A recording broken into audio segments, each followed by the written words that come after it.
Boop, boop, boop, boop, boop. Boop, boop, boop, boop, boop. All right. We're playing a new build. It's new build time. And to play the new build, I need to learn everything about it. Yo, what up, Mac? How we doing? How was work? Work was all right. Doing my like daily deliveries in a different car, which I didn't find out I could actually open the trunk from the inside of the car until like halfway through my shift. Was kind of interesting. There's a manual release for the long and short is that I have to put a bunch of bins worth of food in my car and then drive it around. And where you can put the bins and have it be efficient, for me who likes to be efficient, is very specific. And I couldn't figure out how to open up my girlfriend's car trunk because she doesn't have a latch on the outside of it. Like she doesn't have like a pop on the outside of the car. But there is an inner latch, but the inner latch was actually covered by the floor mat. That is like very slightly too big for her style of car. They ever remove some deliveries from my route? Nope, they added more. Hope the federal aid freeze doesn't affect your job. I am ignorant to what you are referring to, Raven. If you could educate me.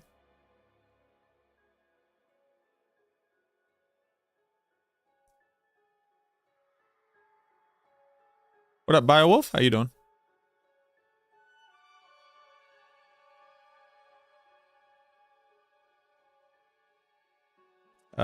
Bone spear testing mechanics. I need to learn how bone spear works. Because as it stands, doesn't it seem very zoomed in? Why? Are you always this close to the screen?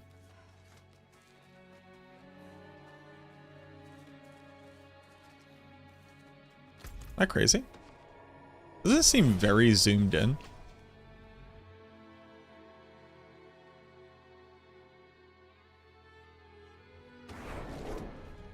They passed an executive order that goes into effect at 5 p.m. today, freezing federal funding for aid programs.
Hey, fun fact.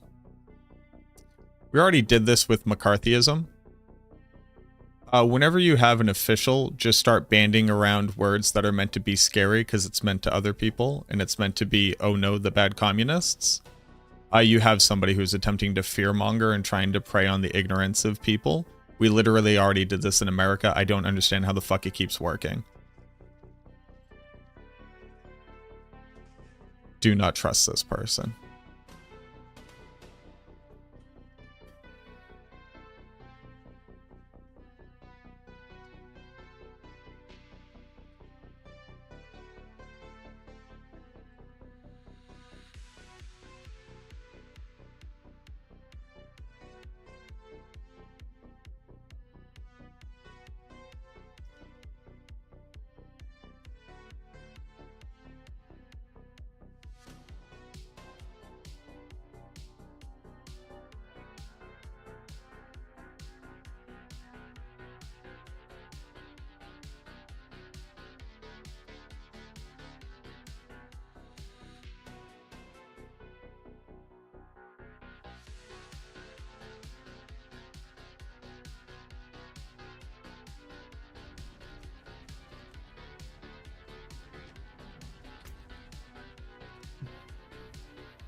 A lot of this is just testing the waters to see what people will bend and break, and we'll just assume that whatever it is will happen.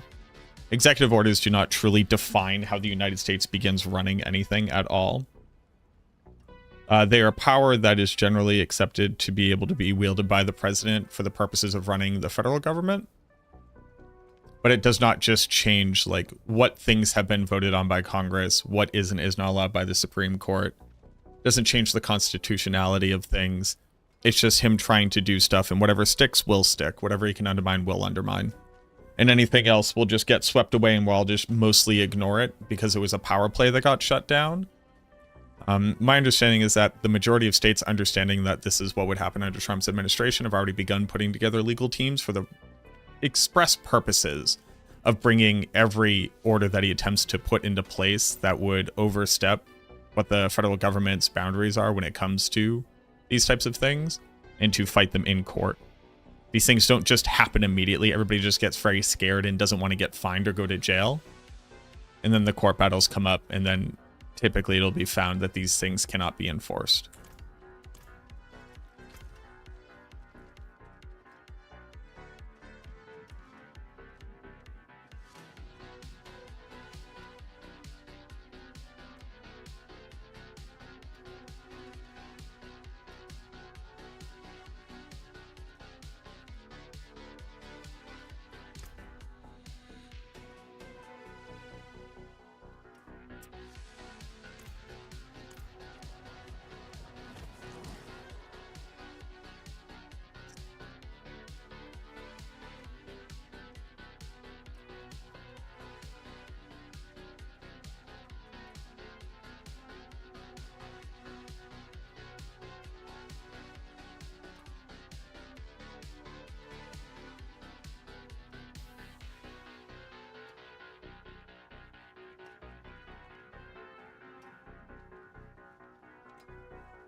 Okay.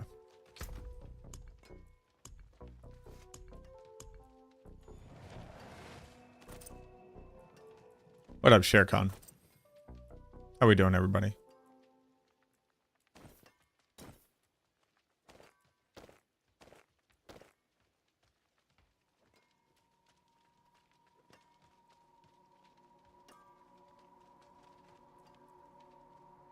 Okay.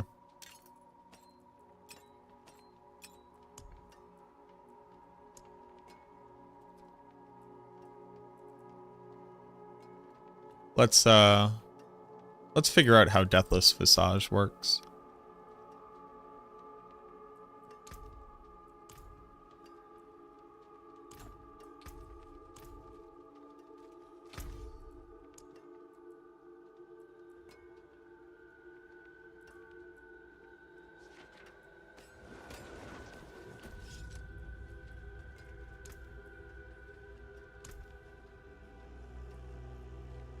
Yes. Yeah. Yeah. Yes. Don't fucking question me. Don't question me, game. Okay.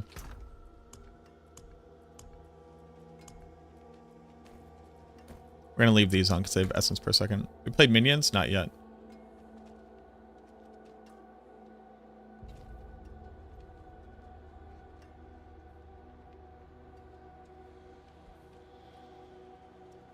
Do I think Bloodwave Necro will be nerfed? Not this season, but next season almost certainly. D4 or PoE 2? I don't really seek to compare video games in a way where it's not fair to either one of the video games. I think that both the games offer a very different experience of the ARPG, where Diablo 4's combat is second to none.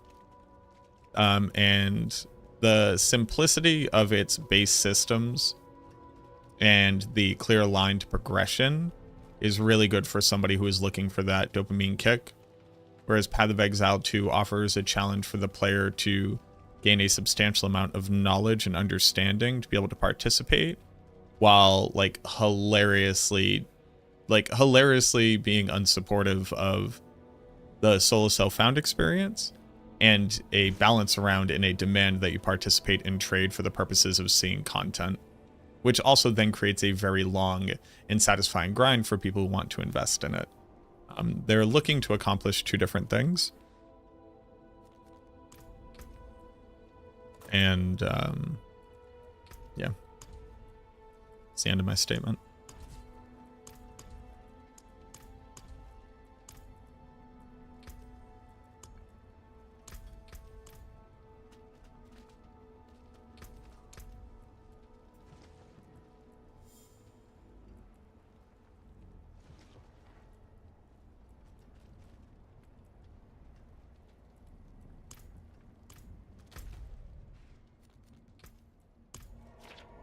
I tried D4 again? Nice.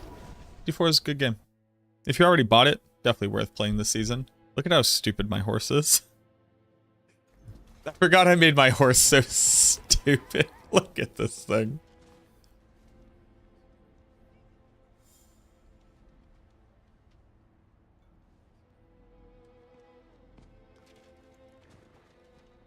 Oh, I like those.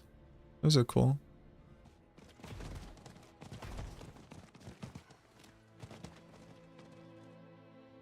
Man, it's rough out here in these streets.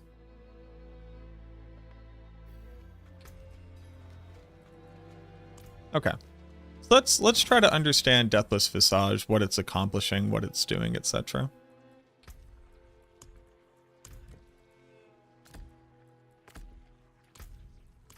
All right, so we have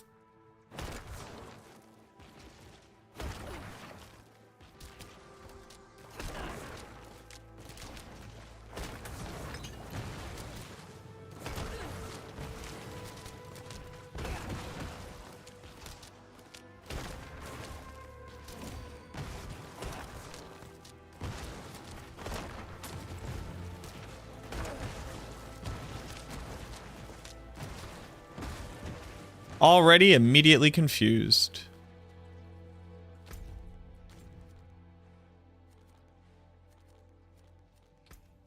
Let's go. I have to get rid of Subo as well.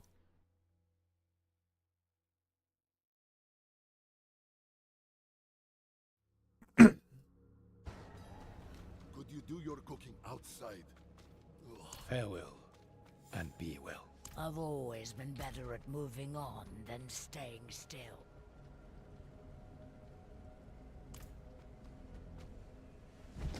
Oh, fuck.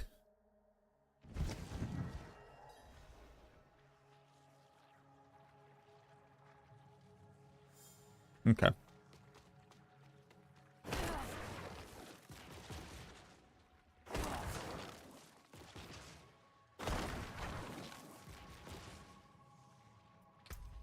First observation, when Deathless Visage causes you to cast 2 bone spears, the first echo is not duplicated, but the spear creates an additional echo on the next 2.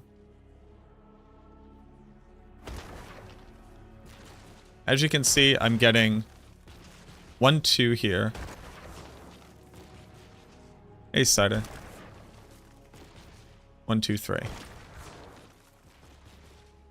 5. Observations. Bone Spear, cast twice, creates duplicate echoes on the second and third echo of the missile's path, but not the first echo.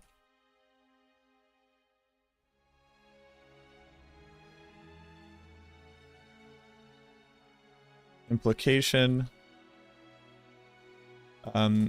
Continuing to fire from range and positioning enemies within the range of the second and third echo generates the largest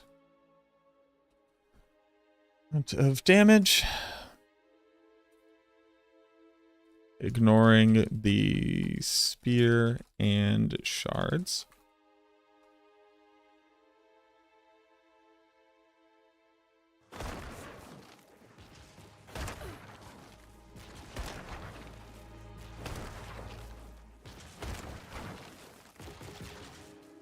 Huh. Wild.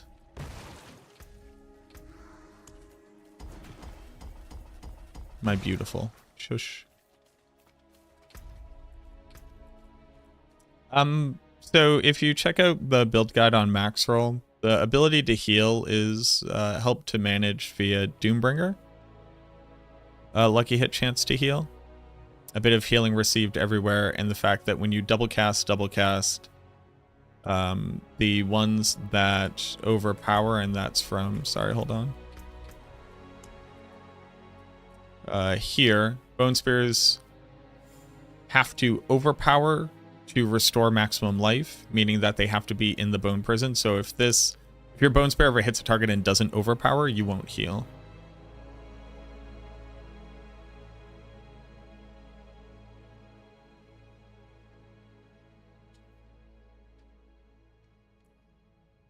How much of a damage loss do I have a max life instead of fortified damage temper on my Bloodwave Necro?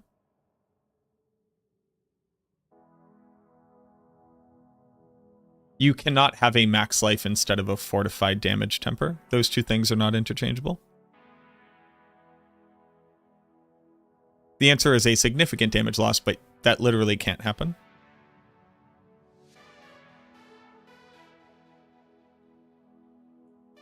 What up, Lewis? How we doing? What up, Sirach? Yeah. Okay.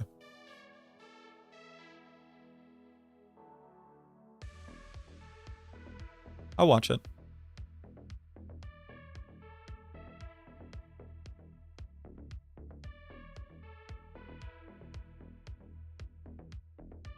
Do you have music playing?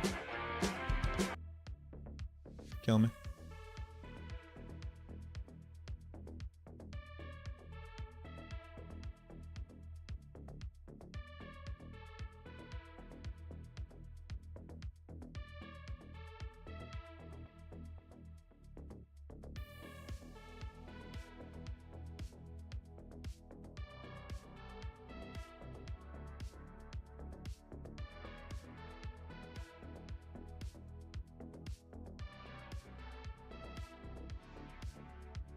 Yeah, we were running into these guys as well in the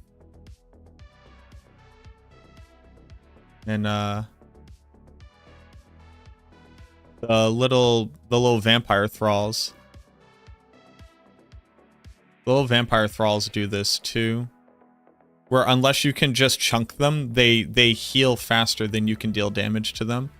There's some weird bug that happens where like their life regen stat like resets or something. Like I don't even know how to describe it, but their life regen stat just goes absolutely bonkers. Oh, is this one of them? Is this the little vampire thrall guy? What up, Joey? How we doing? How you doing, Sean? It is, right? Yeah, dude. I don't fucking know.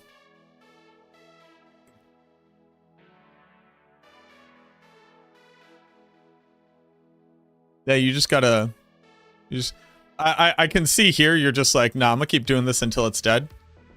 But you just like have to leave.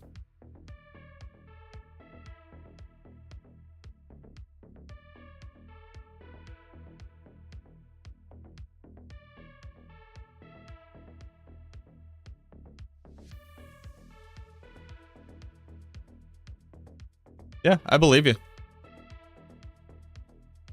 Now, Sirach.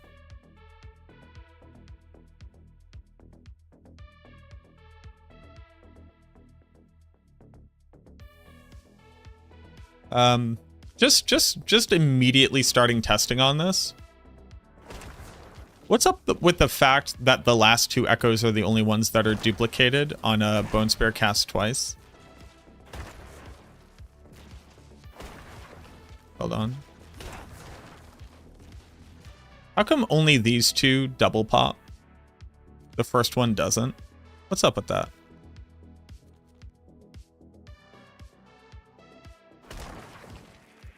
One, two, three. 1, 2, 3. 1, 2, 3, 4, 5. What's up with that?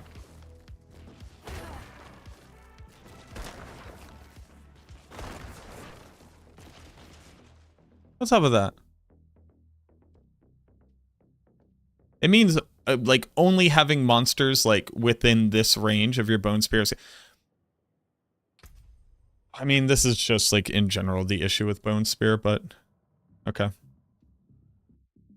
Yeah, that's wild, man. Game, good game.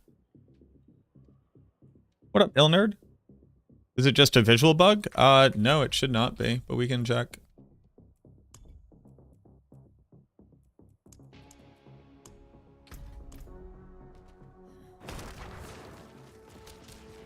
Nope, they both hit.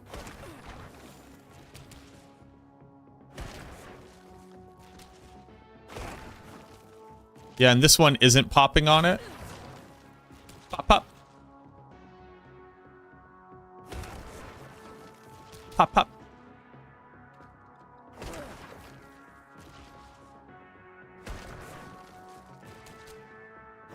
That means I should get 4 pops on a double cast.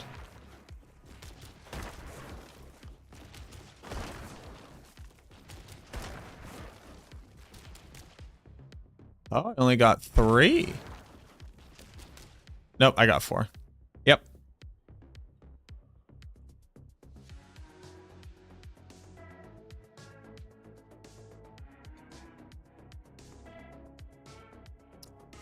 It's interesting. All right, first data point. Bone Spear cast twice only generates echoes on the second and third echo along the spear's travel distance. Because... Fuck, man, if I know. Who knows? Okay, with no other modifiers to damage right now, this should be doing a third of this, basically like almost exactly a third of this, but with a 10% multiplier. Because it's already gaining a 1.1 multi off of my crit damage here. Because you count as having 50 critical strike damage even when you don't, which is always fun.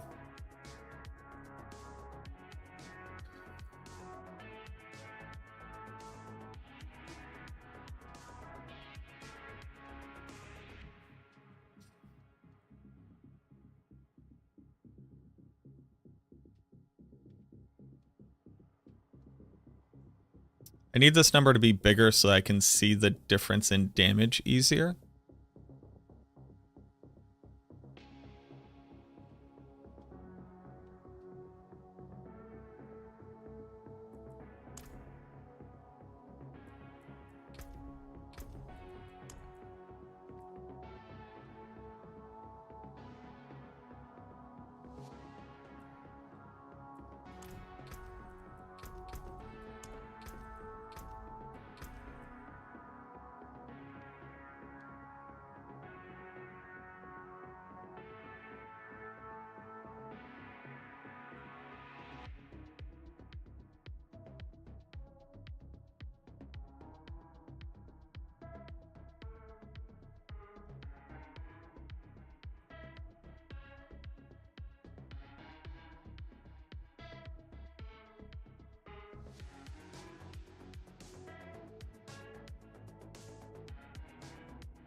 What up, Vampire?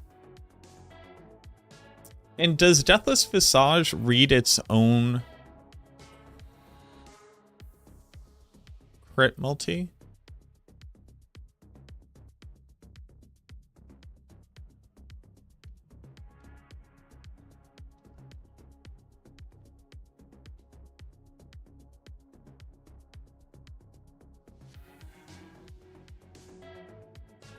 There's so much I need to test.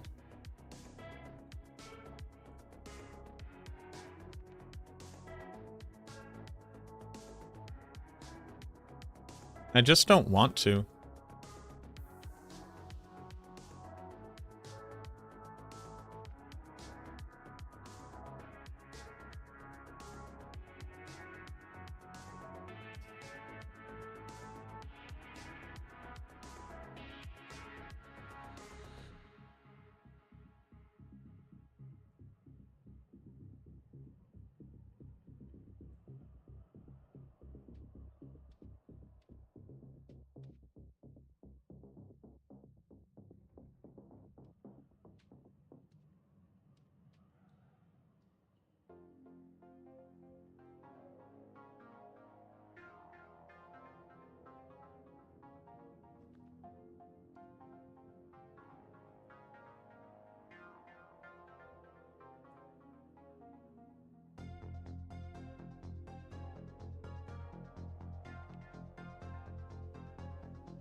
Hey. Hey, everybody. How's it going? Hi. Mac here. How's your day going? How have you all been feeling?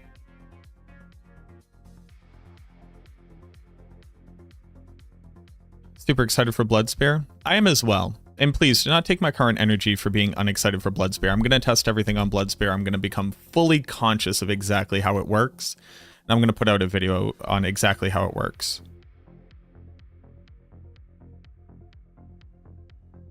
Cider says, published her first article in over a year. Fuck yeah. That's awesome. You should DM me it. Raven, thank you very much for the 44 months, man. Hey, how are you? I'm very excited. I'm not. That's a fucking lie. I'm going to test Bone Spear. I'm going to test it all the way out. What up, Suprema? We're going to test Blood Spear, and we're going to do that. If I could be very honest with y'all, I'm going to try to not make this awkward. Feeling very frustrated with the world in like a very powerful and profound way. Like not only from like existential concerns, but like very real concerns. My brain really is not giving me the happy juice to do this thing and be happy while doing it. And, you know, expecting the amount of time it's going to take. My brain's really telling me to not do this.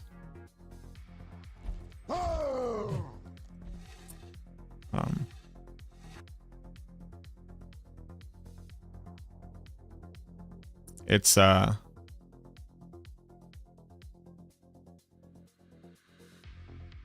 think it's just really important for us right now, everybody, you know, at least here in the United States, but around the world too, because oddly enough, everything is fairly global at this point. Just like really make sure that everything that you're doing is either going out of its way to like help those people around you or minimize the harm that you may unintentionally do to people around you, even if you don't mean it. And I don't mean in a shitty way. I don't mean somebody else disagrees with you. I don't mean somebody likes a different flavor of ice cream. But it's just very easy to not be considerate of the fact that there are like other human beings also just struggling and just trying to do stuff. And more likely than not, you probably have a lot in common with them. And you just haven't figured out which hobby you all share. Or you haven't figured out what sports team you both cheer for. Or you haven't figured out that the two of you have the same way that you like to make your fucking sandwiches. You know, all those silly, stupid little things that you used to be able to make like lifelong friendships over? Most people around you are just like you.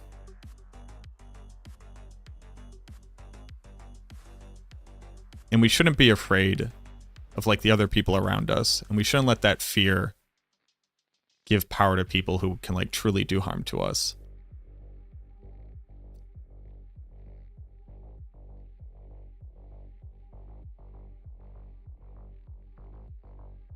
And I think we should invest more in education.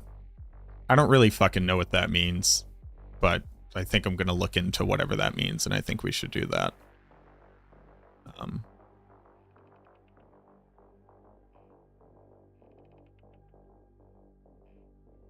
So I'm just really fucking not in a good place. You know?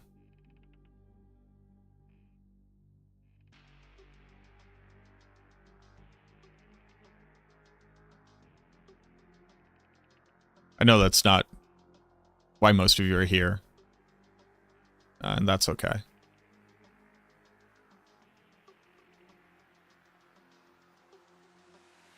But yeah, that's all I got, man.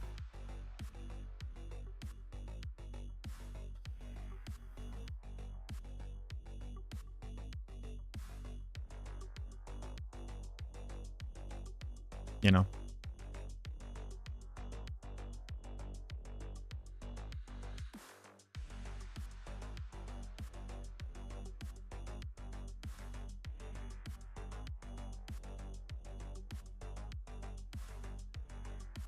On YouTube, Master. I thought that was a funny joke.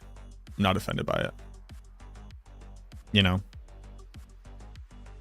The moment that you look at somebody and you think, I'm positive I hate this person, even though you don't know a single fucking thing about them, they're just there. And you're, you know, like putting all of these things that you think about them on top of them. Just take a step back. And realize that that's probably not true. You probably don't know anything about that person.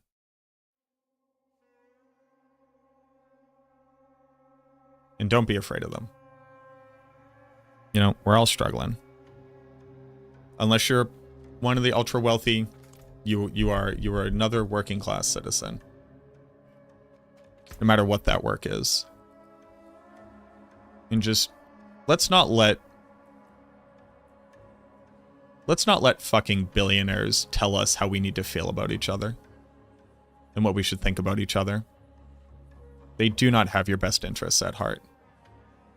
They would just as happily grind you into a fucking meat paste and sell you on the street corner for 5 cents to increase their market share.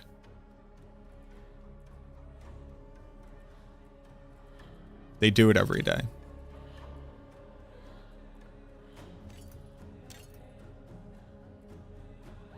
I don't know. I'm going to go back to testing this video game.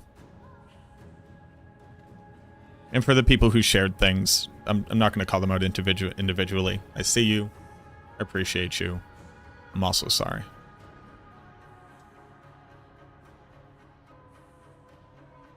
There's billions of us. There's a couple hundred of them.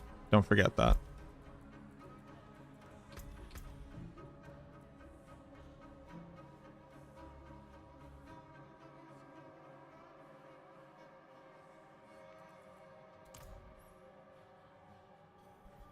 All right.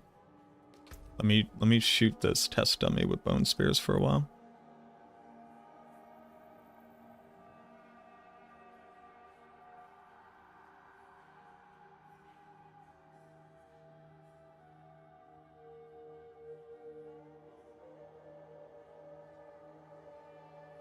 Okay. So we need to understand a couple things about how this works. We first need to understand the scaling of the bonus damage. to figure out whether or not it is actually generating at stat sheet or against stat sheet. No, nobody apologized for anything. Nobody apologized for anything. None of us can see the future.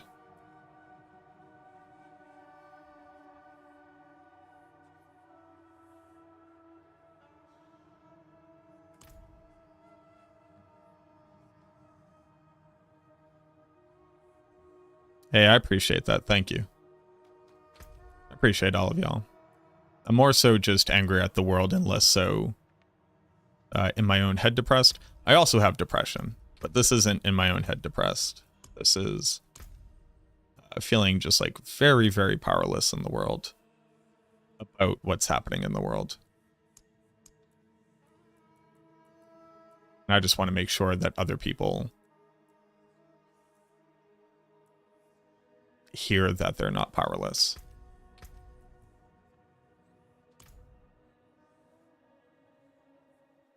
Okay. So, base damage. This will be 50% stat crit.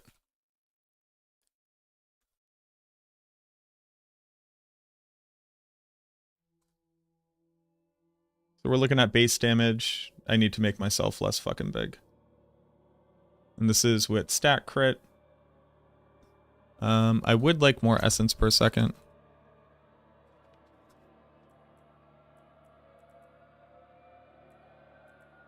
We can leave this on. Okay. We can leave, can't put on that, obviously. Okay, so we can leave this on. This will be with 722 intelligence. What else would impact this? Bone Spear dealing damage. Okay. Yeah.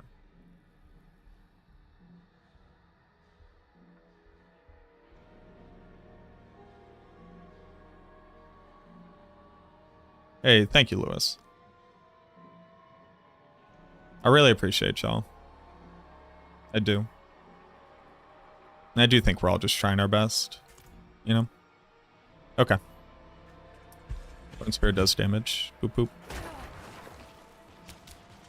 166, 170.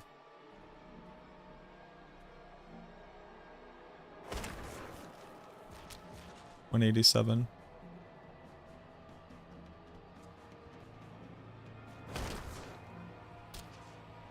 $162. $176. $163. $182. $189. Did they fix the damage variance thing?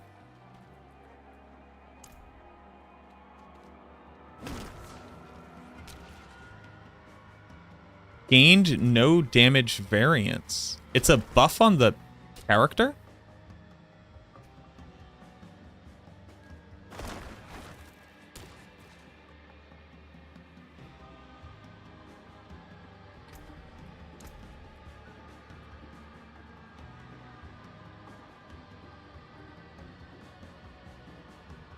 Sirach, are you on right now?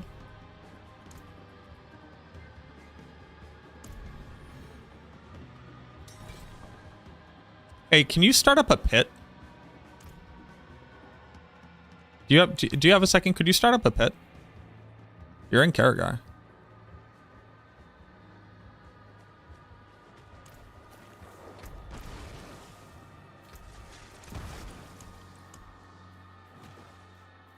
Any tier. I just need to be able to log into it.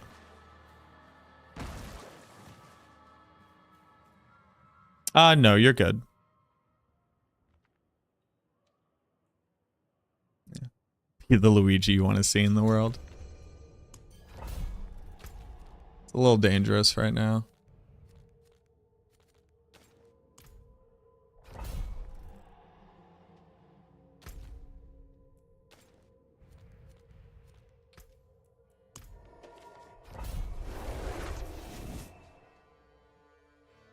Got a 4GA Air Perdition. Damn, dude. That's huge.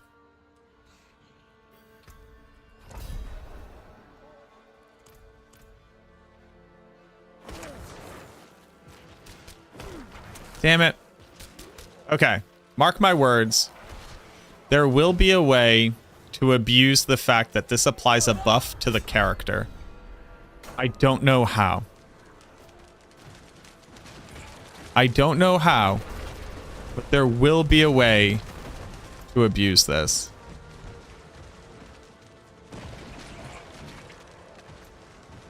I can't figure out how, but there will be a way.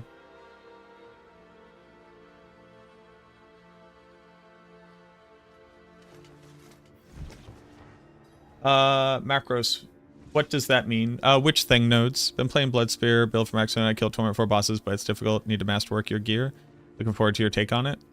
Yeah, so a lot of builds, especially in the end game, the expectation is that you do have good gear and masterwork to your gear. Things like Bloodwave kind of skew what the expectation is. Is there a build that uses Tyraels? No.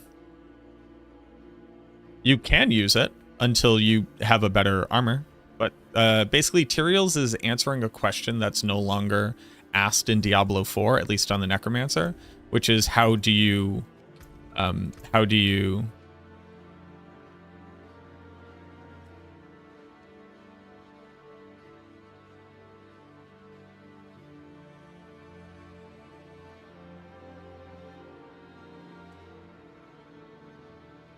does that mean?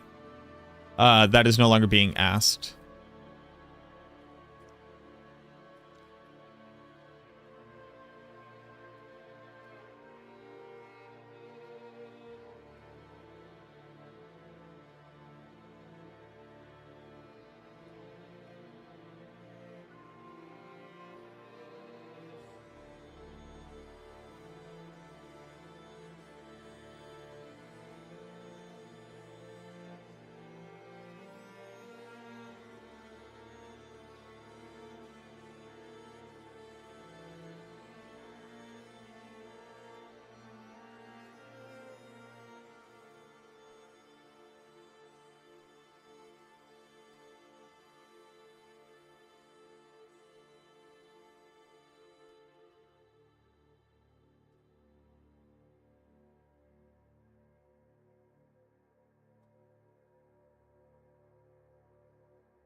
Hey, y'all.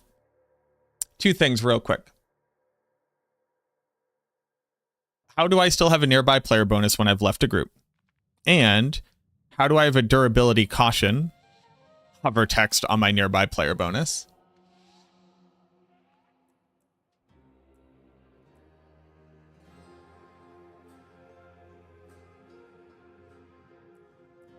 Isn't that interesting?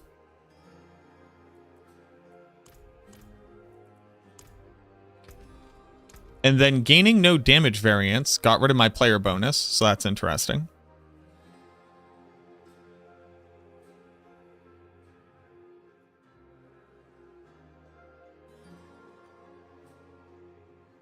There's gonna be a way to abuse this. I just can't think of it. I don't know how to.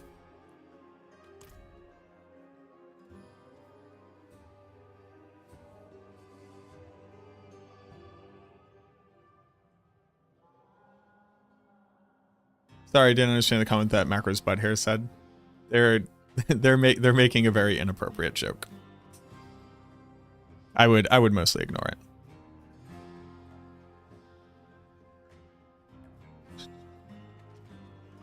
So now that we don't have damage variance, this is actually very easy to test. Holla fucking Luya.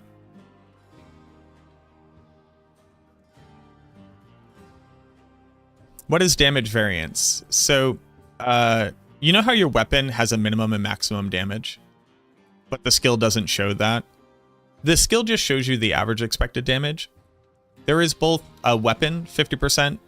So there's a difference in minimum and maximum weapon damage of 50%, and there's actually a difference in skill damage of 20%.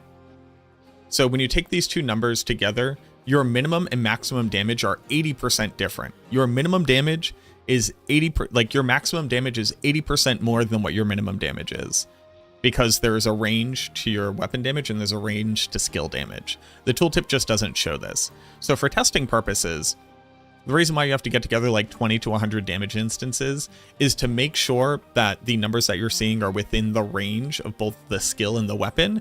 And then when you add stuff on, it's showing the appropriate increase to the expected average. A lot of people will test things not knowing that there's an 80% difference between minimum and maximum. And they'll go, I put this on and it didn't do anything. It's a 50% damage multiplier, should automatically see it. But increasing your minimum damage by 50% doesn't even get you up to what the maximum damage would be.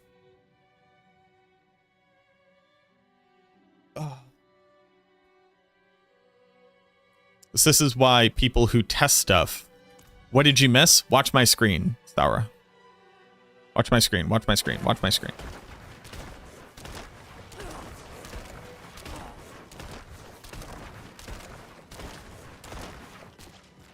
Did you notice anything?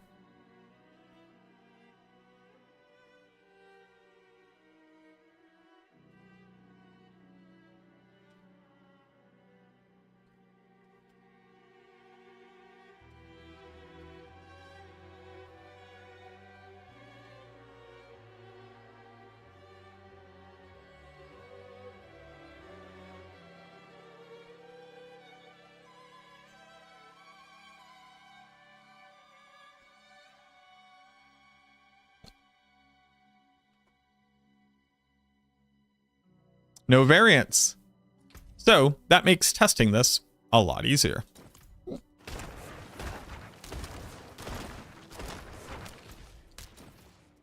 Oh, ho, ho. Ho, ho, ho, ho, ho, ho, ho.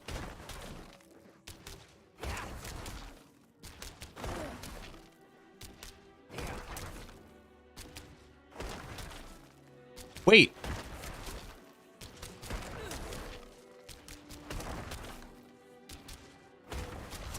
Wait. Wait. Hold on.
Okay.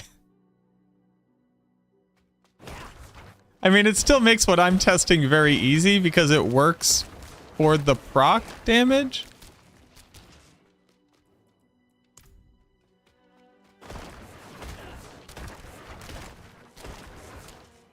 What the?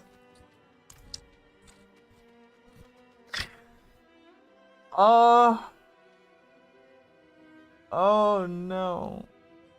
Okay. Delamork, thank you for redeeming the darkness. The darkness has been redeemed. Hopefully the darkness will stay redeemed.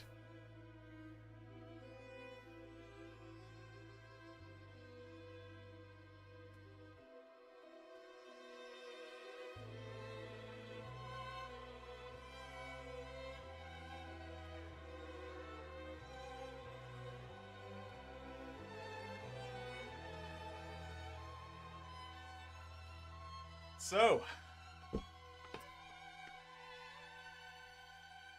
you subscribe to a bad content creator. You're a real one. Yo yo yo, what's good boo boo?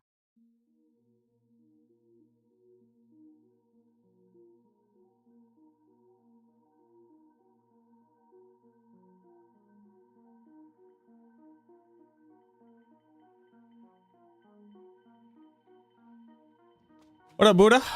Thank you very much for the 6 months. Thank you, thank you, thank you, thank you, thank you, thank you, thank you, thank you. I got so close.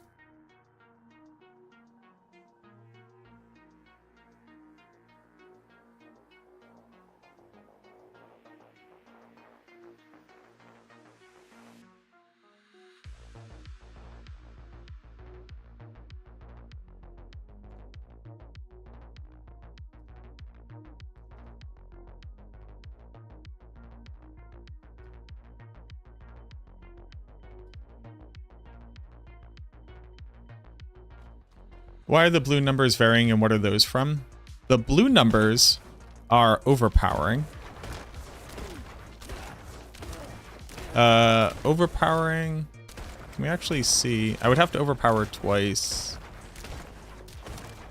2514.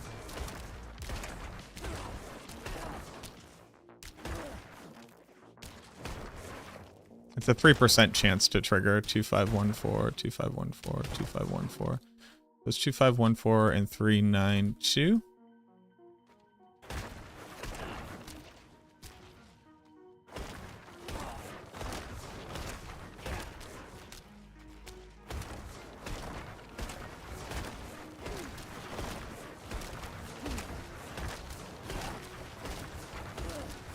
Crit, so that's consistent. The overpower numbers are varying. That's very interesting.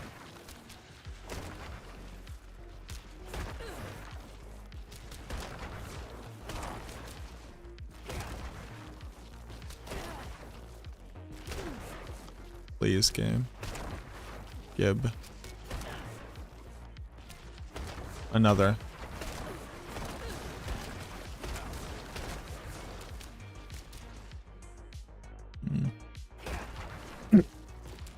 Shingoku, thank you very much for the 2 months.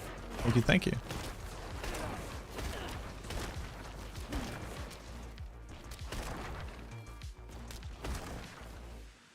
Overpower. Do it.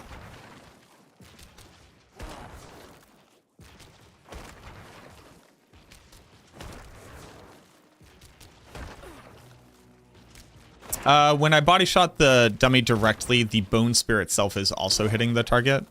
And the mini explosions are the thing that we're looking for. The bone spear's initial hit will have variance because apparently variance doesn't turn off skill damage variance. Which is wild. But I wonder...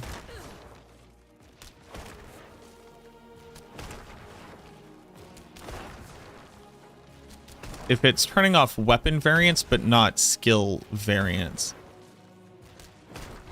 Like, it might be taking the same average number.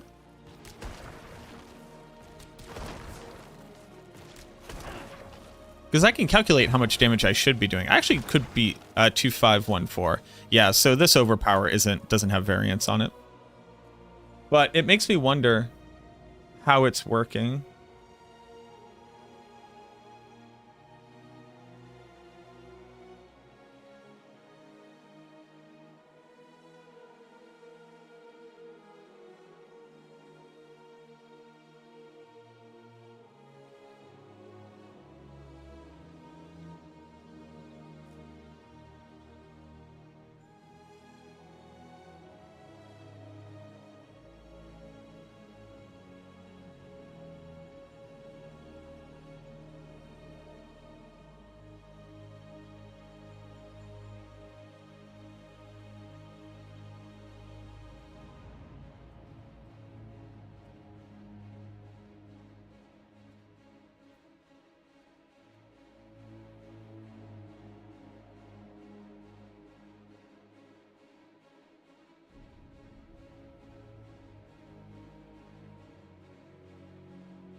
I can...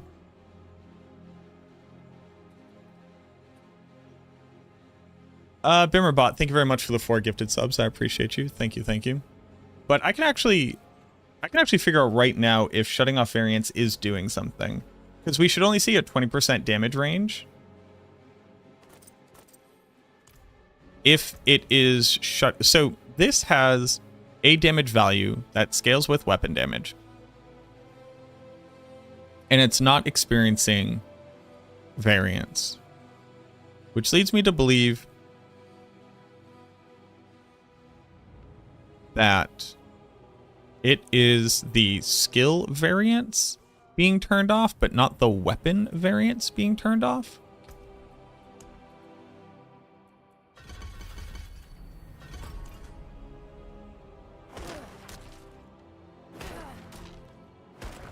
All right, let's calculate what this should be. So monster DR is 85%. So weapon damage. So min, max, average.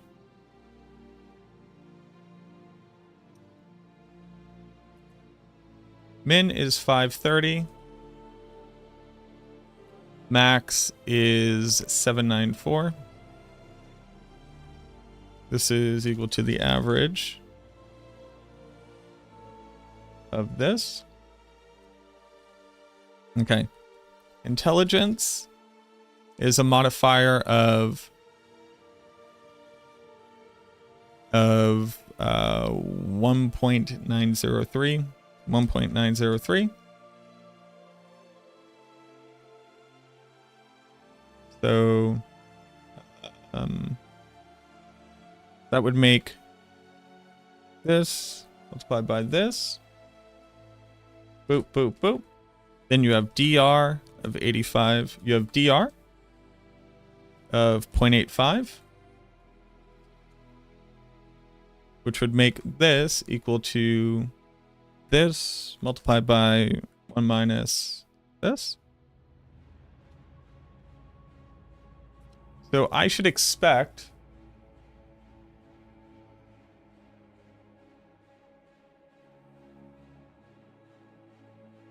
this to be my range of damage values. If we ignore skill variance.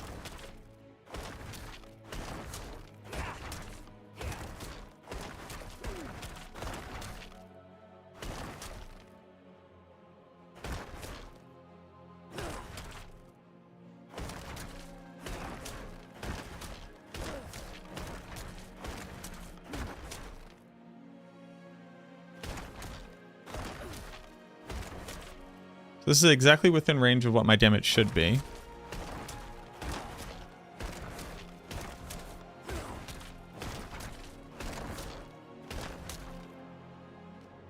If I re-enable variance, what happens?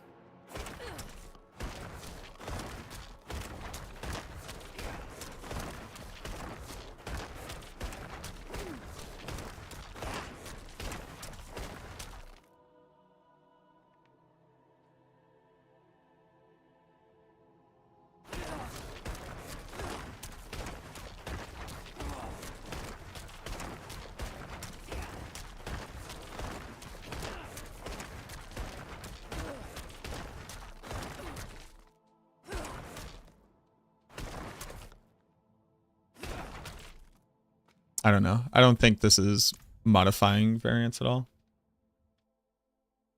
That's okay. All right, we can now just calculate this. Although, if I should also just be able to do this math, right? So this is 556.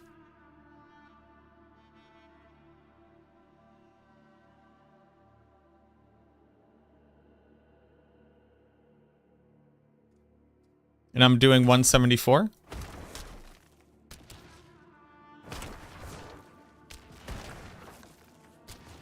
Okay, yes. So this is currently taking stat sheet of 50 and generating my 10% damage multi. Okay, great. That's exactly what it should be, because our damage is 556 with my intelligence boost of 90.3. With the DR of the target, gets you 158. Then the 10% damage multi gets you up to 174. Exactly on the dot. What up, Drendari? Bimmerbot, thank you again. Sorry, thank you for the 5 gifted. I appreciate you. Hype chests on the way. Hey, enjoy your hype chests. Here for the blood spare because mine is kind of meh right now. Well, we will assist in that. So,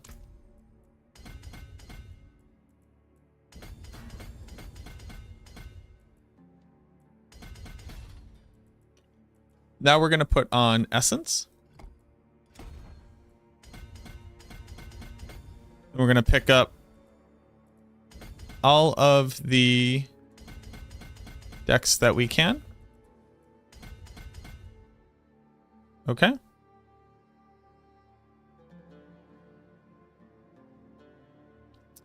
Thank you, Loop. Can you hold on to those for right now? I'm going to be deep in testing for just like a long time. Thank you. Okay.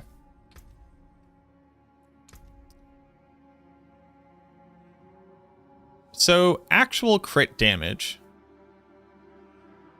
should be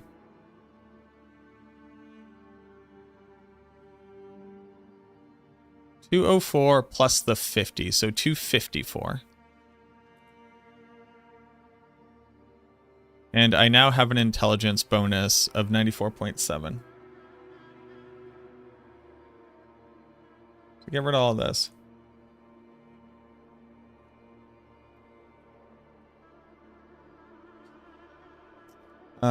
Base damage with base crit from stat sheet showed proper 10% damage multi. So now this 9447. But what are our expectations?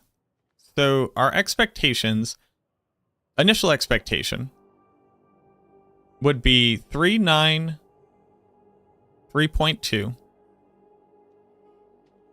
divided by 25.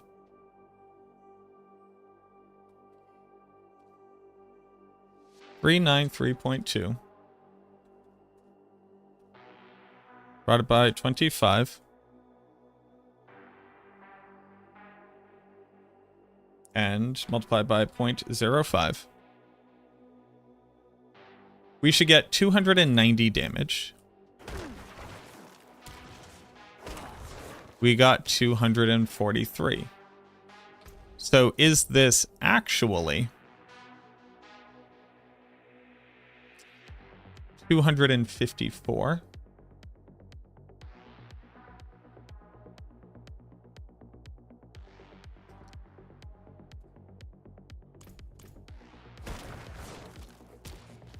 It is.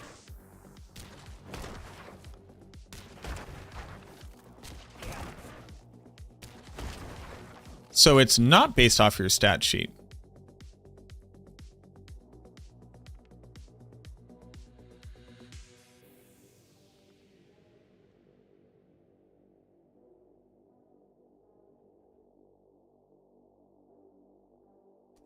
Stat sheet says 393.2, which should net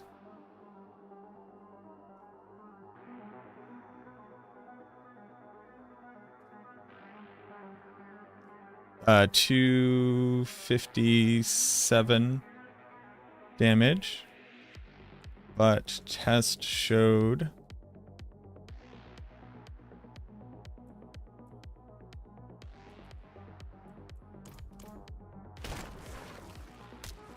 243, which is in line with true crit damage plus 50 from that sheet base.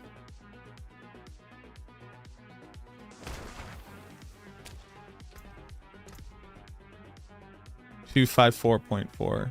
254.4.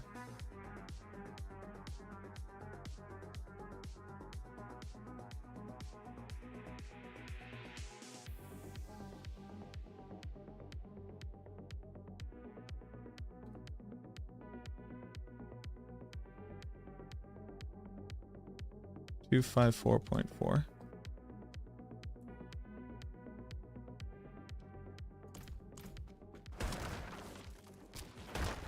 But we're actually getting 243, which, what if I made this? That would actually be crazy. Oh, but we're actually getting 243. Does that mean it has a breakpoint?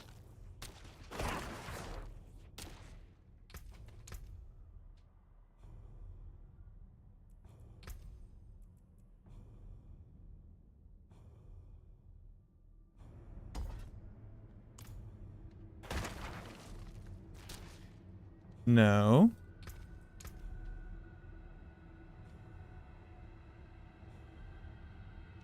Oh no, I actually need to. So let me do this math. Hold on. That.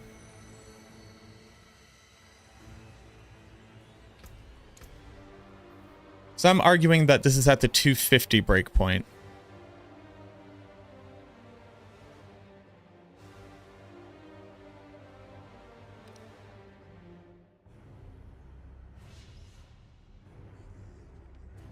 I need to add like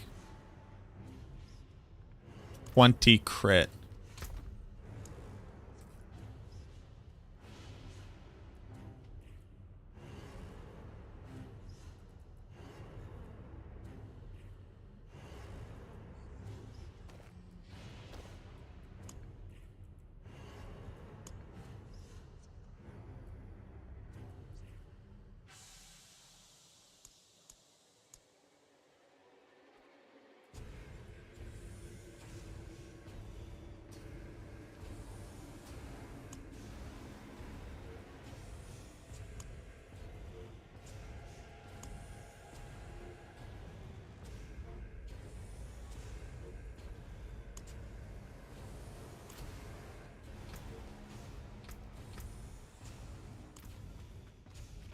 Hold on.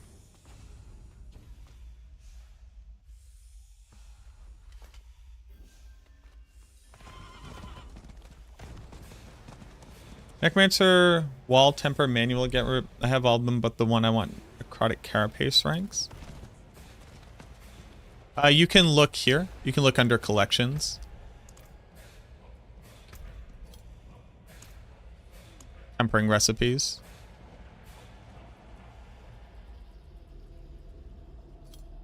These are the ones that exist. You could also check the max roll build planner. If it's not there, it got removed.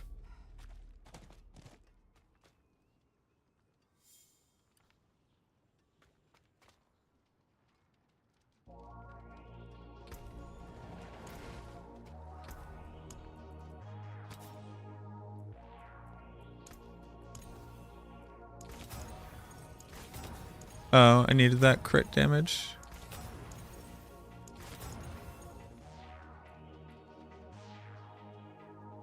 Until spring.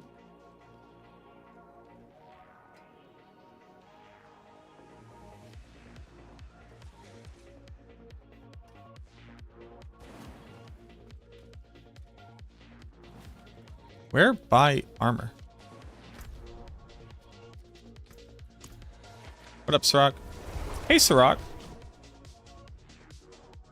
Deathless doesn't scale off of stat sheet crit.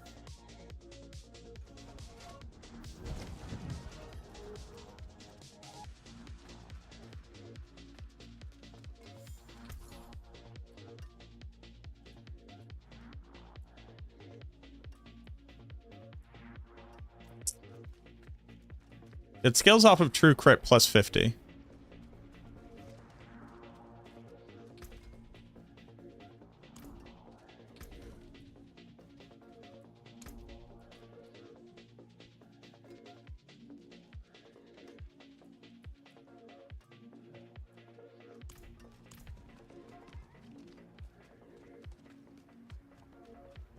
Is there a Necro build that would use Ring of Starless Skies? Yeah, the majority of them. Well, the majority of the core skills. Well, is that even true? Blight, Sever, Blood Lance, and Blood Surge can all use it. Bone Spear might also use it.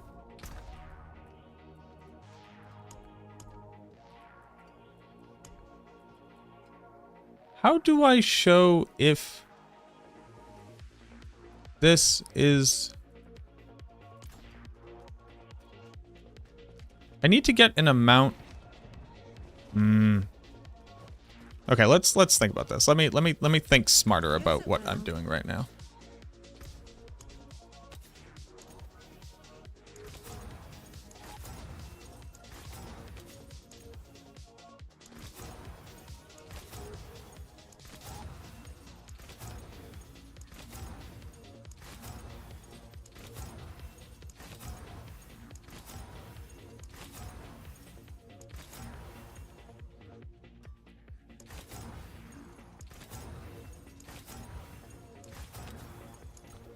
Can I please? How am I spending this much money to get crit damage on these? My guy.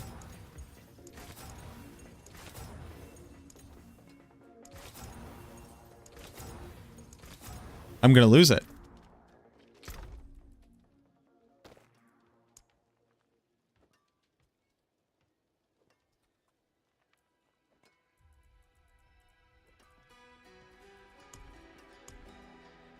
This has 44 crit damage. Okay.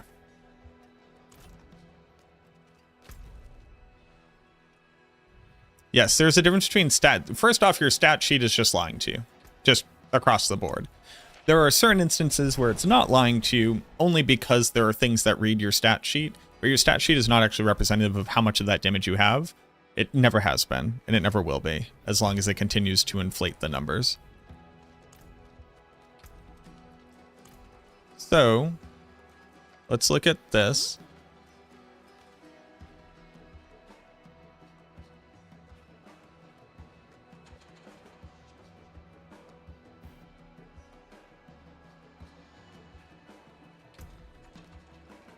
So, let's look at this. We add in our int. Int is now 117.4. 117.4. What up, Ava? So Ava, let me show you something. Okay? Let me show you something. Right? Here's my Deathless proc. It dealt 265, that one did 309. We see the variance? There's variance.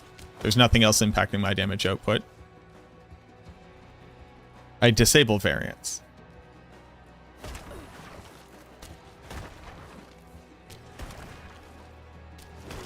That's a crit, obviously. Now Deathless does not have variance. Item has variance.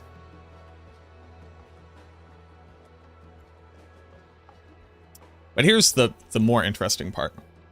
Let's calculate this. 2.174. And this is saying 248.4, so it should be 298.4. 298.4. 298.4. So damage should be 289. Damage is 289. So this is not scaling off of stat sheet at all. It's scaling off of true plus 50.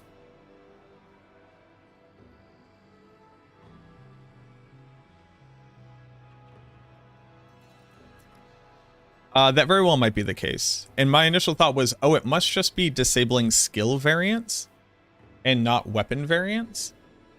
And when I very quickly tested it, all of my damage numbers were within the range of what my weapon damage should be. But I'm a little bit too lazy to test whether or not it's experiencing additional skill variance with and without it on, because I just don't have it in me. I updated Sever with the new pants. New pants good. So, Sirach.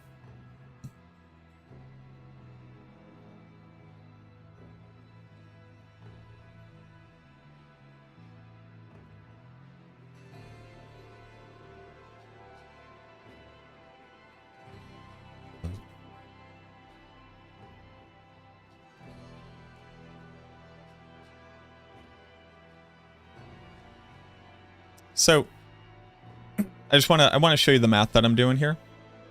So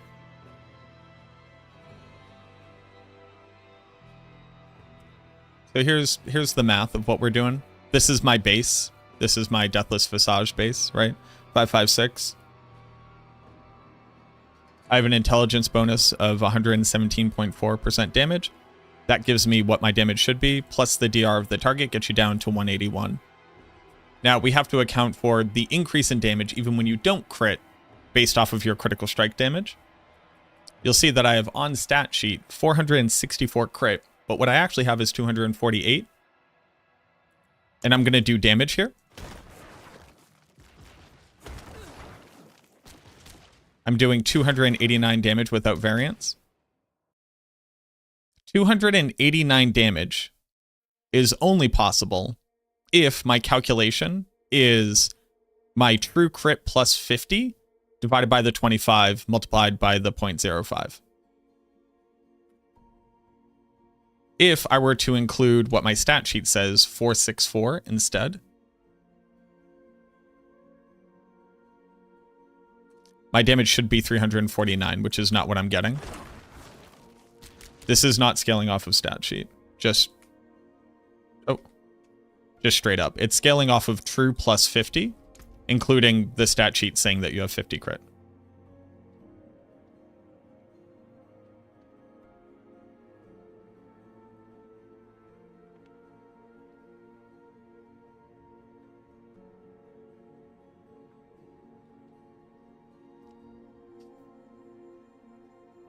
But what this means is that, like, using Grandfather wouldn't matter.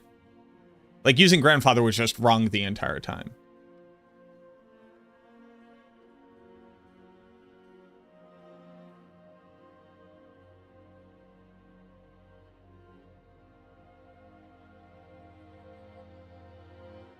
No, skills don't use stat sheet either. So just for people who are a little bit confused about what I'm currently talking about, it's been long held that, like, Deathless Visage is actually scaling off your stat sheet. That is not true. But when we're talking about these things,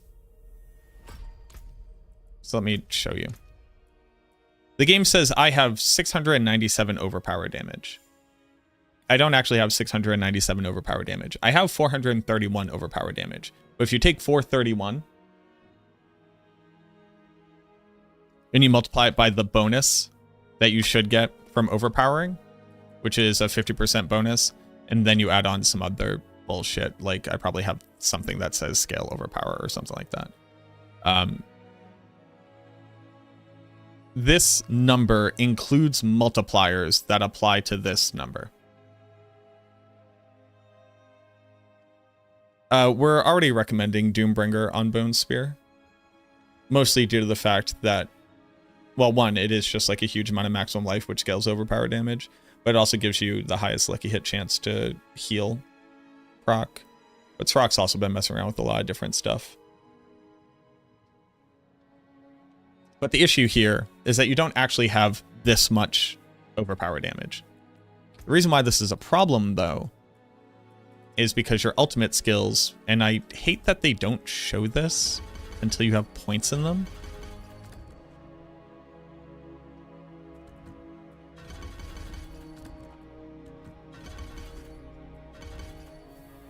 The issue here is that your ultimate skills do scale off of things like damage while healthy and damage while fortified. They scale off of your stat sheet. So if you look at Bone Storm says it's going to gain 30% of my critical strike damage. It says that I have a 139% bonus. What is 139% 30% of? Right? So 139, 139 divided by 0.3 is 463 crit. How much crit damage do I have? 463, 465 with rounding and a bunch of bullshit. But the issue is I don't actually have 464% crit. I have 248% crit. But they made it so that these skills and what they scale off of read your stat sheet, which is overinflated by the multipliers applying to the additive damage, because it tells the story, but it just doesn't. Damage from the the inflated damage numbers don't matter, except when something says looks at your additive damage.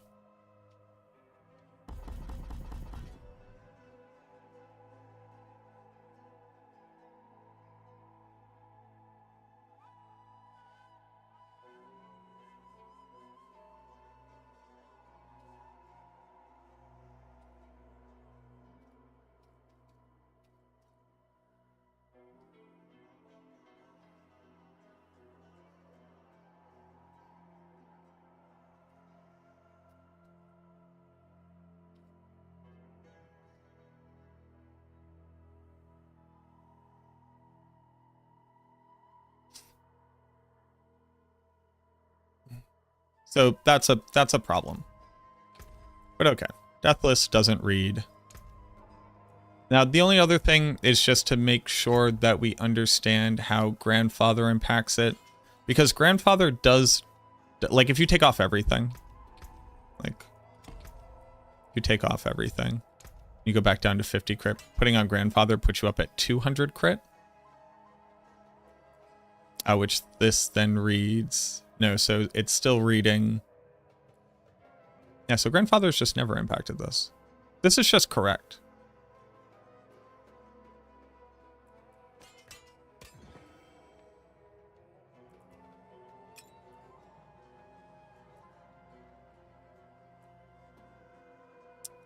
But does this actually mean that there's a breakpoint?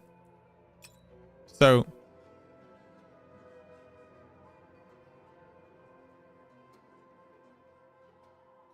am I getting 3 or more than 3 is the question, right?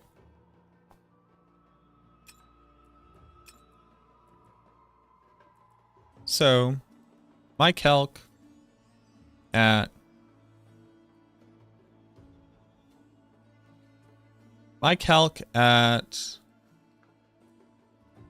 1174, but let's just see. Thanks for your great content. 94. 94 should give me 215. But it's giving me 208. Would 208 be the outcome? I actually had 75. It is, so it has breakpoints. Fuck me, dude. Wicker, thank you so much for the 5 months. Thank you for the great content. Thank you for the support. Okay. No, there's no cap on intelligence.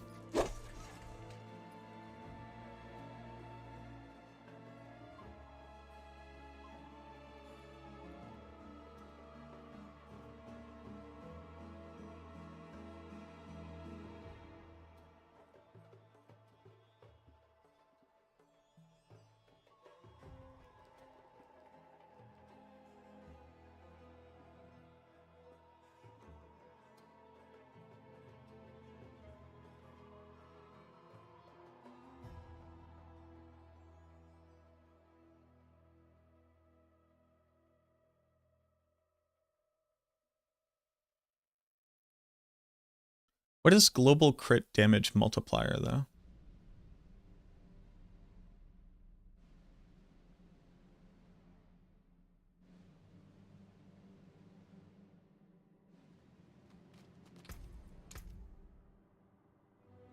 But this is, so like, but this is my thing.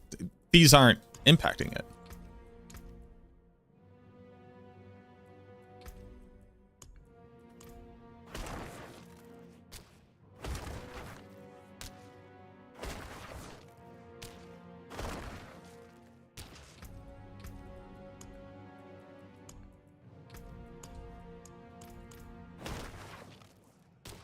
It did.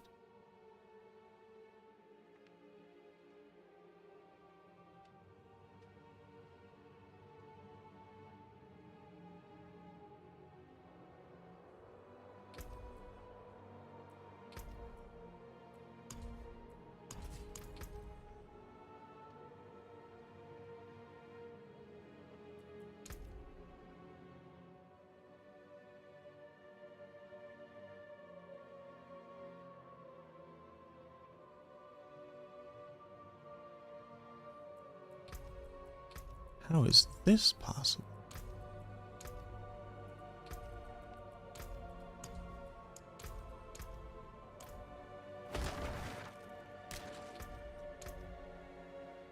First off, I have to note down that this also has breakpoints.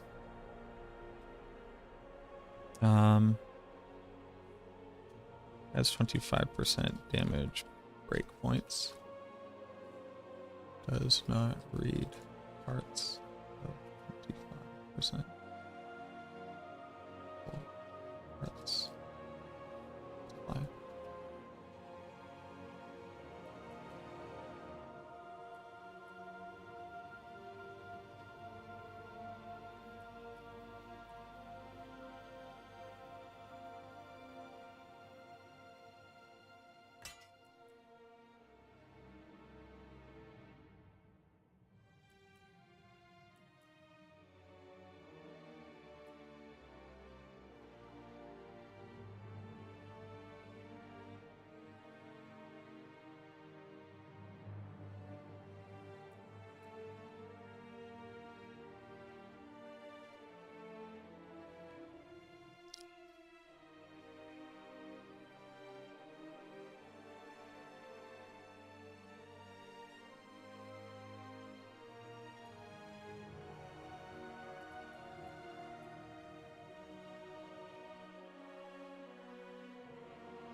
Then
oh, so that's not it.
Be 225.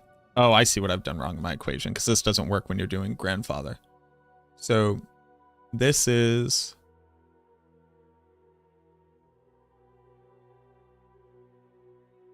actually 1 plus 50. And this is currently multiplied by 4.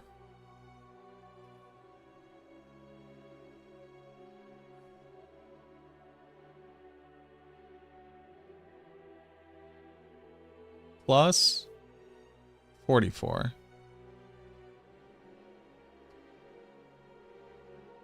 times 0.05 or 0.05.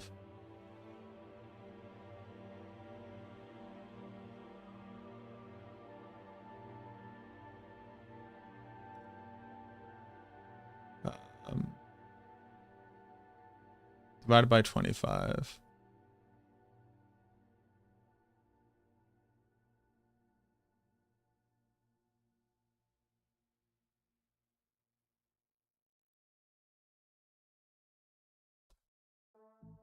But it has breakpoints. So anything that isn't... Can you do a round down function? It's inevitable. Thank you for the prime. How do I make Excel do rounding?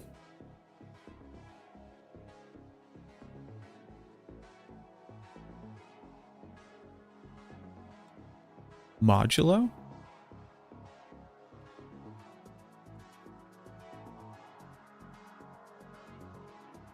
Remainder operator mod.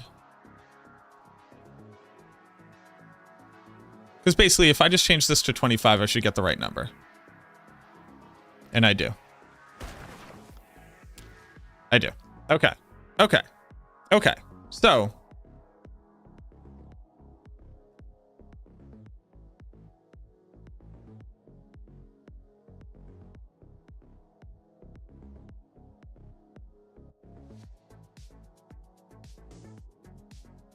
Then to get what the number should be,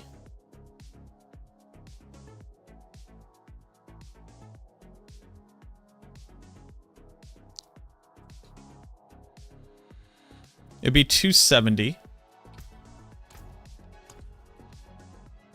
right? 270 plus my 44 be 314, but it only gets the 300. So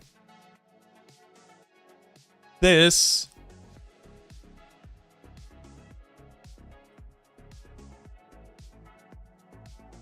becomes 1 plus 300 divided by 25.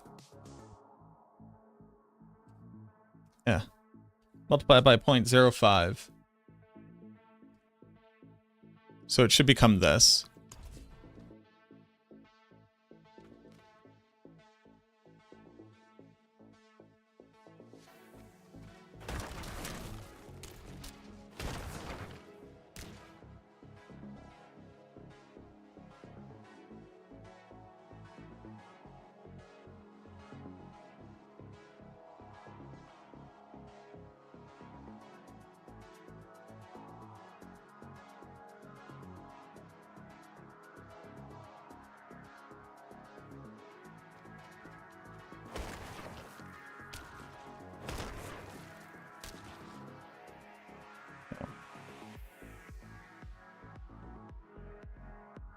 Because here's what happens, right? Let's see this.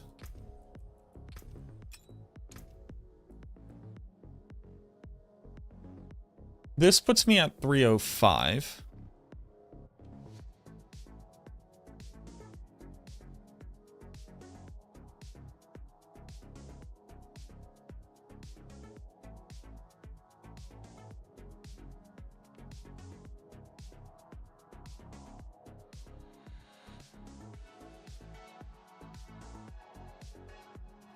So is it just 325?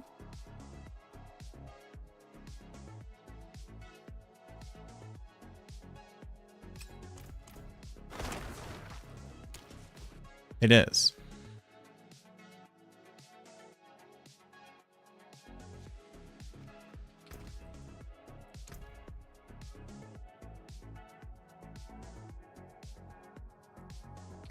But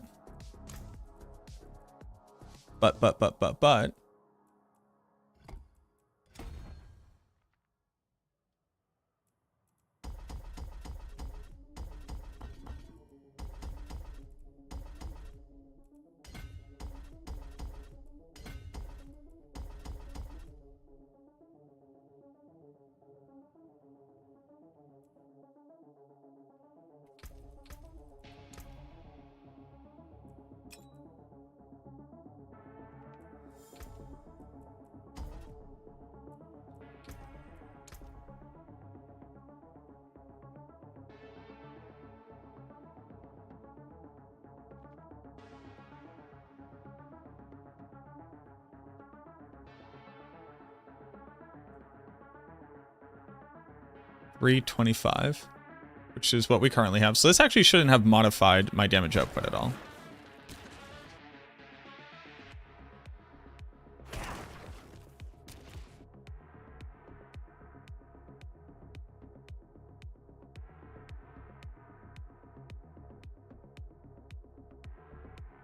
Oh, putting on this.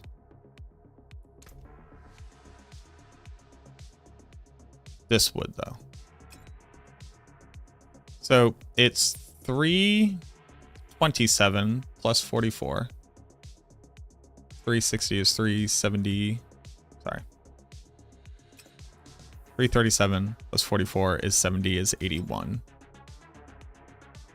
So this should read as 375. No. Slightly less. Oh, I now have less intelligence. 846.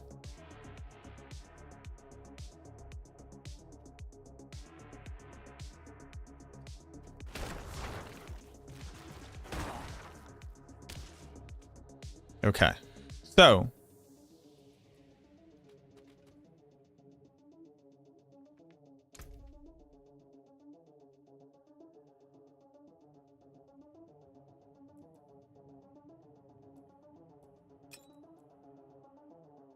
this is not accurate, but it's not that inaccurate. These things are just modifying what the base number is that the game thinks that you have as additive. So it's still not reading the sheet damage. It's still not reading the sheet damage. What does this equation say?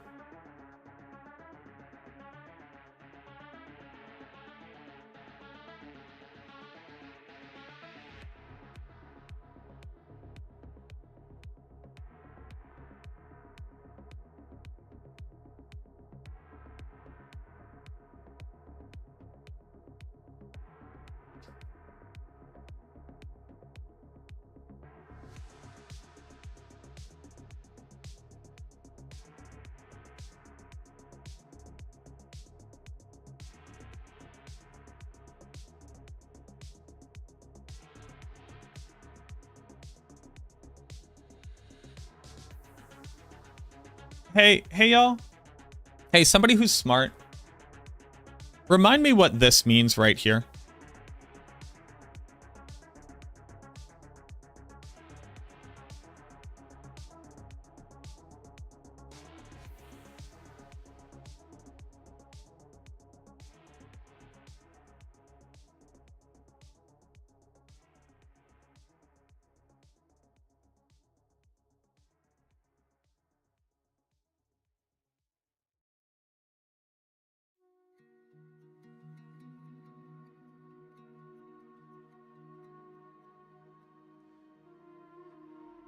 The parentheses is multiplied for each I from O to N.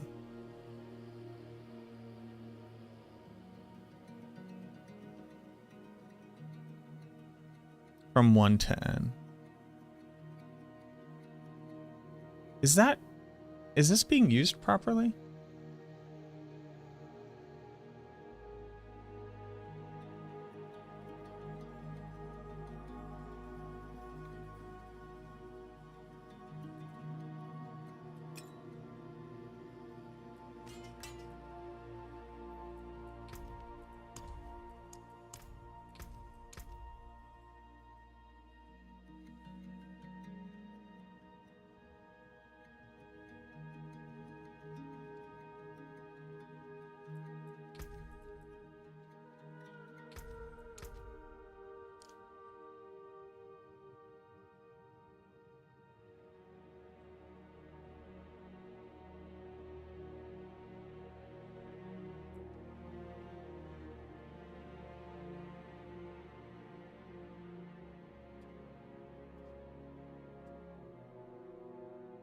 How do we get to this number?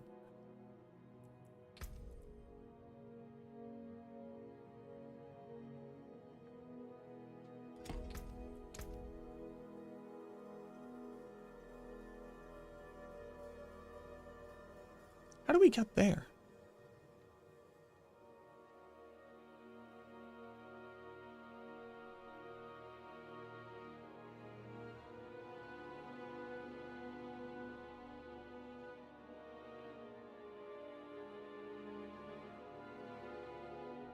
Yeah, so I get that's rock. Here's like my first issue with that. It's not 1 plus grandfather's percent, because grandfather actually doesn't just double the stat sheet. Grandfather quadruples the original one because it doubles the base multi and then multiplies it by 2. Right? See how this goes to 4 times its total? Unless what we mean by grandfather percent is the 2-pronged effective grandfather.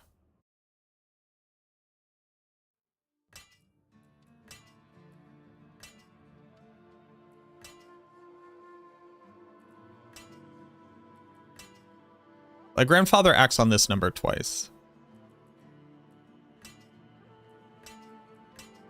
Whereas something like Iron Golem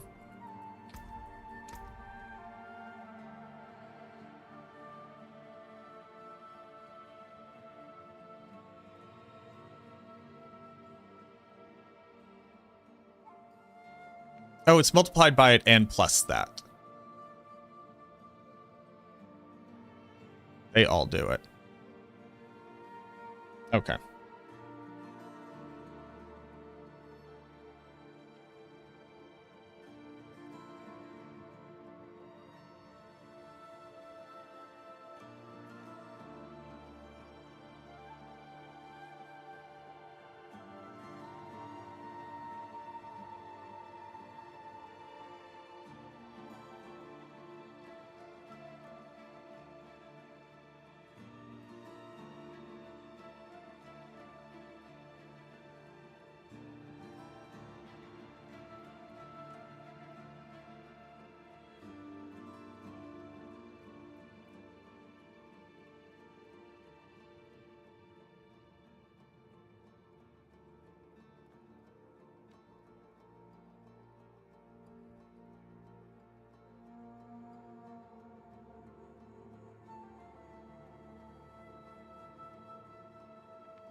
Sorry, that was the adjuster for my insurance claim.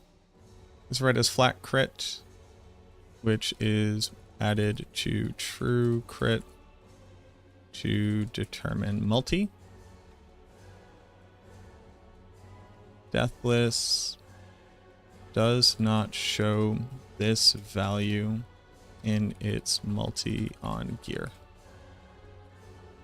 Okay, so I'm just gonna keep walking everybody through this thing as I come to understand it myself. So what was the issue I was having?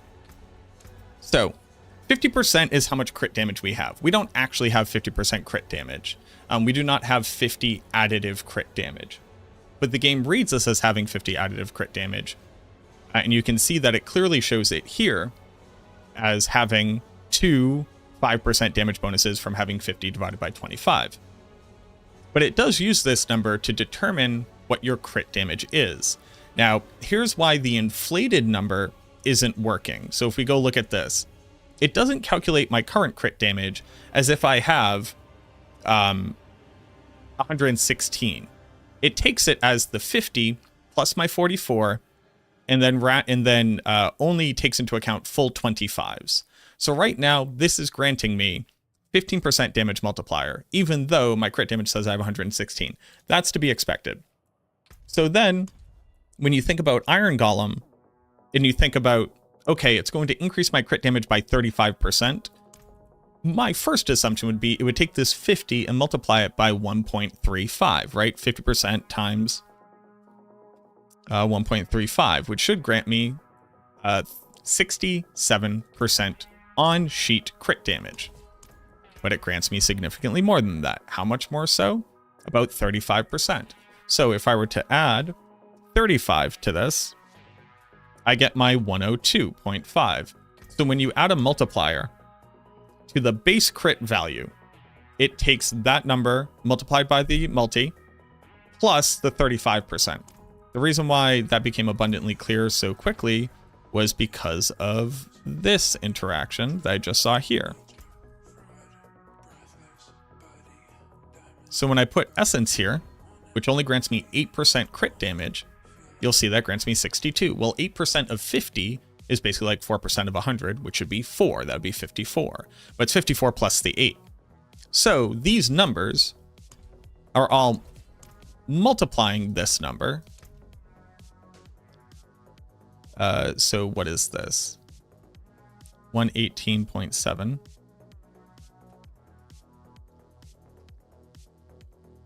Is 83. What is 83? Is the 62.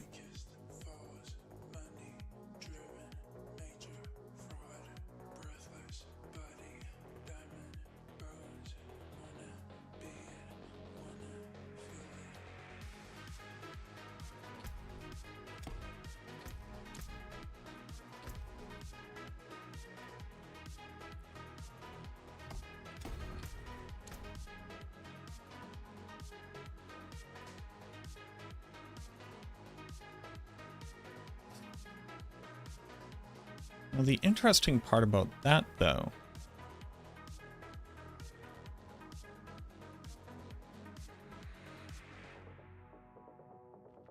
is that how you apply these should modify the outcome, shouldn't they?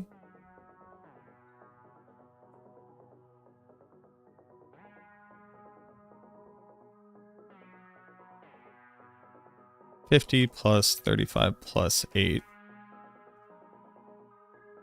Multiply 1.35 multiplied by 1.08.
I guess the answer is no, but in my brain that should work differently. But I guess it doesn't, and that's okay.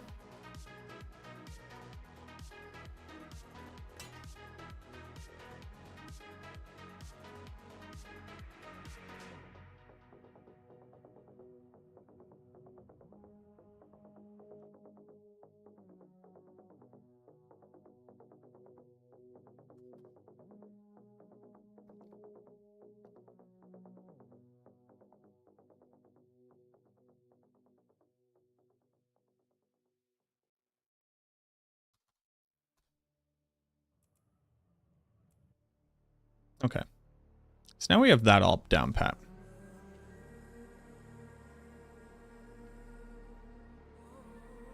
What up, Rod? Everything good? Yeah, so that was the adjuster from my insurance claim, and they were just giving me the details and what they were doing. Also going to set me up with a rental. How's blood spirit treatment? Just coming to understand it. So grandfather was always the wrong play.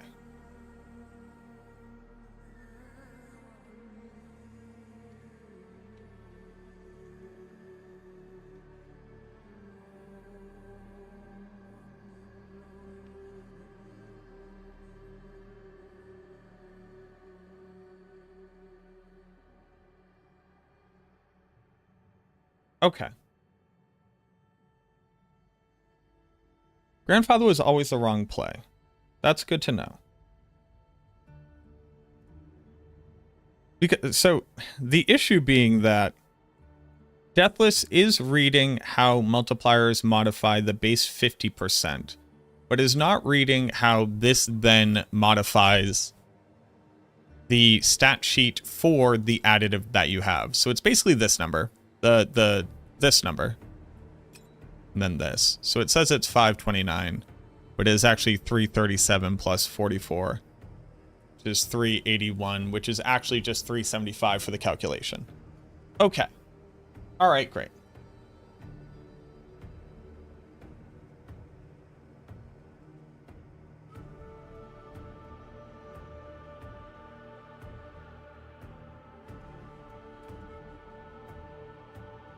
Okay. So now we're there. Cool. We get it. We understand it. We know what's happening.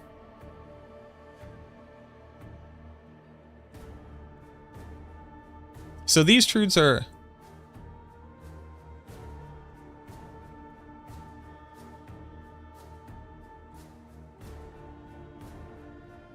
So we now understand this part.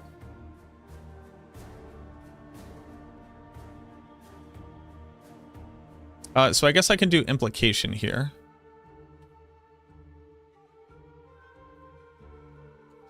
Implication. While getting crit multis that inflate stat sheet does add to the total crit calc. Grandfather is not the strongest option due to the natural limit of its impact and the amount of additive crit you can get on legendary weapons.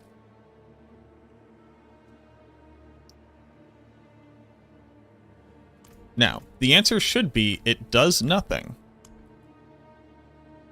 But does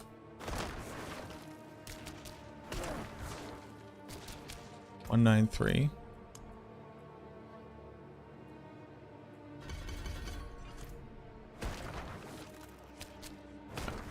skill ranks do nothing. Okay.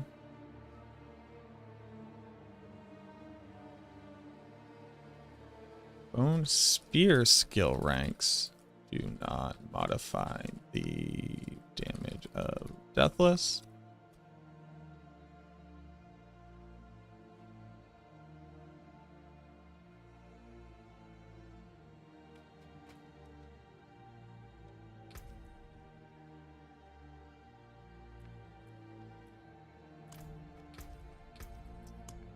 things like imperfectly balanced should. 222.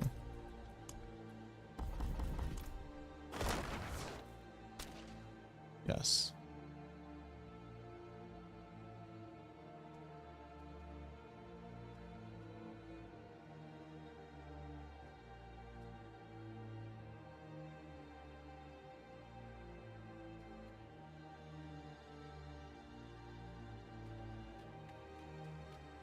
Okay.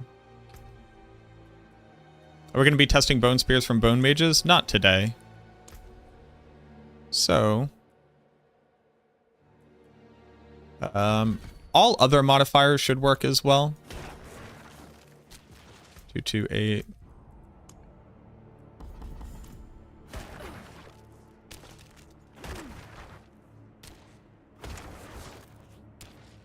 Yes. All other generic modifiers work as well.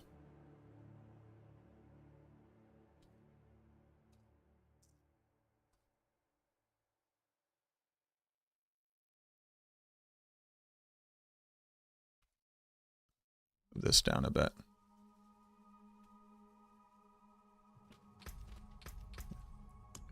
Let's really think about anything else that could have like a specific impact.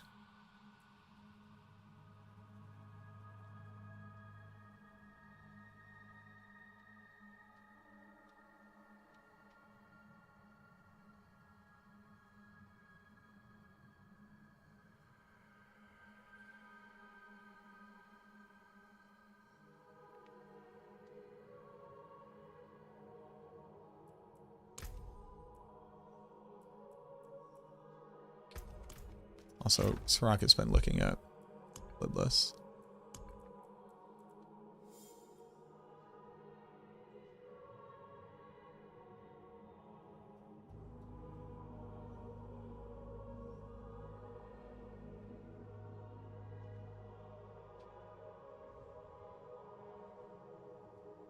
This would multiply it by 2 and add on 100. So bring it up to 600, 700.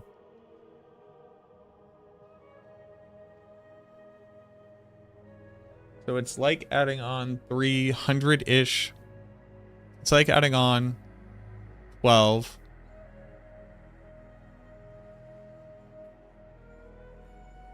It's like adding on 300 additive.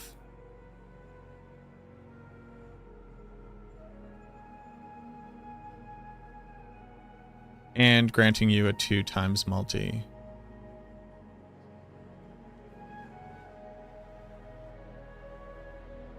Let me just make sure that this like modifies stat sheet like it should.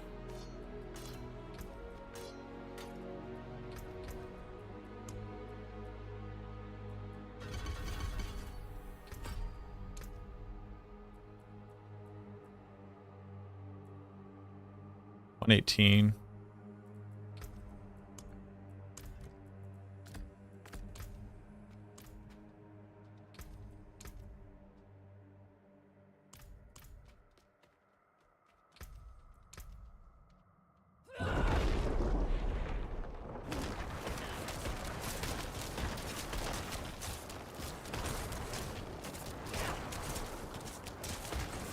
Oh no, because losing the grandfather even further reduces the bonus here. So you end up at 118. A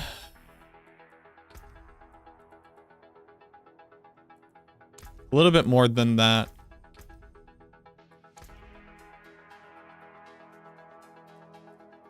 And this grants you double that plus 100, so it should get up to what, like 318?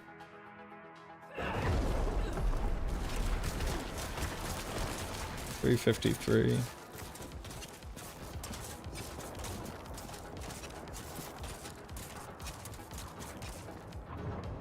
Why is it more than what I expect it to be?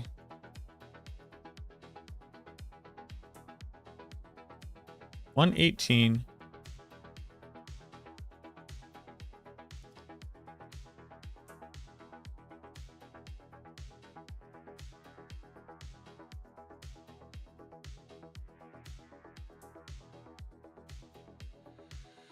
337. Hello.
What is the best way to farm mythics? You want to get a bunch of boss materials by running the Witch Tide, the new Hell Tide for the new season event.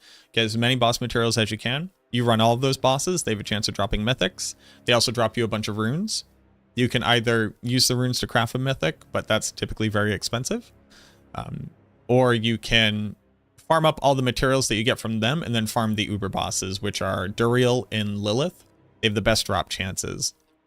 You probably want to find a group of people who are doing something called rotations, where everybody brings boss materials and you kind of take turns putting them in so that nobody gets screwed. And yeah, that is the best way to farm mythics, is kill bosses. Very specifically, the bosses that you need boss materials to summon. So their names are Lord Zir, Gregor the Penitent, Varshan the Defiler, and Beast in the Ice. What up, Maureen? Yes, we're on spreadsheet time. So this says 337. I'm getting 353. Why?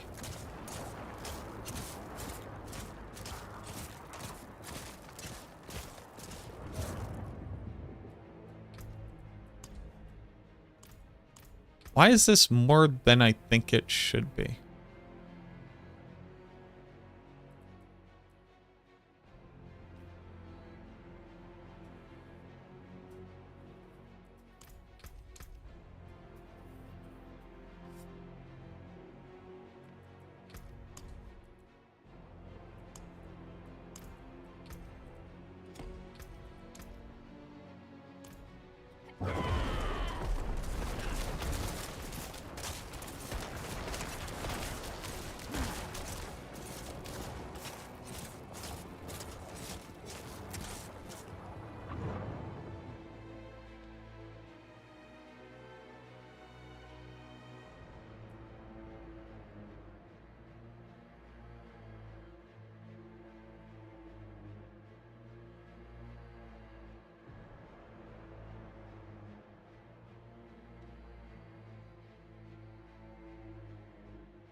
Bone Storm applies in steps. So it's not 2 times the multi plus 100%.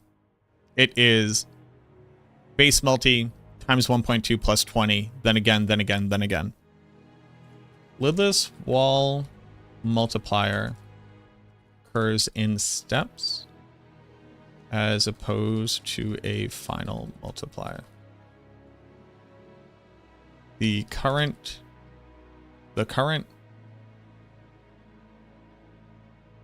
multi receives a 1.2 multi, then adds 20. So rather than gain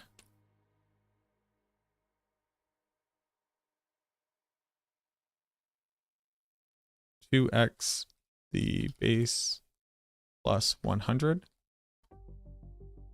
20 times 5 per 5 storms, you get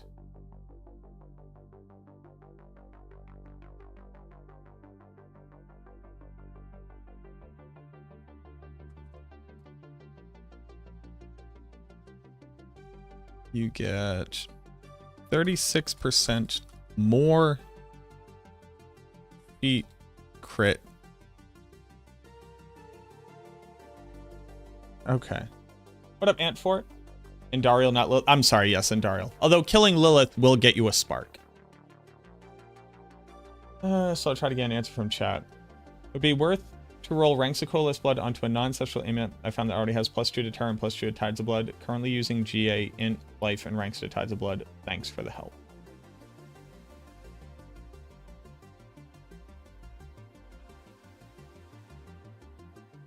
You should not be using a non-ancestral amulet if you have a good ancestral amulet in the first place. And Ranks to Terror are actually very bad in general on the build, just because they don't work once the enemy has become unstoppable or the boss isn't staggered. Terror is the lowest value out of all of the passives that you could possibly get. I would rather have like passives to amplify damage than Terror.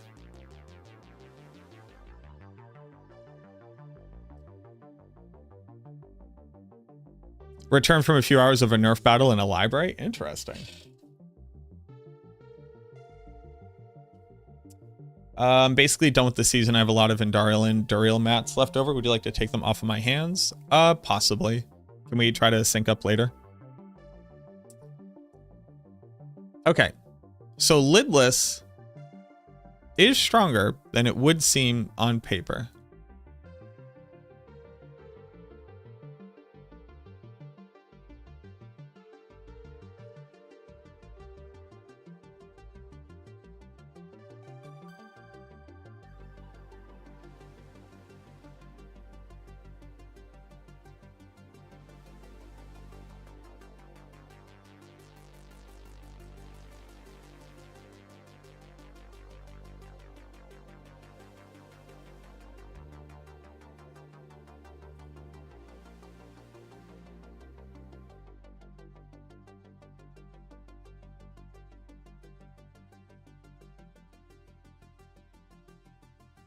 Okay. So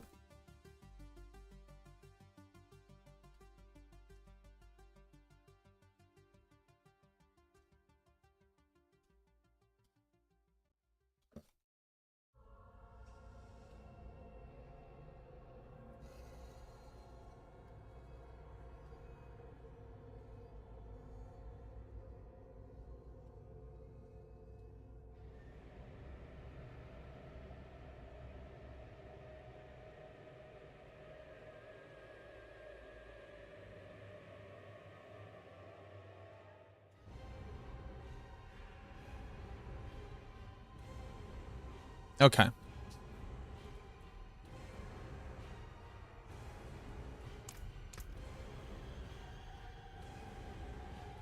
So, okay.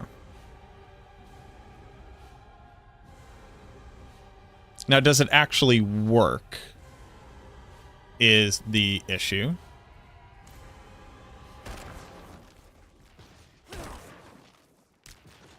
$90. $90.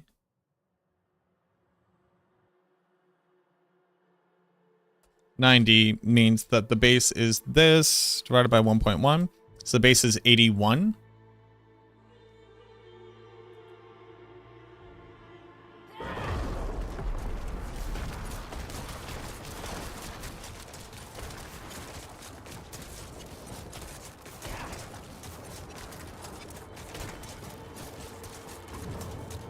It's really hard to see.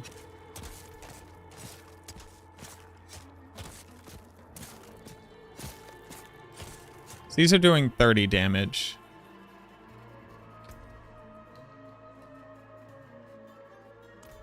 Okay. So let's try that again.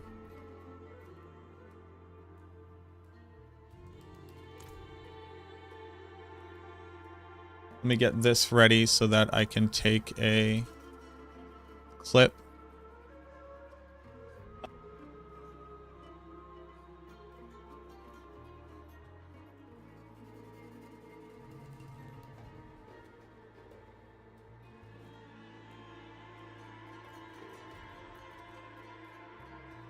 Clip there, okay.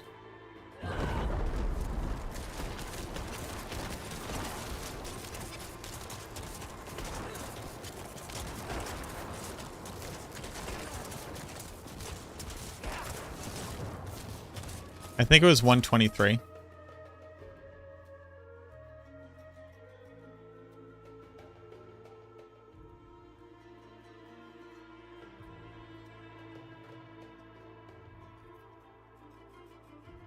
$50, which would be 10. 10 would be...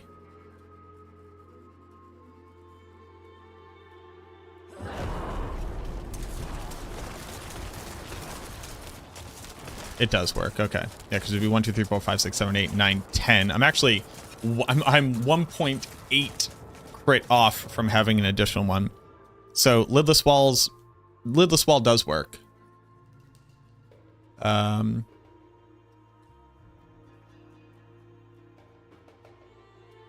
Testing shows this does work like all other global multis.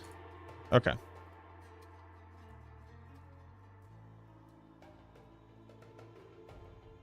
So here's the funny part. This makes lidless wall have a larger impact on the multiplier of this damage than Grandfather does. With the issue being...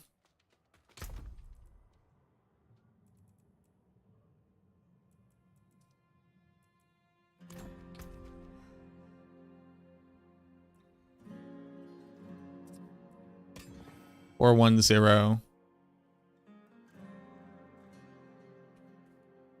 With the issue being that you take a 35% damage loss equipping it as a basis.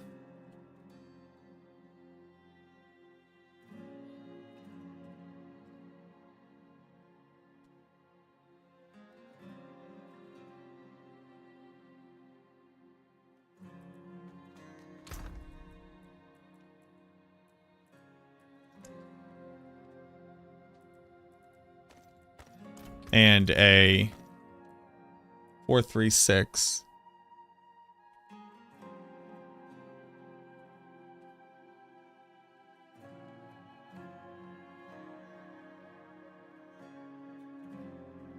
Percent loss in comparison to a focus instead of the shield. Not so bad there. So the difference between shield and focus is about a 6% damage loss.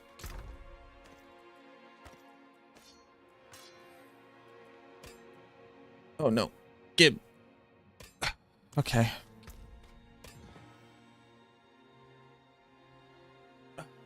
Played Bones Fair Infinite Bone Storm with Lilith back in season 2. Good memories. Did Avatar Zero while everyone was playing Busted Black River with Light. Yeah, it was Infinimist was the build for Abattoir Azir. Infinimist's return to glory for a short time.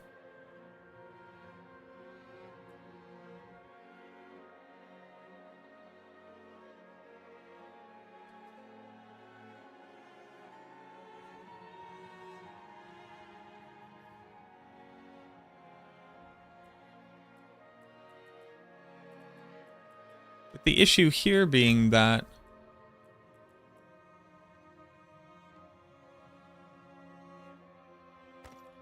a focus could already net you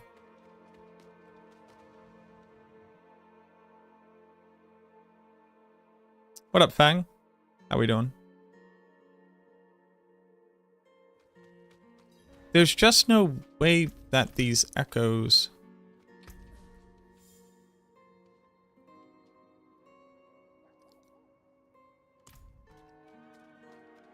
can be... How the fuck does the echo do more damage than the spear? It gains another multiplier is how it does it.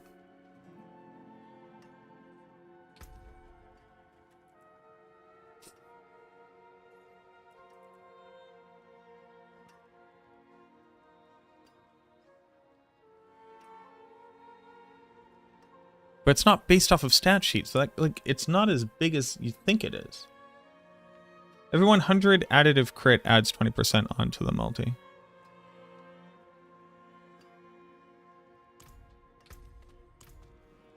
Is that a grandfather? It is.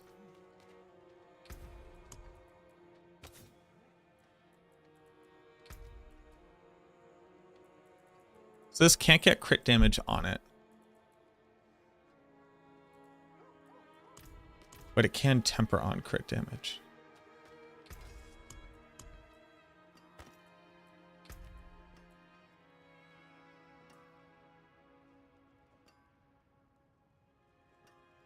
Oh, and I have to make sure that, like, bone crit damage doesn't do anything. You can get 85, which is 15% itself.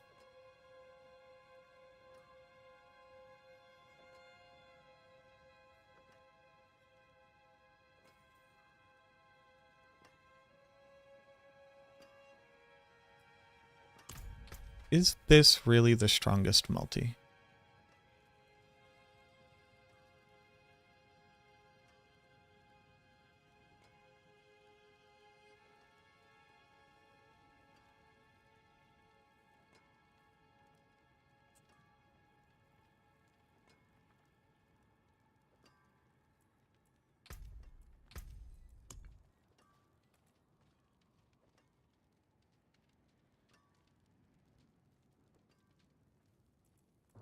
Like, if we look at what this number looks like,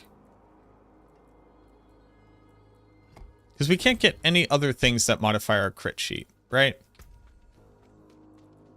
Nothing else can modify our crit sheet.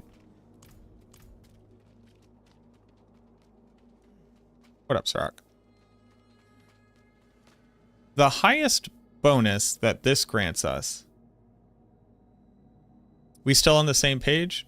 Kind of. So here's my primary issue.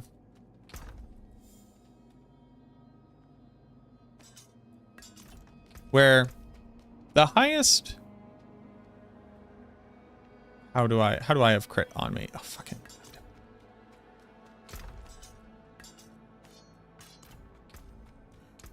The highest that this modifies our damage number up to is like 300. So it's 444.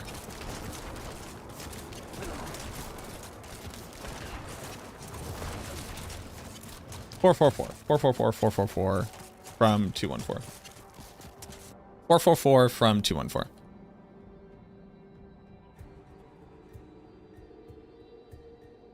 So the largest impact Lidless Wall's stat scaling has on the Deathless Visage's damage from base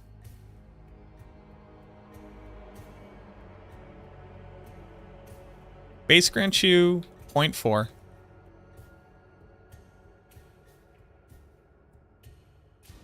Eight, 9. 0.9.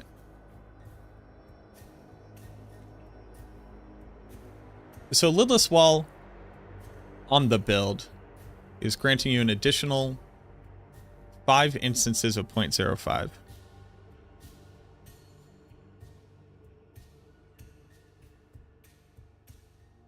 By taking into account ranks. I'm not attempting to calculate the total impact of lidless wall on like. So here's what I'm coming to understand. Oh, from 111. Wait, how did I get to 214? Okay, so the way that it's modifying the crit damage multiplier, I'm trying to understand that, because everything else is fairly simple math. Everything else is fairly simple math, right? You can take the 2 bone skills, calculate that, that's easy. It gives you a 2x multi, that one's easy. That one's fine, that's easy to compare against. It loses you 6% damage over losing a focus, so it's 100%. So like right now, if you ignore the deathless part, right, it's this versus Soul Rift, assuming that you can reach the same amount of attack speed, you can reach the same amount of crit chance, right?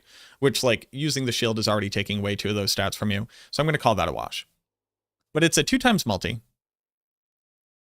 And the ranks to Bone Spear, which would probably be like, I don't know, like a, you know, like a, I don't know, like an 8% damage difference or something. Versus Soul Rift, which is 1.75, and then aspect that you could put on your focus. Let's call the aspect a 1.3. So the benefit that you get out of the Bone Storm has to increase the amount of damage that you would get on your Deathless procs by a very significant amount.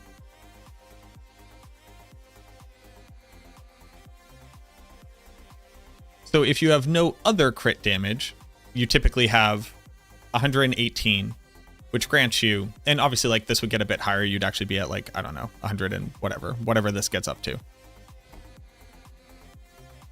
Like it will be slightly higher than that. But without that, like having your Iron Golem sacrificed and gaining this crit multi in the first place, you go from 118, which is 4, so it's 0.2.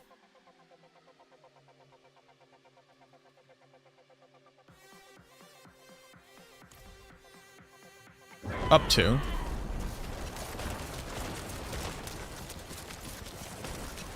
444, which is significant. Which is 16, 17.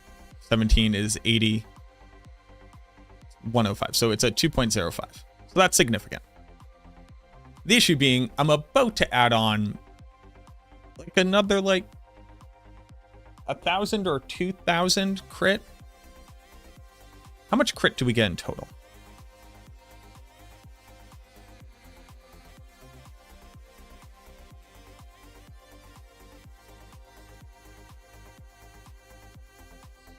How much crit do we get in total?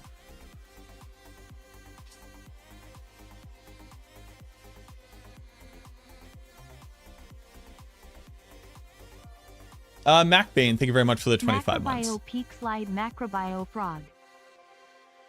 We'll use this one as an example.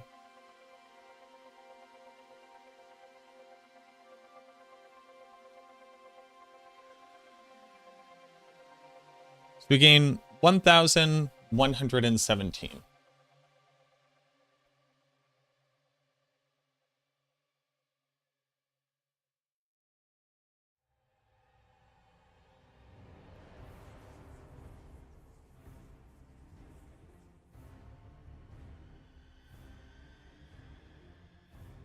$1,117. So 1,117. So this is equal to this plus this.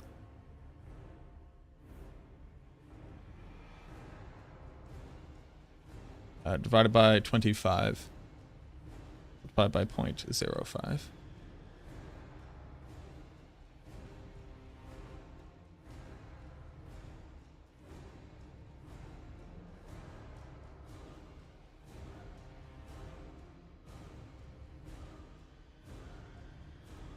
This always freaks me out that, like, it's not doing it right. Okay.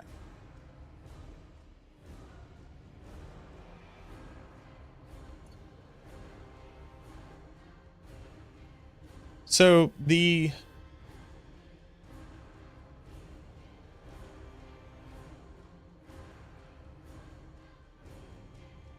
well, the impact originally seems like a 70.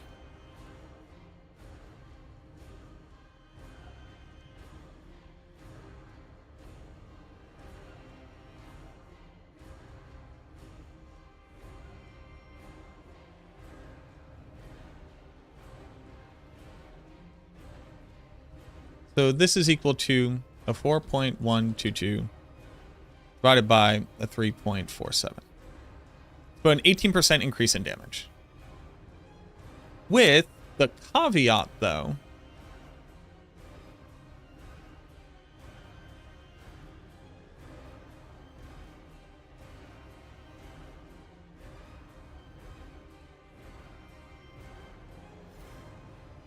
so I actually need to remove this.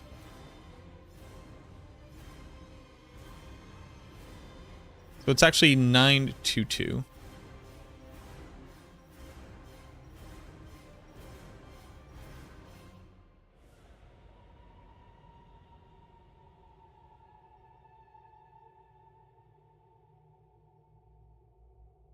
So actually, hold on. Let me take this.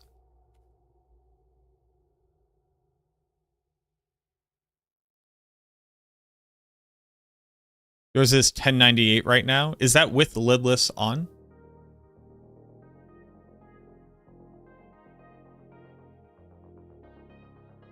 You have lidless on? How do you have more crit damage than the planner?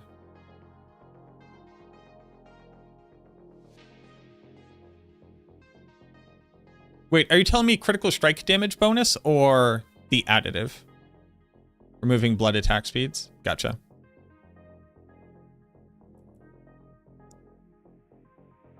The additive, thank you. What up, blood? So you currently have 1098.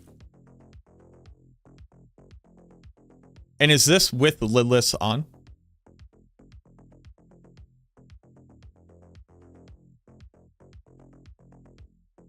That's with lidless on. Okay. So the difference between your number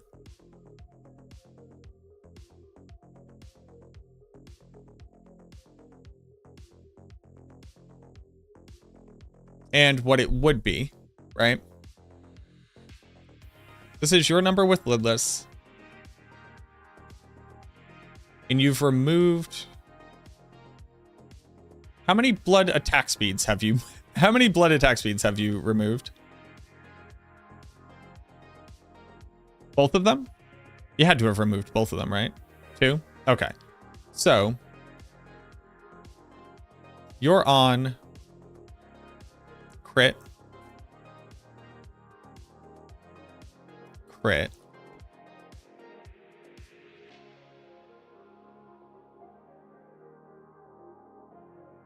So yours is modeled here.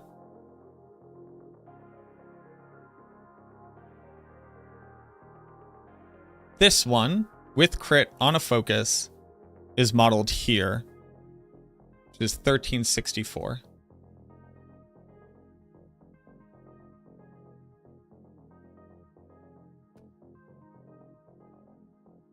Which seems a little bit too much. Let's just add on the 123 here. Let's assume everything else is equal. This plus 123. So the difference between lidless and not lidless here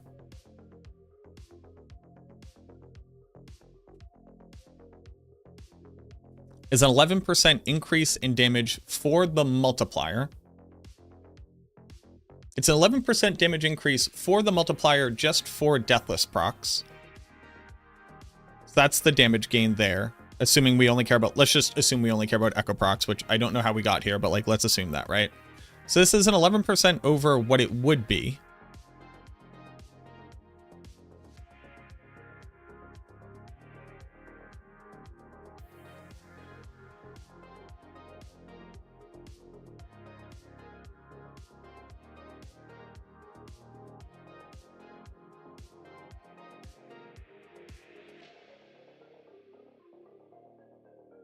case special value. This is a lidless, deathless bump.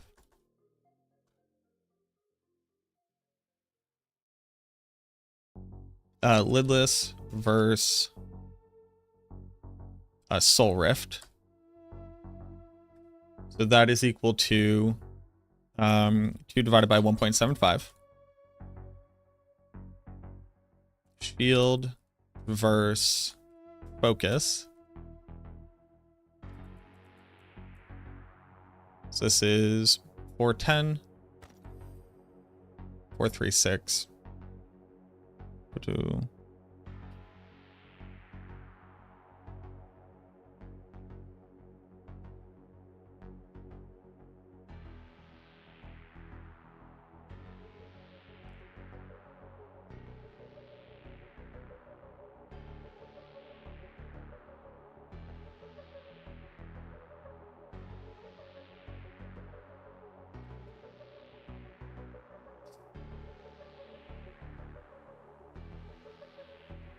You have the ranks. How many ranks does this get up to? 21.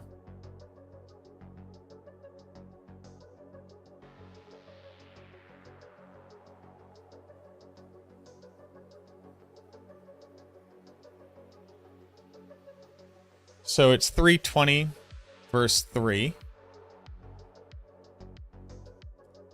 Well, theoretically, it could be GA'd, right? Like, I'm going to change it to a GA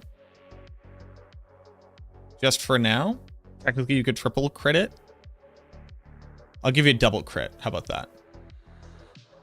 360 versus 3.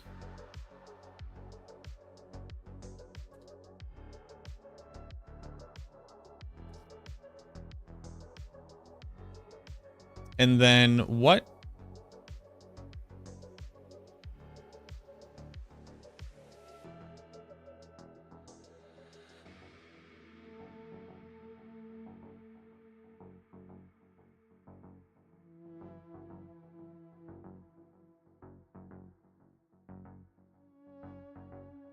It would be cadaverous, right? It would be aspect. No, I mean, you could do Great Feast. Yeah. Yeah, Great Feast.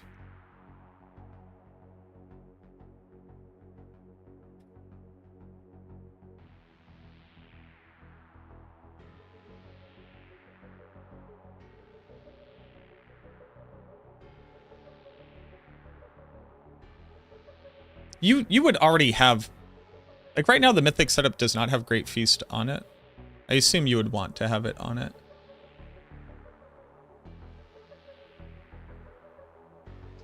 It's supposed to. Okay, so it's cadaverous over conceited. So this is actually...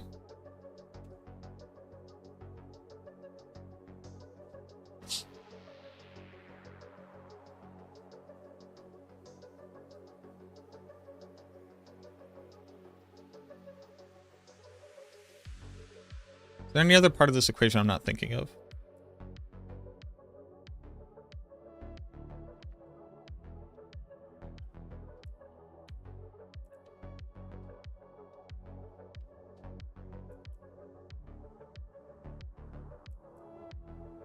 It very slightly changes your attack speed.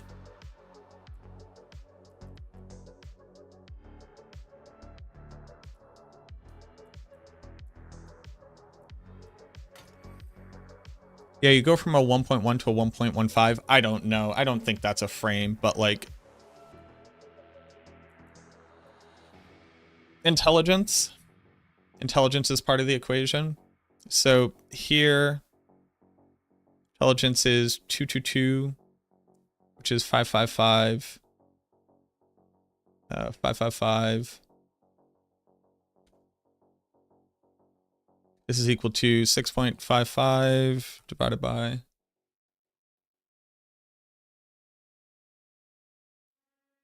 464, so 564.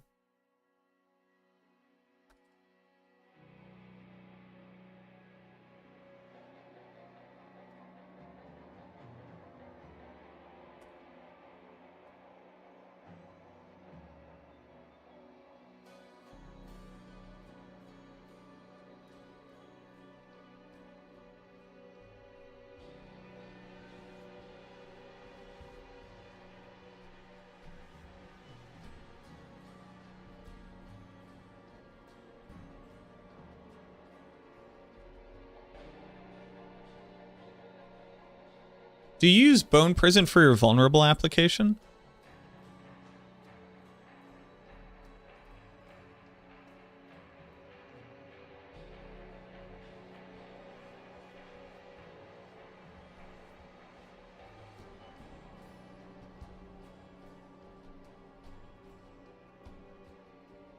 How are you getting vuln on the build with lidless? I assume it's a... Let's just assume vulnerable.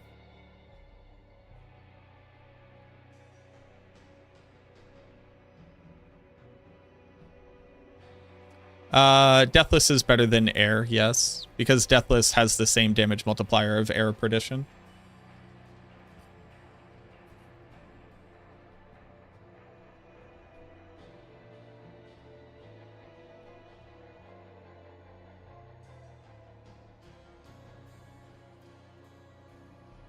And you're not at 100% double damage, which, like, is an amount.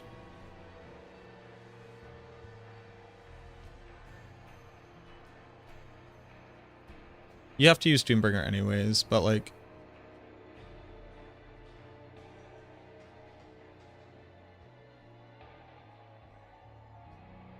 You still have to triple it? Well, you could crit on this one time. Right? Yes. Yeah, you could crit on this one time. Oh, no. No, you don't have to triple it at all. No, that's Mac. Hey, bud. Hey, bud. In fact, you only have to hit it once. You could hit it once here, too. Which, like, that is a thing. 2 divided by 878, 878, 878, 878. 878, 878, 878, 878, 878. 2 minus...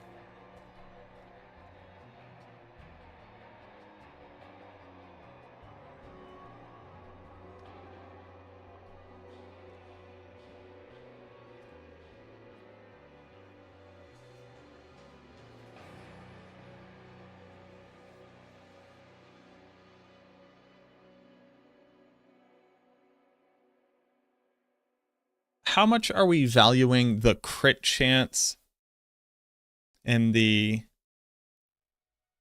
I also don't think that sacrificial is actually the play up here with 2 multis. Maybe it is with overpowering crit. I need to remember, but I'll think about that fucking later.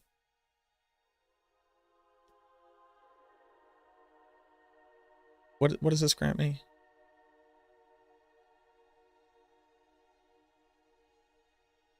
Is the crit chance and the attack speed a wash? Like, do you agree that you get to these caps even without this, or do you need it?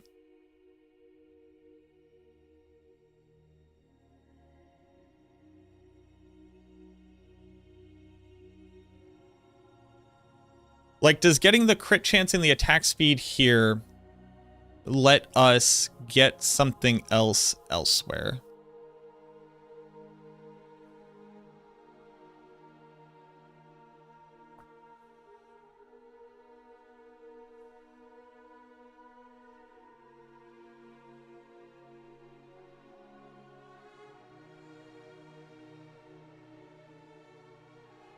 Allows you to not need crit chance.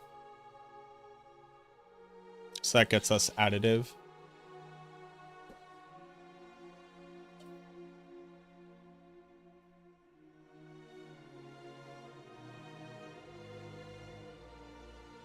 Grasping Veins is still the biggest multi we can get on the builds. We still want Grasping Veins.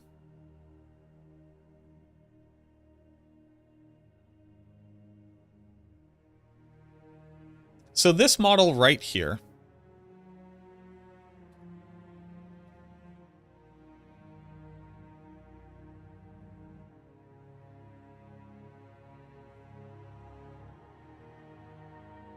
no, not some.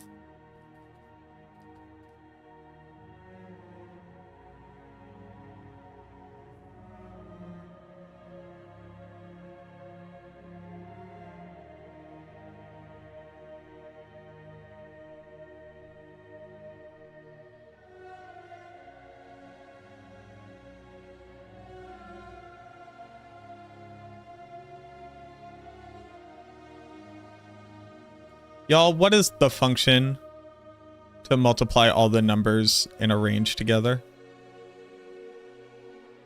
Starless not good for Bone Spear. Starless is okay for Bone Spear, but you need all the stats on your rings.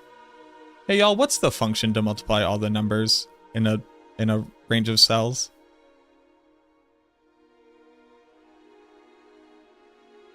Hey, I feel real stupid asking this question. What is the function to multiply all the numbers together?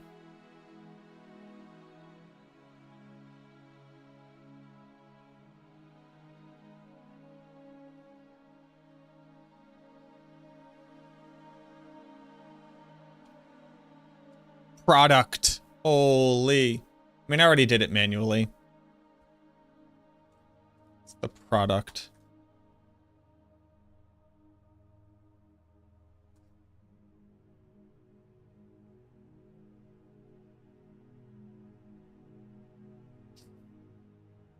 Lidless wall is at 28% damage loss.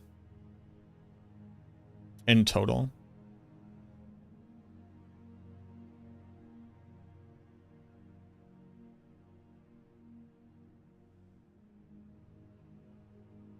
Is that accurate? Yes.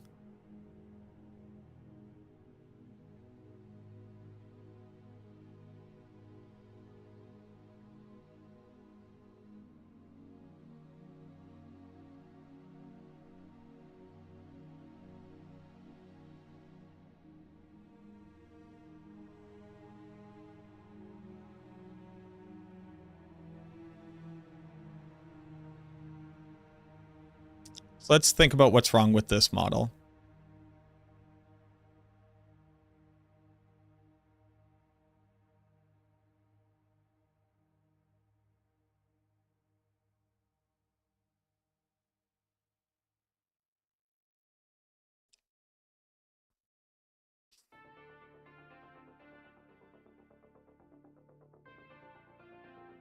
Because crit damage, so like how much bonus the additive gets you?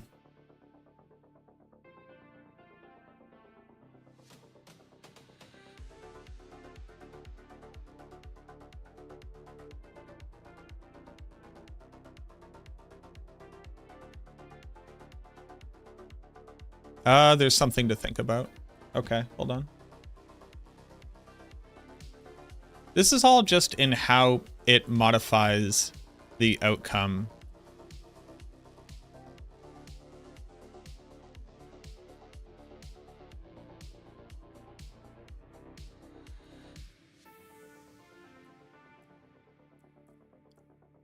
Here. So let's look at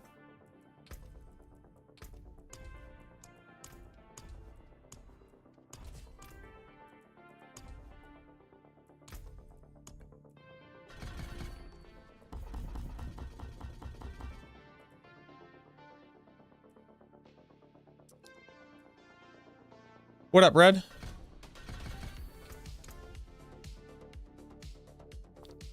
Crit chance.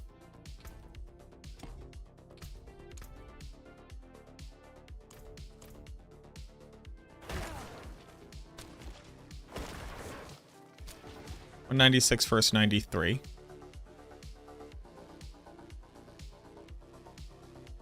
That should be impossible.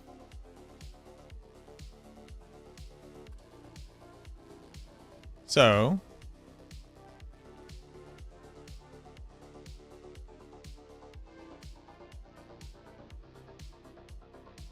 So 93. Why do I have variance again?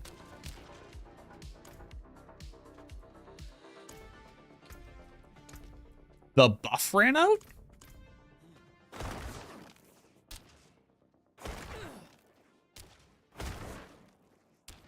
$96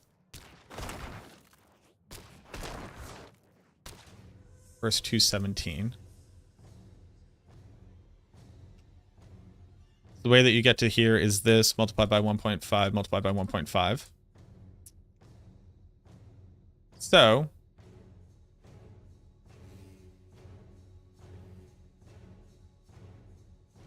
Deathless Visage reads Bone Spear's crit multi on its echoes.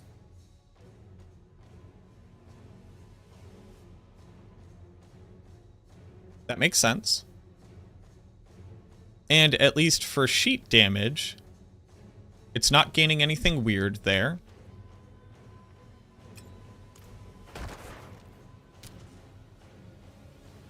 Uh, 118.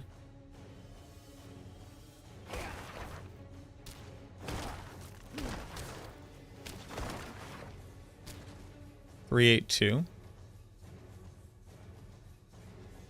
This should be equal to this. Multiply by 1.5, multiply by 1.5, multiply by 1.44. It's not getting double from the additive.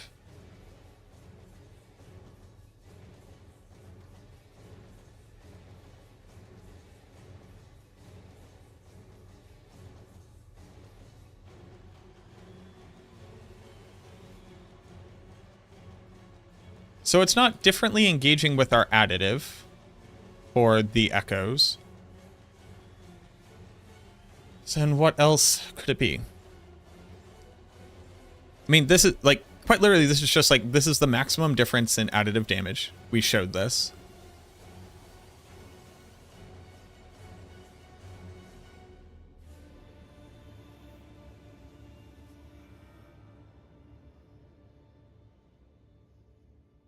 Oh, here's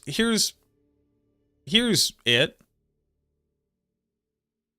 This is actually 1.2 to the 5th.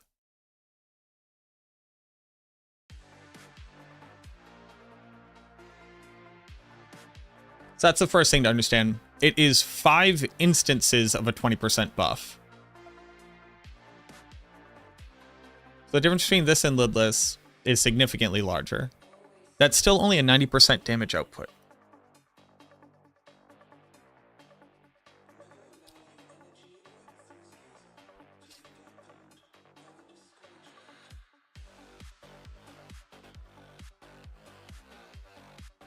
This is, again, if we're just looking at the no, it's even less than this, right? Because we actually don't care about ranks. If the only thing doing damage is the echoes, we don't care about the ranks at all.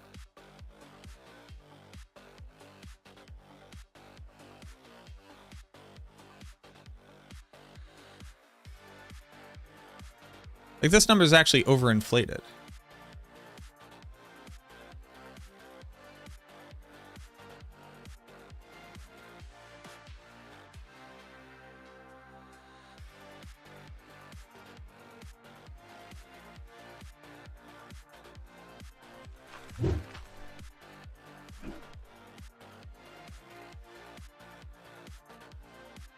Yes, this build has the life drain from the max roll build because that's what the pants say. If you haven't read the pants, the whole puzzle piece of this build is that your Bone Spear is now a blood skill. It drains 10% of your maximum life each time that you cast it to consume a corpse. So the whole thing about the build is trying to figure out how to offset the loss of maximum life.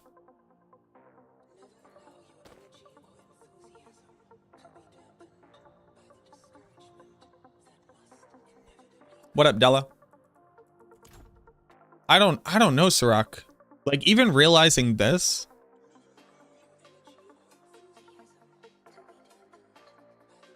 What do I think is the correct DPS amount for the Ringman Deld if they fix it? I don't have a number for you. It's basically not currently scaling with your damage multipliers, and then it will. The minion build will be a B tier build when they fix the Ring of Mendeln, because the Ring of Mendeln working properly was part of our calculation for the relative clear potential of the build.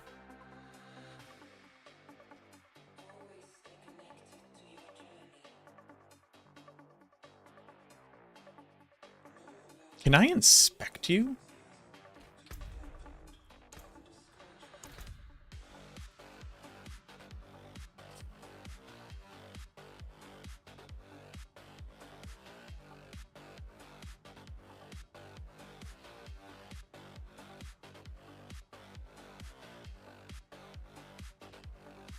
Bro, fuck this.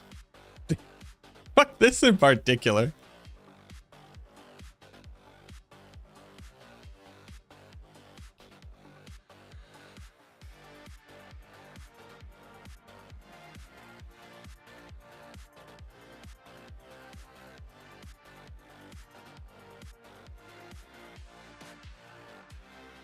Dude, your gear is actually cracked.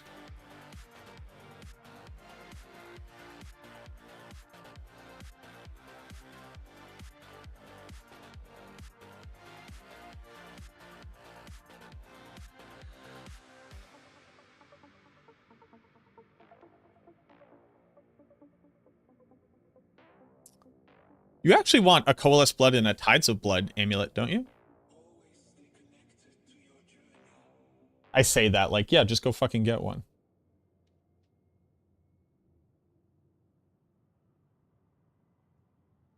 That's only if you can maintain healthy, I guess.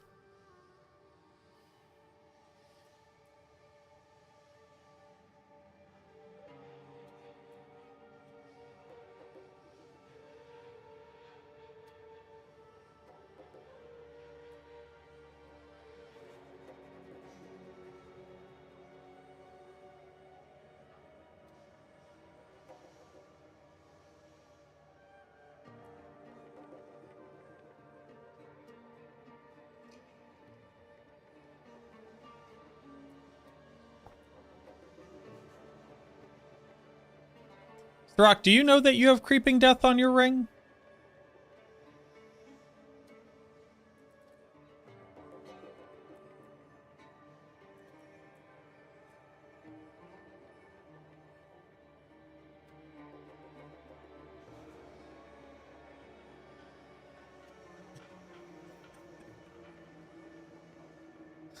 No problem, man.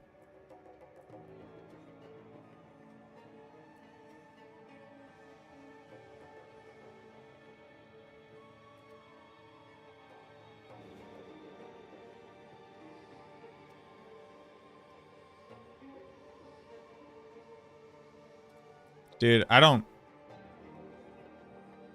know, man. It's just like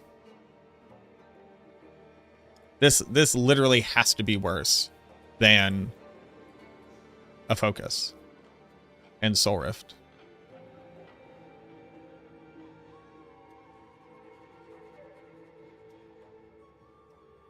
Like, even if...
Maybe my math... Hey, this is going to sound really stupid. Maybe my math is wrong.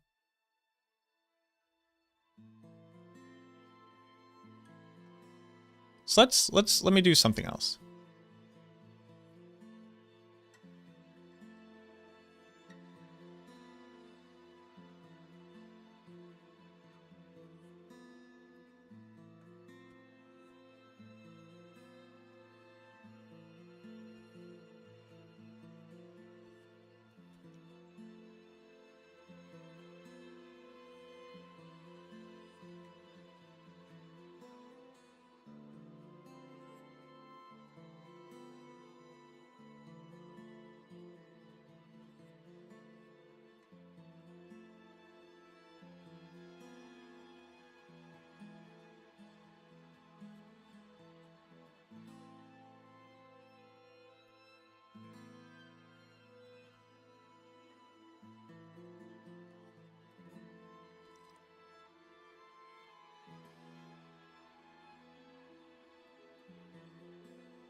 it just like it has to be doing less damage.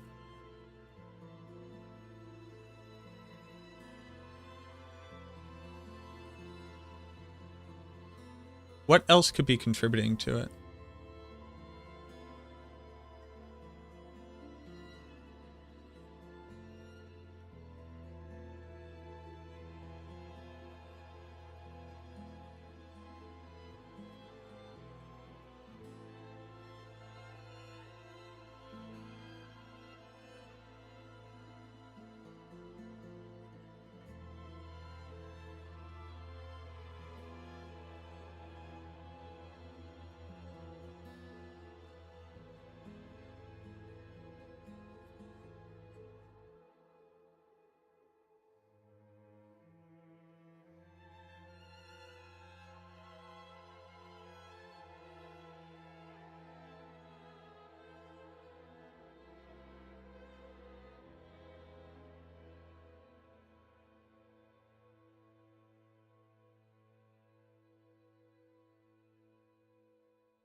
What up, Alan? Welcome to the Machinations.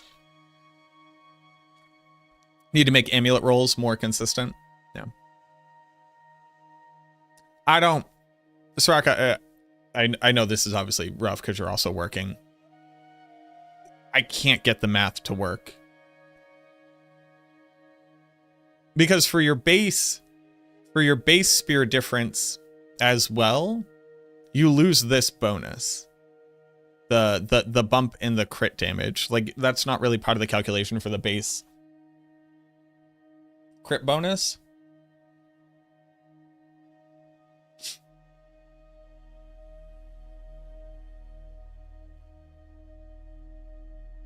Because I'm calculating in base 10. What up, Phantom?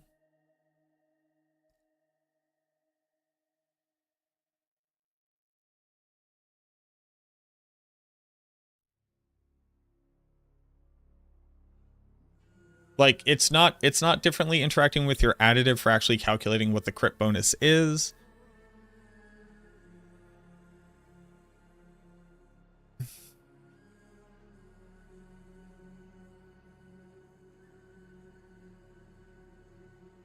It gains all the same multipliers, right? So it's overpowering, it gains that additive.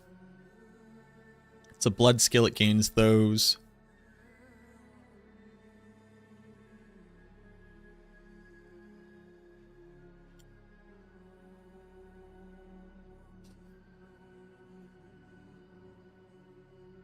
Oh.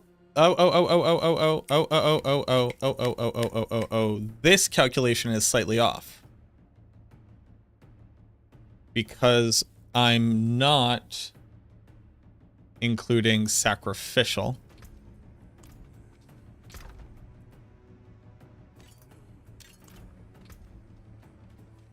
Hold on.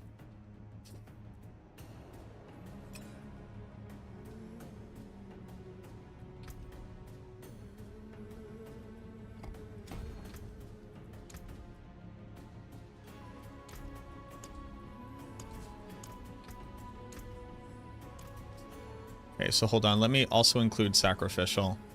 'Cause that does change this number.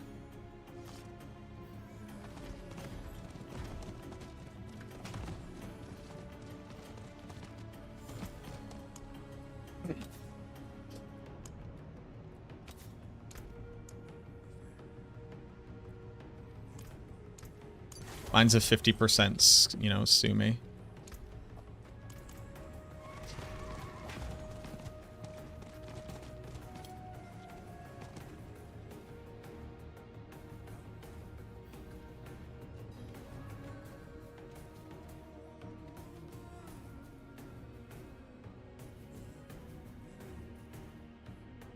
So this ends up going from 161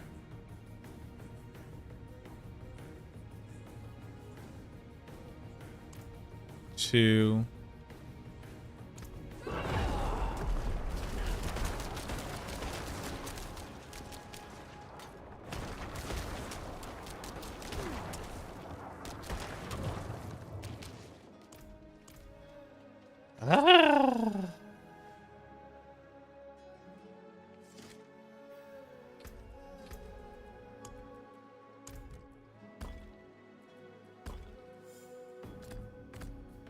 Rip.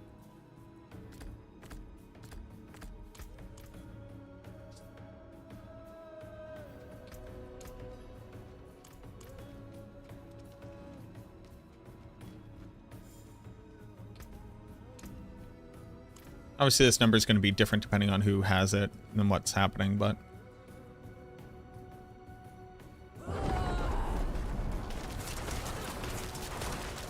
550.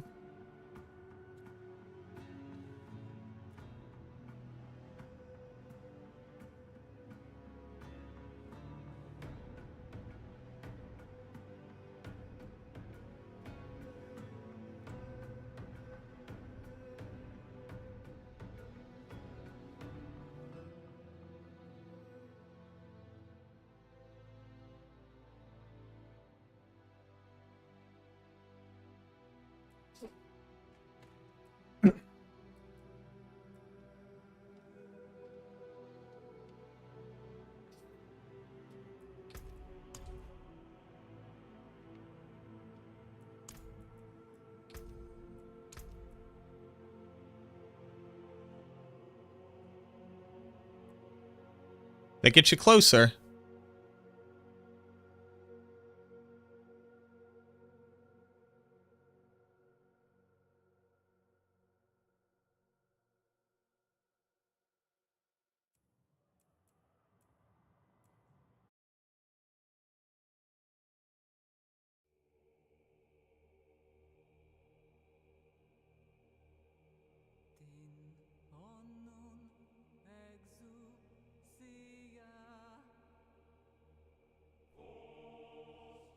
Does cadaverous work?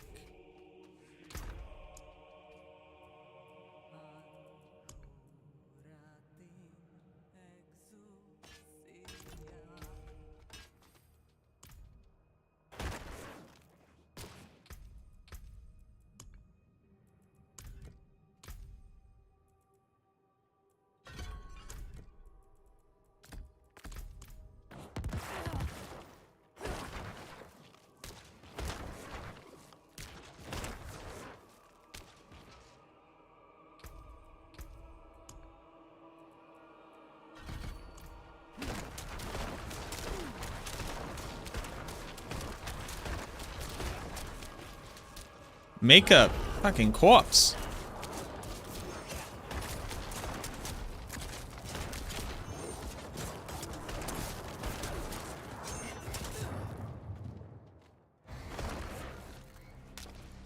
$159. Okay, so cadaverous works. Blah, blah. Rock, I got nothing here, man. I can't make the math. Realize the issue here. This would be a little bit higher, but again, it's increasing both of them.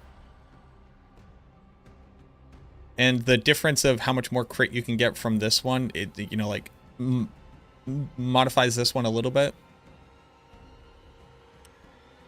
It's not reading stat sheet for anything else. It's just for this portion of it. You get your 14% here, 42% increase over using it over Soul Rift, except that you also have an aspect here.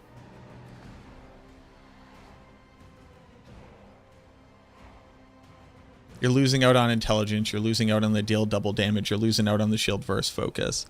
The bump is in how much it increases the Deathless's multi and the raw multi difference between Soul Rift and Lidless, I can't get it to do more damage.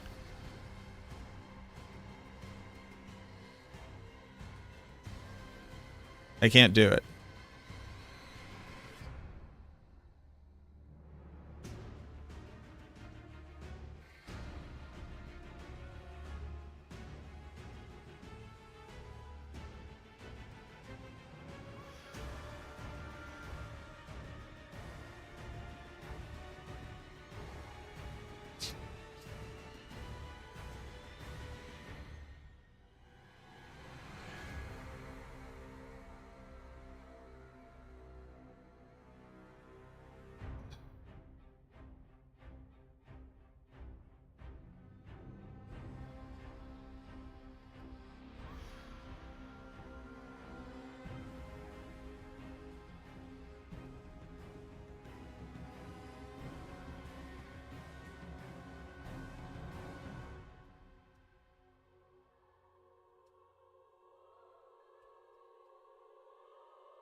I can't do it.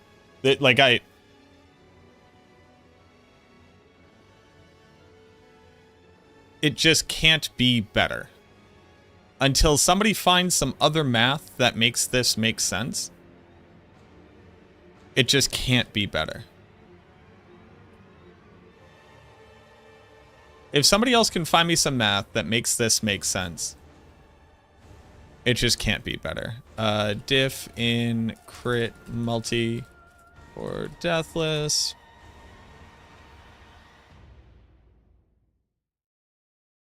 Yeah, I don't know.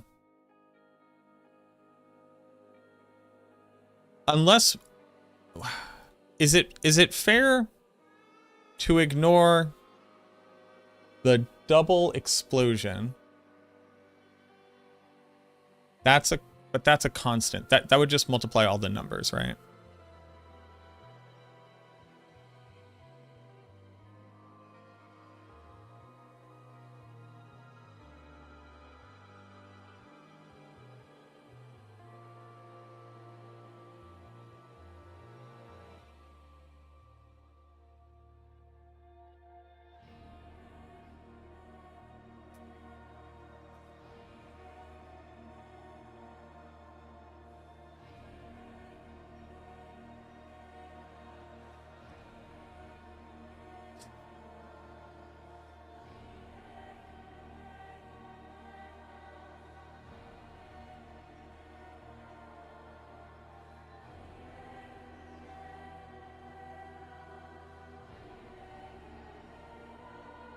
Does the aspect of Dark Dance always give the damage multiplier while wearing Endearas?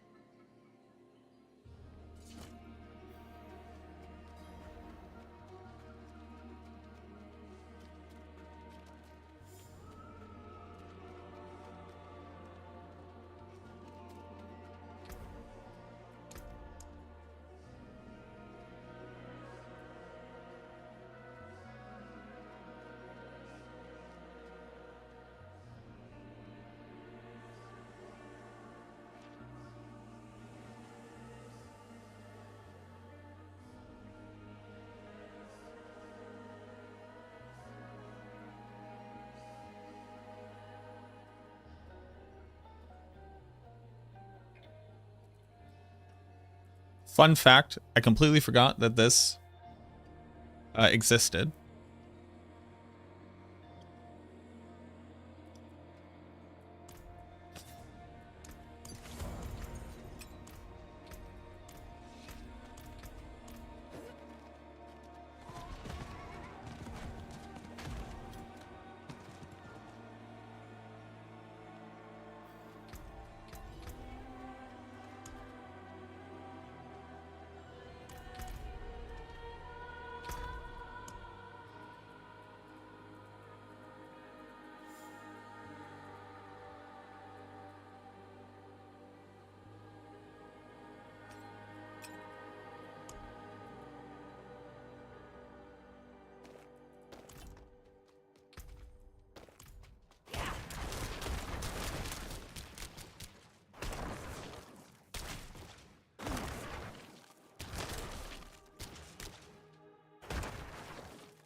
Why am I fucking critting so much?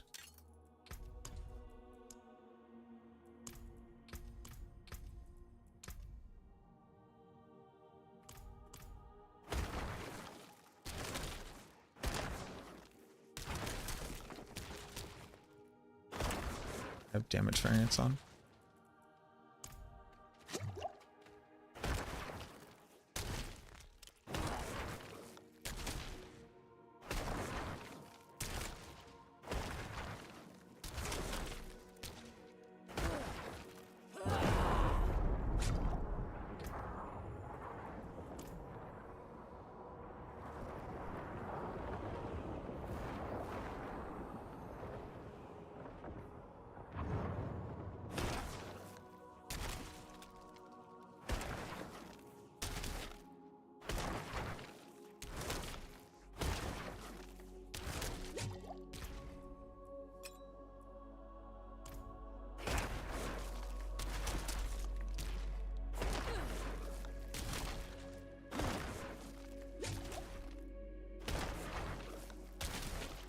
Why is there damage variance now?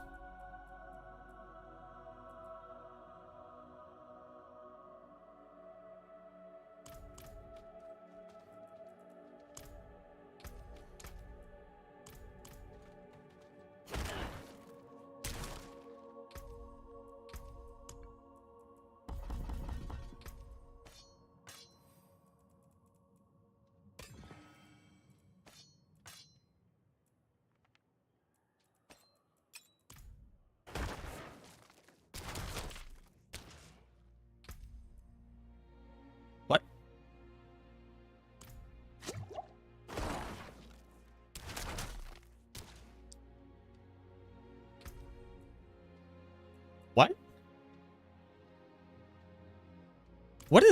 What is happening?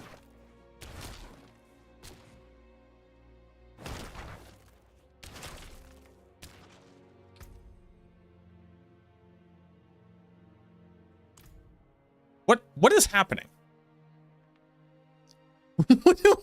what's physically happening? Okay. Alrighty. As we can see, I fire my bone spear. It fires. Nothing weird is happening here, right?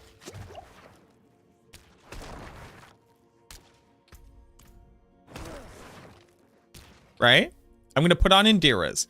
Indira's says, Bone Spear will drain 10% of your maximum life after hitting an enemy to consume a surrounding corpse to launch a new Bone Spear at it.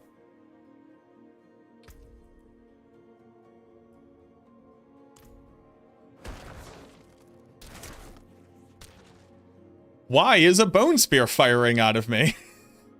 What?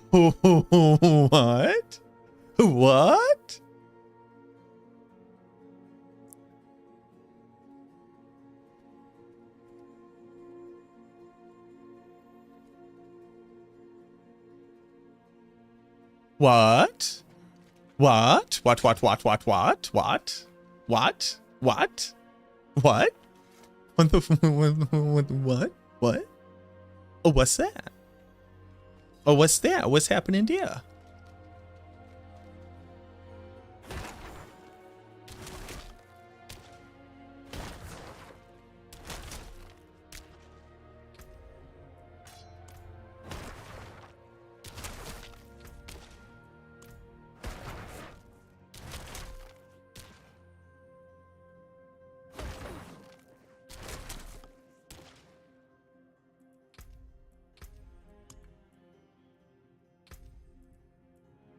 It's not title.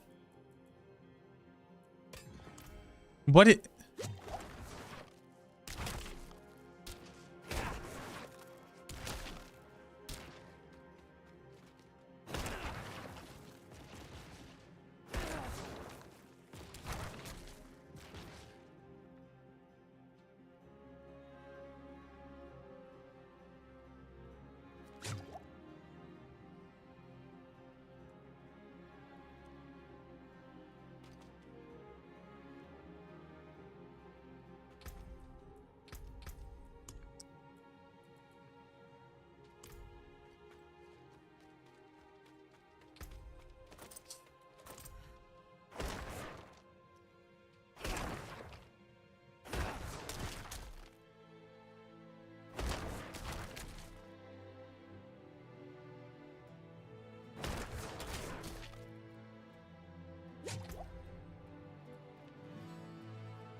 Exhibit A.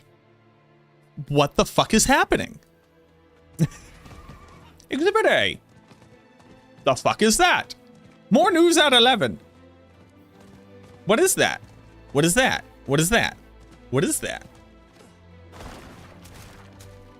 What is that? Why is it doing that? Why? What is that? What is that? Mechanically, what is that? Watch. Bang. What is that? What is it doing? What is... Hey, Sirach. Hey, Sirach. Hey, Sirach. I'm gonna die. Hey, Sirach. Hey, Sirach.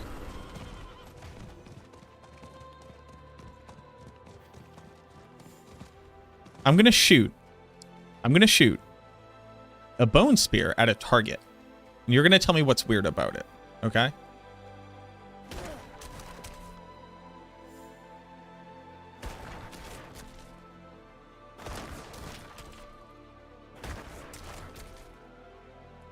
Now, what's weird there? Well, I don't have Deathless Visage on. I don't have chance for a Bone Spear to cast twice. I put on Indira's. And now here's the weird part. I'm going to put on Deathless Visage, and I'm going to fire over here. And when the explosion goes off, I'm going to shoot another spear at this target.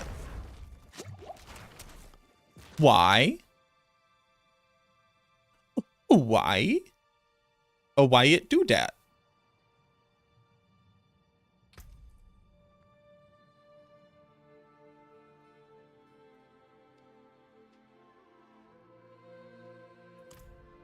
I shoot. It shoot. No corpse. I shoot. It shoot. No corpse. I go outside. I shoot. It shoot. No corpse. What? What? What? What? What? I shoot. No corpse. Still shoot. Second one. That's impossible.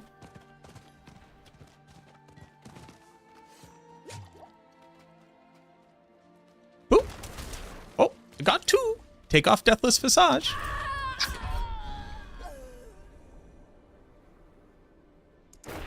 Take off Deathless Visage. It's clearly Deathless Visage. Visage. Boop.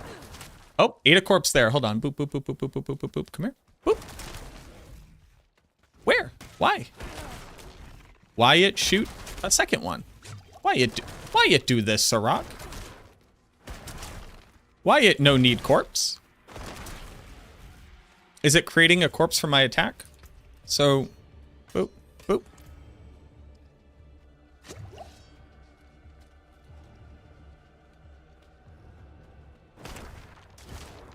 Nope. Boop, boop, boop. Boop, boop, boop. Boop, boop. Boop, boop. A boop, boop. A boop, boop. Oh, why? Hello. Hey, bud. Yeah. Why it do this? I have Tidal on. I have Indira's. I have no way of generating corpses.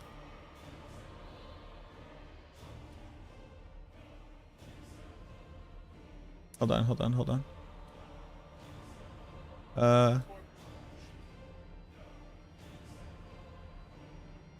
Yeah.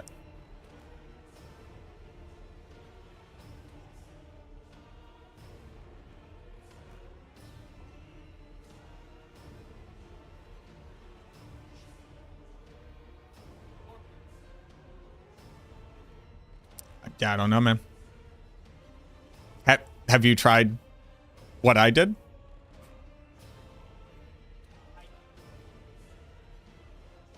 Have you tried that? Like, but that shit, like, it could be any of them. I'm gonna put on the Cadaverous. I cannot generate corpses. I do not have Flesh Eater up. Bone Spear itself does not generate corpses naturally. It doesn't change becoming a blood skill. Boop. Boop. Boop, boop. No corpse. Why need corpse? No need corpse, just cast. Why corpse when no need corpse? Also, we do have to add Dark Dance to the build. Yeah. Yeah.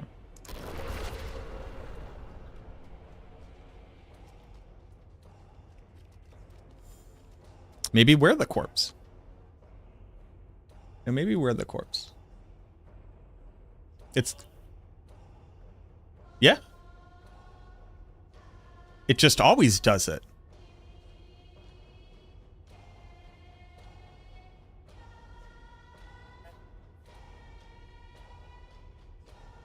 Yeah, it's like reading you as a corpse. Yeah, no, it's real. It's really you casting Bone Spear. It creates echoes.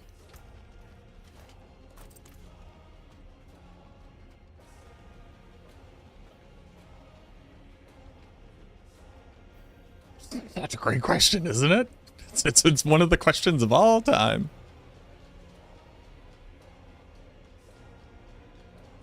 See, Sirach,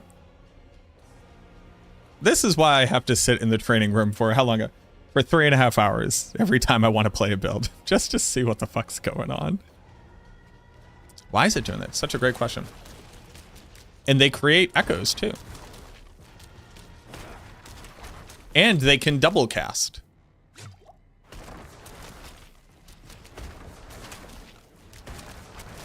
Yep, I just got 4 casts from a single cast.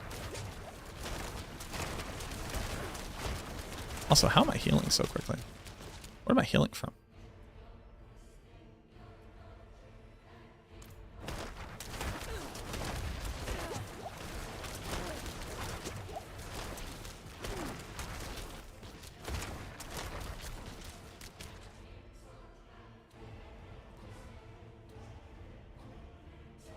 It's not a snapshot though, right? Like, so I'm gonna record this just so I have this forever.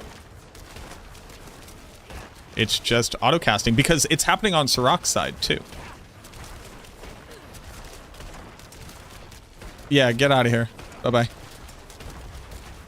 Okay. Exit Diablo. Go back into Diablo. If there are no corpses, it doesn't need a corpse to trigger. It just triggers. If there's a corpse, it fires from the corpse. If there is no corpse, it doesn't consume a corpse, but it still fires.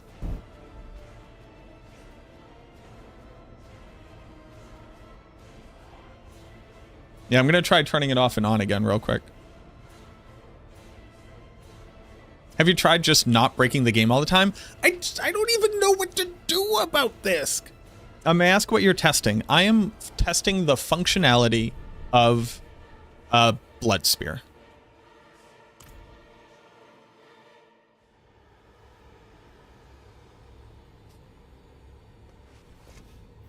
How? Hey, y'all. How's it going? MacroBioBoi here. What the fuck? Like what the fuck? How?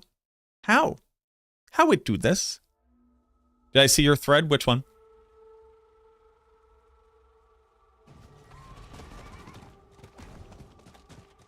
I need the title Game Breaker.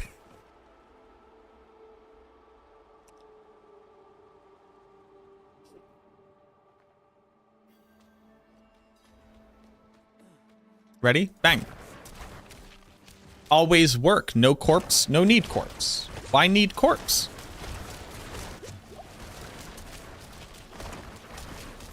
This isn't triggering a corpse consumption, is it?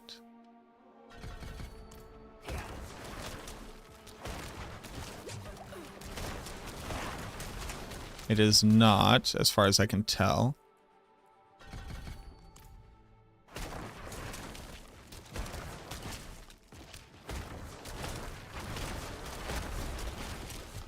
Okay, so it's not. Yeah, it echoes. So here's what's happening. I'm fairly confident I understand what's happening. Here's what's happening. For this to work,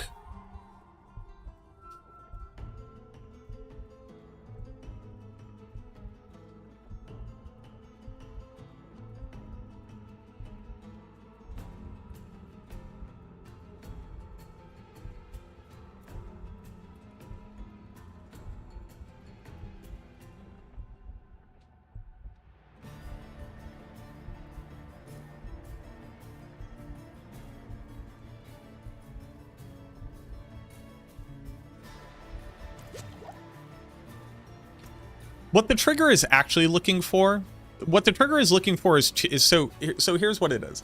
The trigger is hitting a target with the bone spear, which includes the echoes. At that point, it attempts to do two things: consume a corpse and launch a bone spear. What they didn't put in is, if fail to find corpse, do not launch bone spear. They put, when bone spear would hit a target, consume a corpse and launch a bone spear at it localized on corpse. They didn't put, if no corpse, don't launch bone spear. And since it doesn't have a corpse to originate from, the missile originates from the player, because that's some default coding to stop some other issue. That has to be it.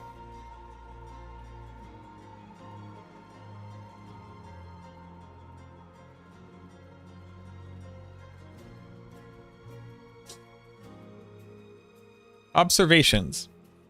Indiras will always trigger a second bone spear, even if there's no corpse to consume.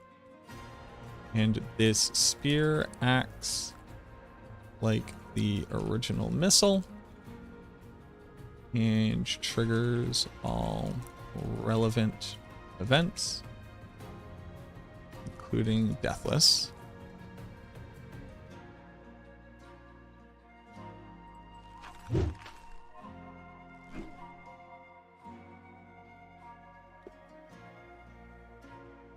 No snitching. This isn't actually modifying the output of the build, because you always want to consume corpses. It's just hilarious that it works this way.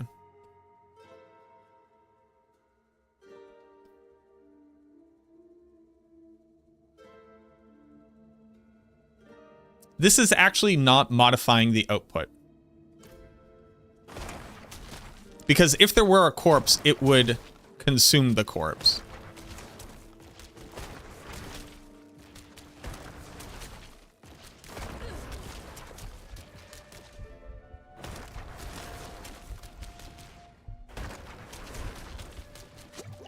Actually, I'm so wrong. It's actually incredibly powerful.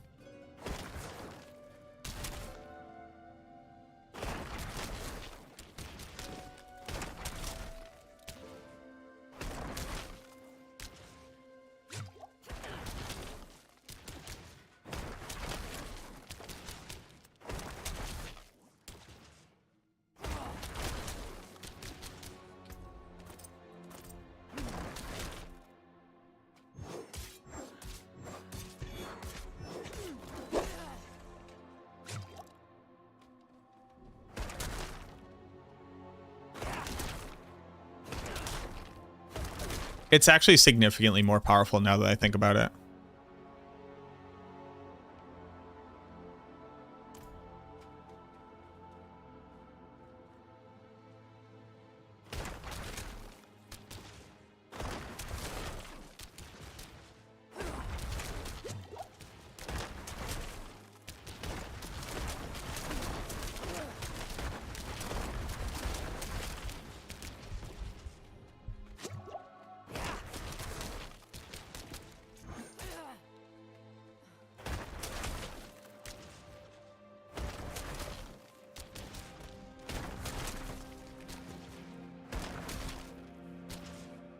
I need the other test dummy.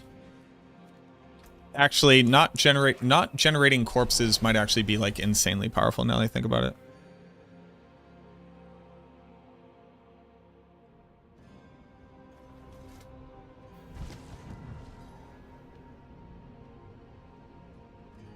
You sure that's not a double cast? I'm positive.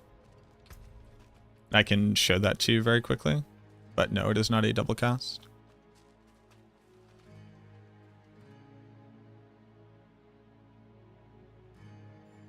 I watched how you count Lidless for his focus. I just realized his biggest number of damage is actually overpowering spear. Other numbers are insignificant.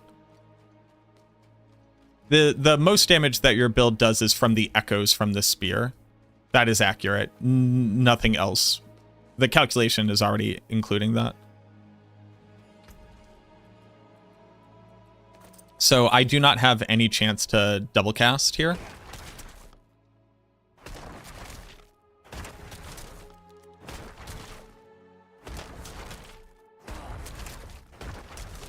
Now I'm going to add on chance to double cast in the echoes.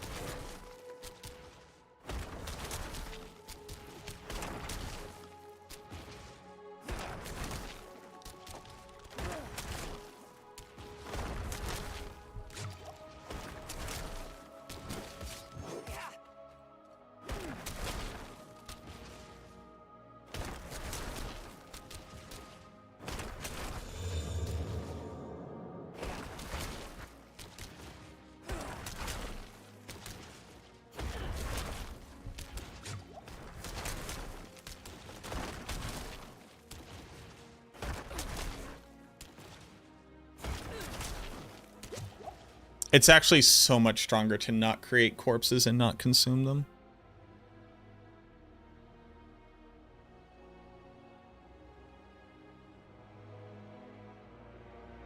So here's the problem, y'all. Here's why. So watch the behavior of it when it consumes a corpse.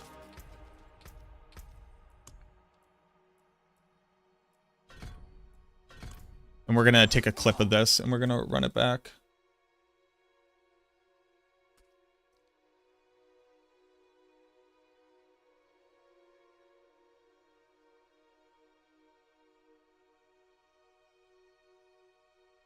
Okay. So hopefully it doesn't double cast on the first one.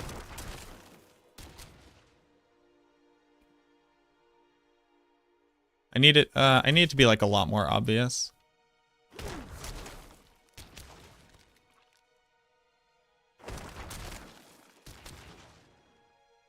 know what I can do? Hold on. Here, this is what I can do.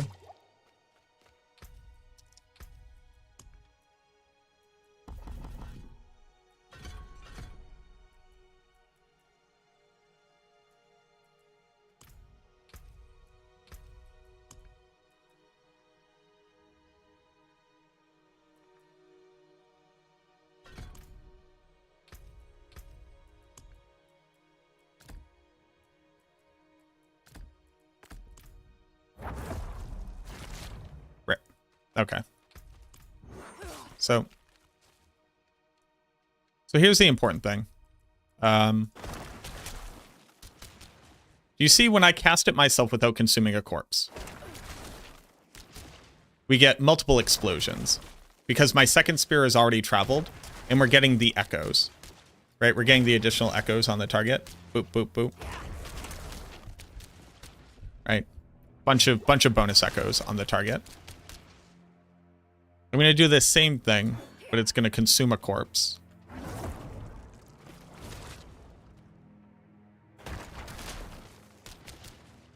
So here, when the corpse is further away from the target, that's actually kind of fine, right? When the corpse is directly on top of the target, you'll notice that the other spear, like almost doesn't fly out.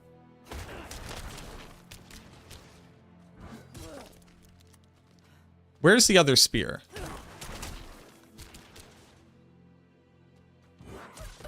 It flies directly into the target.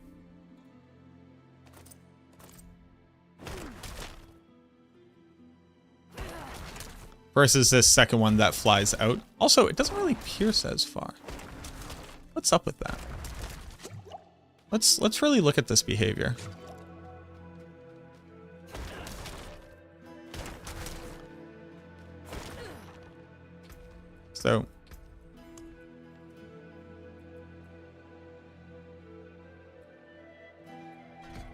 I think this will help a bit.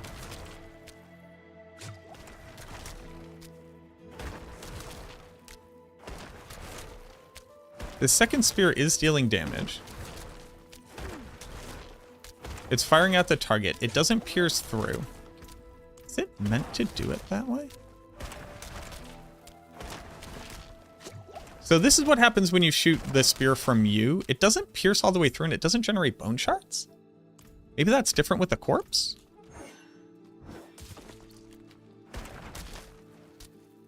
No, it just doesn't, ever.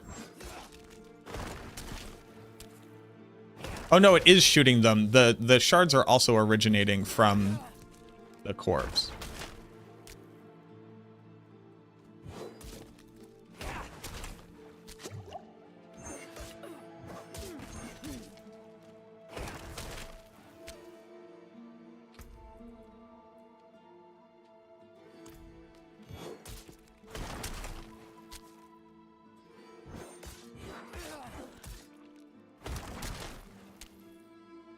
Whatever that was. Oh, it's flying up.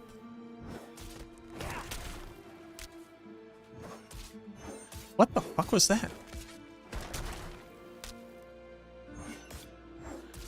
When it originates from a corpse, it takes like a random...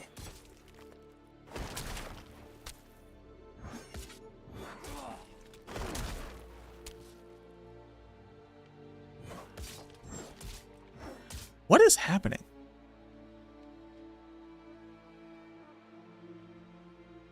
Yes, you can't generate corpses against bosses.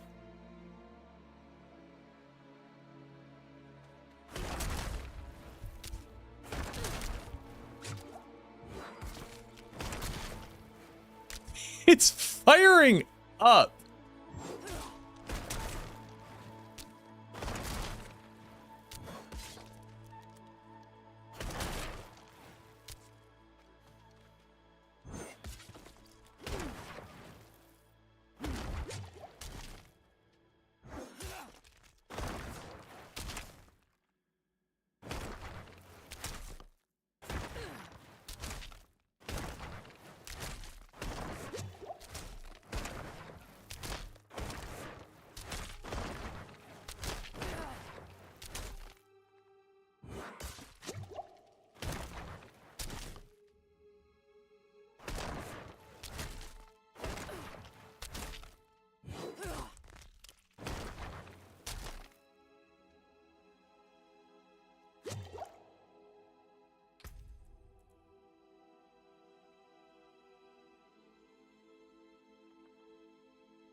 It's breaking when the corpse is generated too close to the target.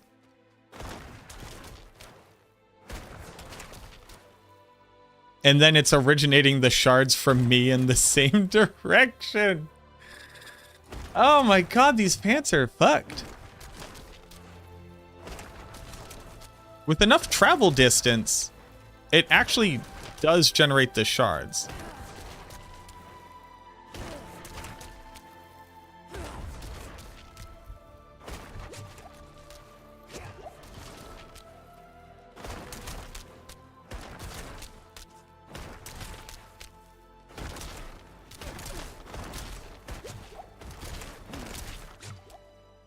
It's hitting and then immediately generating the shards, which is kind of funky. But the reason why I was arguing that not generating the corpses is a lot stronger is because when you actually fire it from a distance, when it generates the second bone spear on top of you, it has enough travel distance to actually make the echoes as well.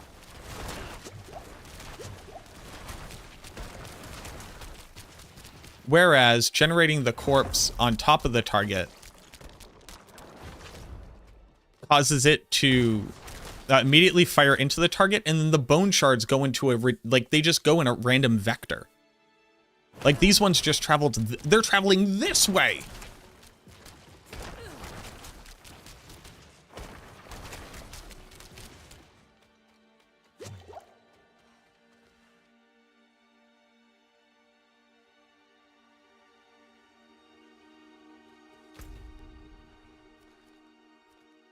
let's go to the other one just to make sure like I'm not super crazy here.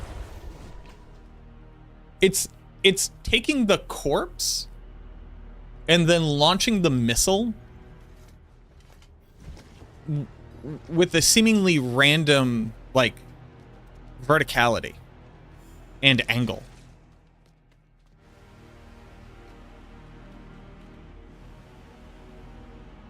What up, Dila?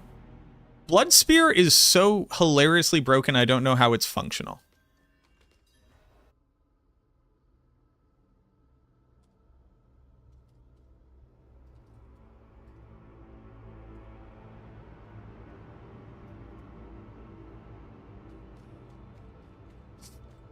So I fire from here.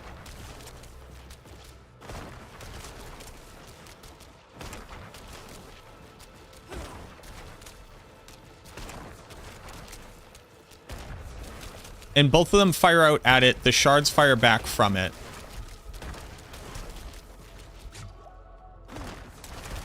Didn't I also figure out that it can't actually kill you? Hold on.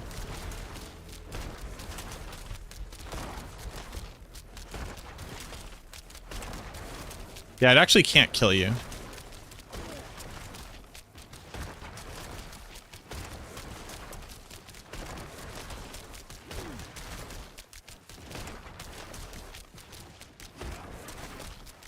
Right?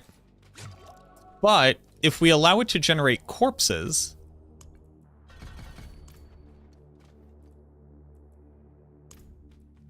what?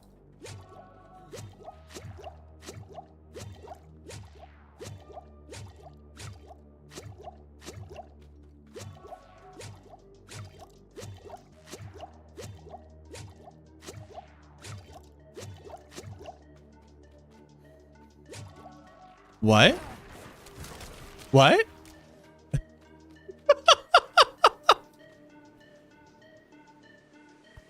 Hold on.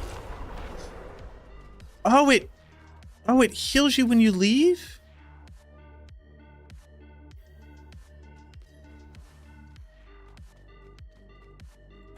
Hold on.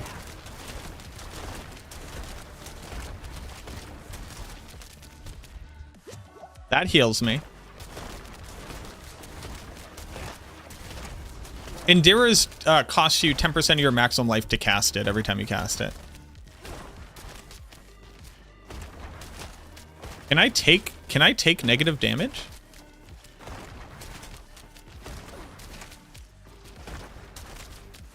Can I take damage from negative? Have I become unkillable? Hold on.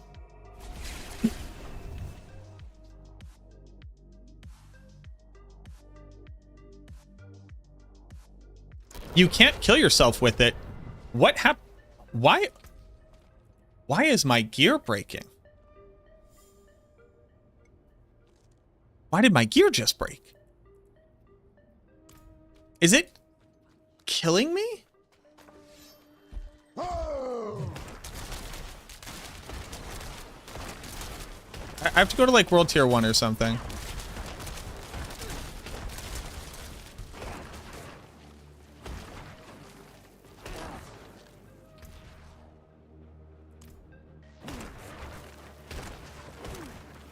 Why did I lose durability?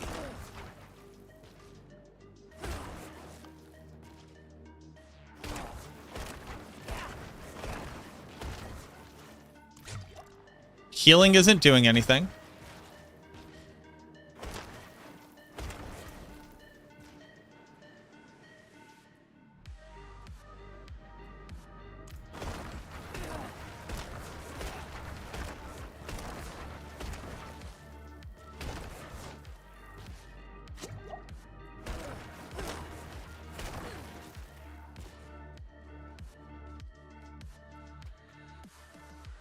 Can I die?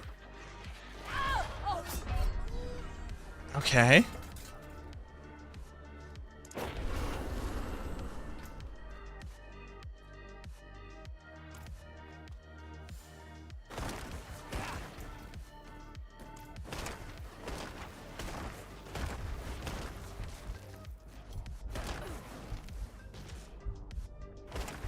So the reason why I'm taking damage, everybody, is because the new pants say that you lose 10% of your maximum life each time that you cast Bone Spear. Except it's supposed to be when you hit an enemy with Bone Spear, but we've already shown that it automatically triggers and it doesn't seek... It just always drains you. Which is not what it says on the tin. But now, the issue is, I'm going negative.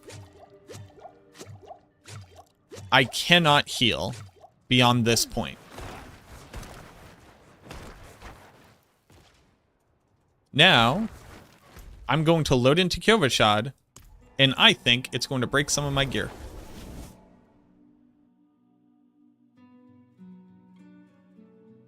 I found 3 bugs today while trying to test this.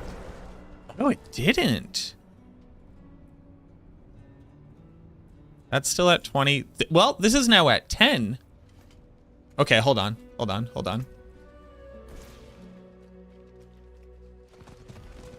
So this is now at 10. I think it was above 10 before that, but let's check.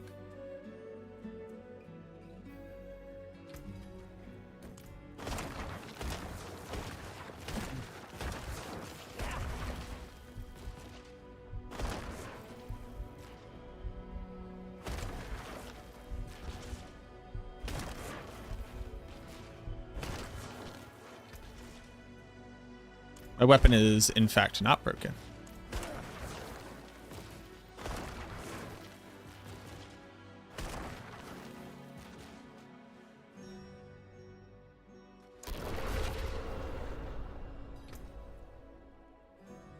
I broke my gear!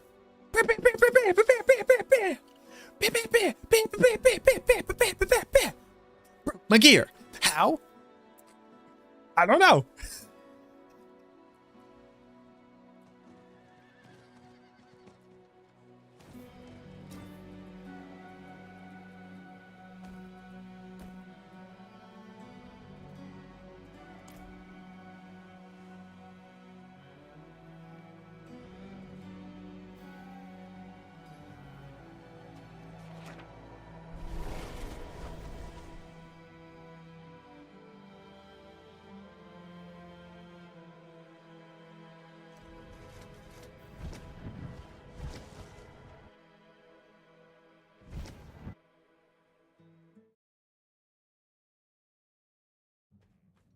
Hey everybody, I have something very interesting to show you. I've been testing Indiras because I've been attempting to test Blood Spear, and I've come to a lot of very wild realizations about how all of this works together. But the most interesting thing that I think that we've found, this is now bug number 3, and I'll show you all of the bugs in an upcoming video. I just want to very quickly highlight this one because I'm positive there is some way to break this. I don't know how to, but I'm positive that there's some way. The important thing to notice about this is that 1, my Indiras are currently at 10 out of 100 durability, and what Indira says is that Bone Spear will drain you of 10% of your maximum life. Now, it's supposed to be after you hit a target, and it should consume a corpse and they'll fire a Bone Spear, but it just always drains your life, because it always fires additional Bone Spears if you hit a target. But again, we're going to cover that in a later video. I want to show you literally The Walking Dead. So as we go through here, you're going to see, and let me put on a little bit more essence generation so this is a little bit easier.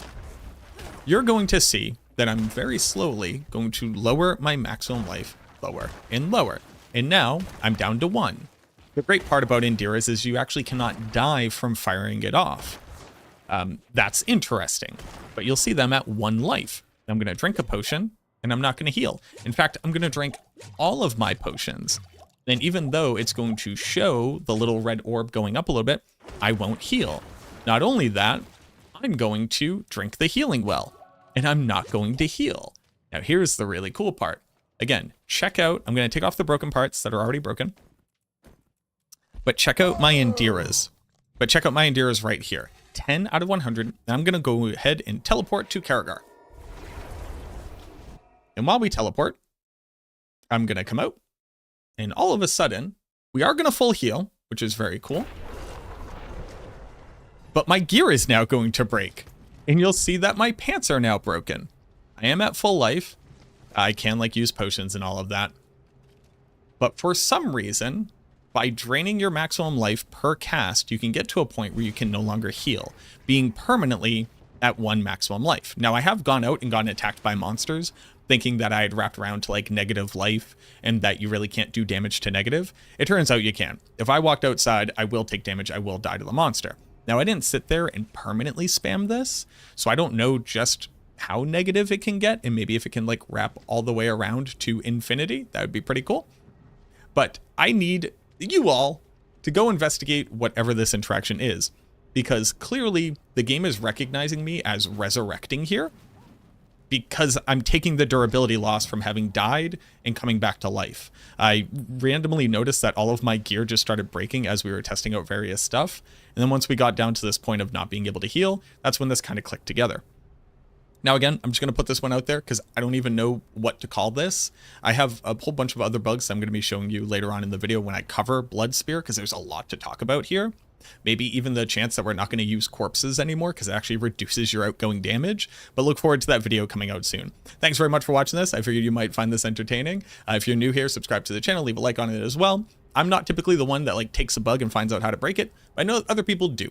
So feel free to go do that. I am going to report this because oddly enough, you shouldn't be able to go down to negative life, and you should be able to heal even after using this.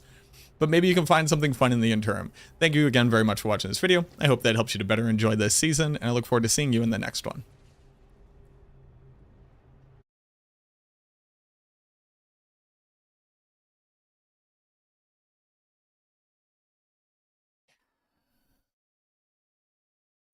Yes, I'm aware that it doesn't work with Flesh Eater if you don't consume a corpse. So, here's the thing though, and here's why this is so weird and so important. We do significantly more damage by generating echoes.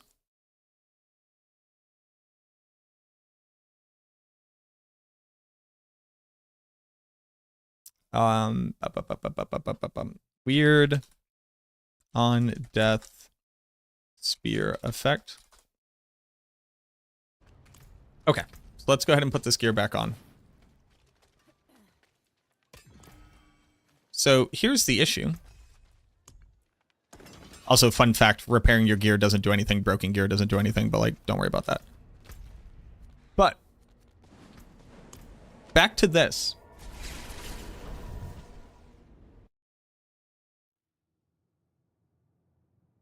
Why would it be better to not generate corpses?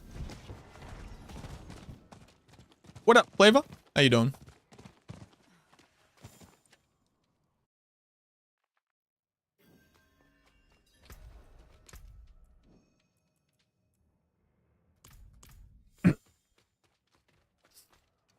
So, when I don't generate a corpse, the second spear flies out. It basically follows the same trajectory. We get the benefit of all the shards, and they both generate echoes. Those echoes all trigger on the target. The reason why the echoes are even more important than just that is because, if you notice, when I fire this off, there's another echo here, right? There's echo, echo. Now watch it. I have to fire 2. You'll see that this echo triggers twice. So it basically, even though it spawns both of the spears at the same time, here, and on the third echo, boop, boop, boop, boop. Hold on, let me just show you that again.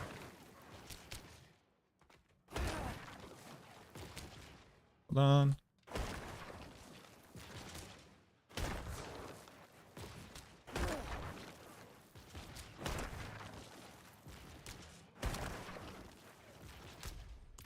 Please? So you see how the second and the third echo both explode twice? When you double cast your spear, you get double the procs. The first echo never double procs. Why? I don't know, but watch. This only explodes once, these both explode twice. So if I were to show you even closer up, I'm gonna get it to fire 2.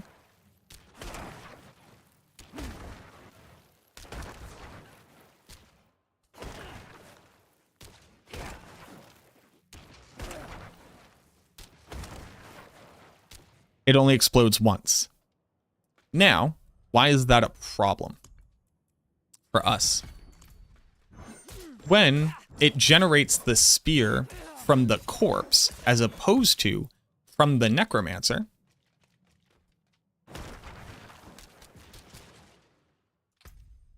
I need the pants on.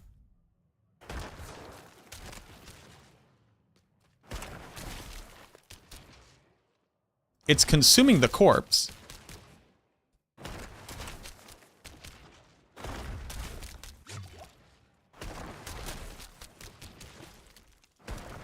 But the spear that comes out from the corpse... Hold on. The spear that comes out from the corpse is originating from the corpse, so it's starting from the corpse. And what ends up happening is that it fires immediately and doesn't leave an echo at all. Do y'all see that?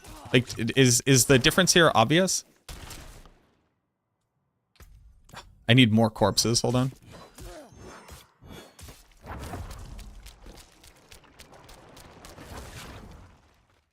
So when I fire here, the explosion's going to set this off, and it's going to eat a corpse.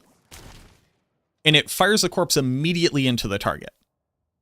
Firing the corpse immediately into the target, which stops its flight pattern for some reason when it originates this close, makes it so it doesn't pierce. It makes it so that it doesn't generate echoes. And it doesn't generate the shards either. So all you're getting is this spear.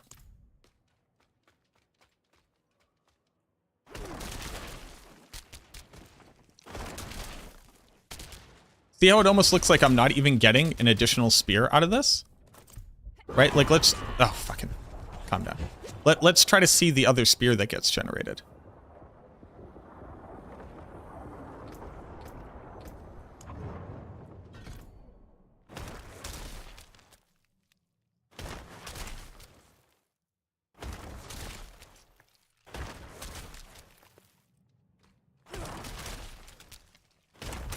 It's just kind of wherever.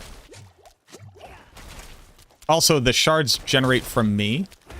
This is so funny, too. Like, I reported the shards generating from you bug when we saw the preview of the skill. Do y'all remember that? Who was here when they first released this? And I submitted a preemptive bug report. Do y'all remember that?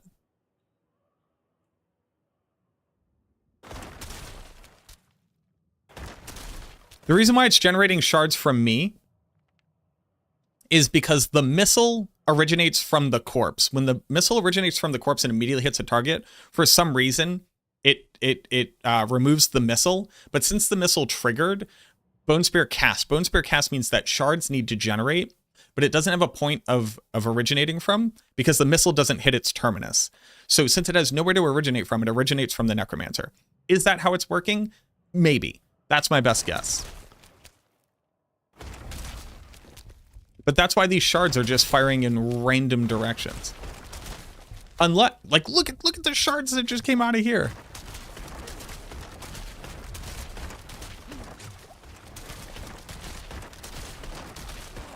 They're just firing off in random... And the funny part, too, is that they have random verticality. Like, they have random angles. They have random vectors. So they don't even fly out and back. They fly, like, up. Like, this one just flew up.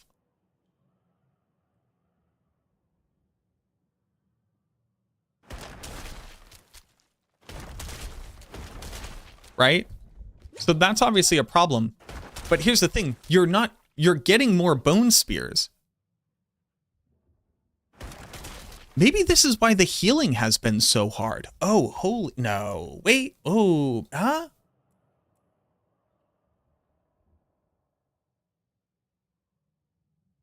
Maybe. I can't speak to that yet.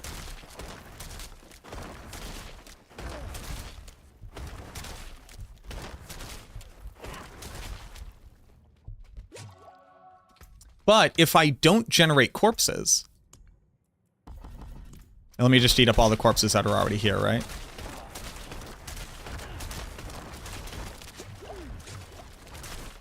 if I don't generate corpses, the bone spear instead launches from me. And as long as I'm far enough away, that the shard still looks stupid as all hell.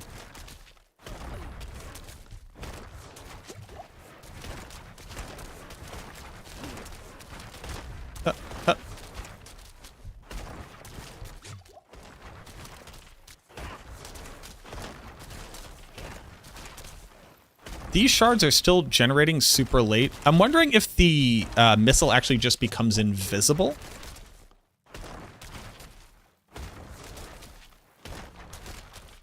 Oh, no, it's firing from its terminus, and its terminus is at the target it hits.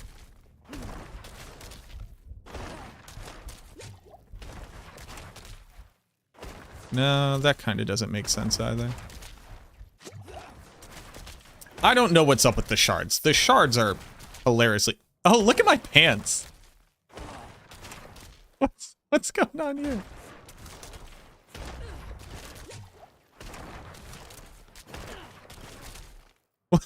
What's up with that? What's going on there? What's happening? Fucking...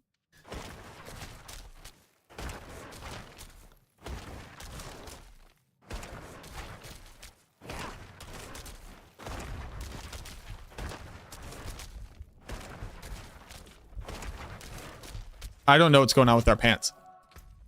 But the big takeaway here is that the second spear that generates will generate echoes up to its point of terminus, which will be on the target, which, depending on how far it's traveled, will determine how many echoes it makes. And since it's the second echo that you need to hit the target, because that one can hit the target twice, you're actually, basically, by using the corpses to trigger the bone spear, you're losing out on like an insane amount of damage, because you're not getting echoes from it. The only way that it works is if the corpses are generating far away from the target.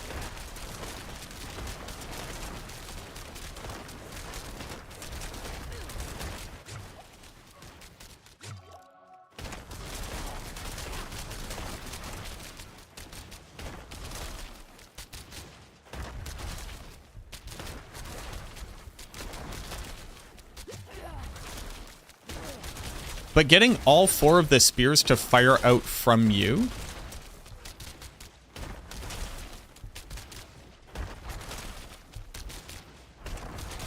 is massive, especially if you can actually fire it from downrange.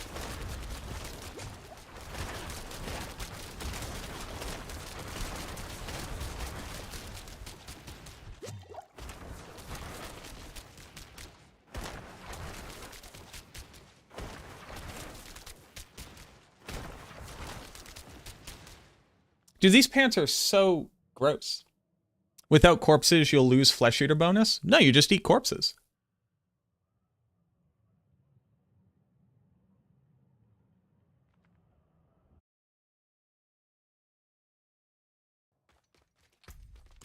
You just, like, there's nothing stopping you from eating corpses.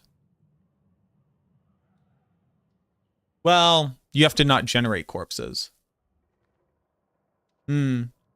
Yeah, fuck it. Lose Flesh Eater. Who cares, right? We have Frailty. Yeah, we don't need Flesh Eater. Well, we need a way to pick up Blood Orbs. Oh.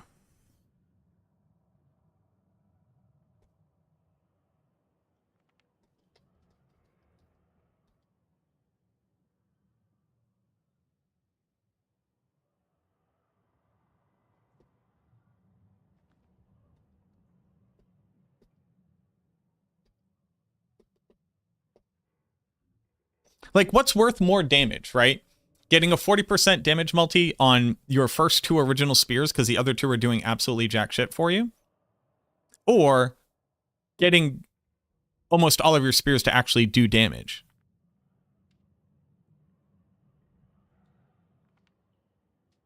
I guess we put this to the test? I'm gonna get up and stretch. I have been sitting for 4 hours. I'll be back in just a few minutes.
Okay.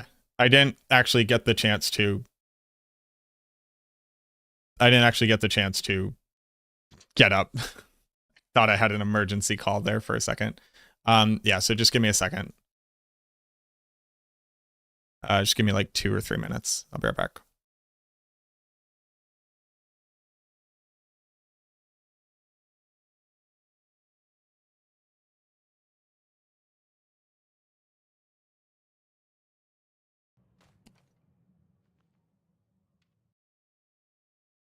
There you go.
Okay.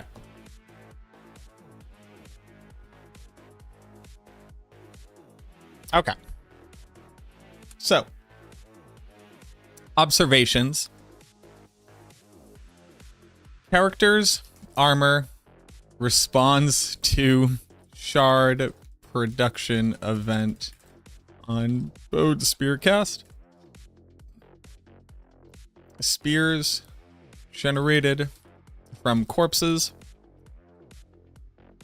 for immediately and do not pierce nor generate echoes if they're fired from a corpse that's too close to the target.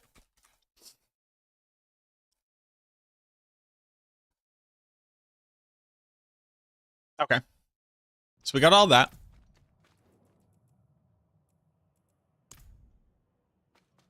Let's make a boss. Now, we have to start testing how the functionality with overpower works from bone dusters.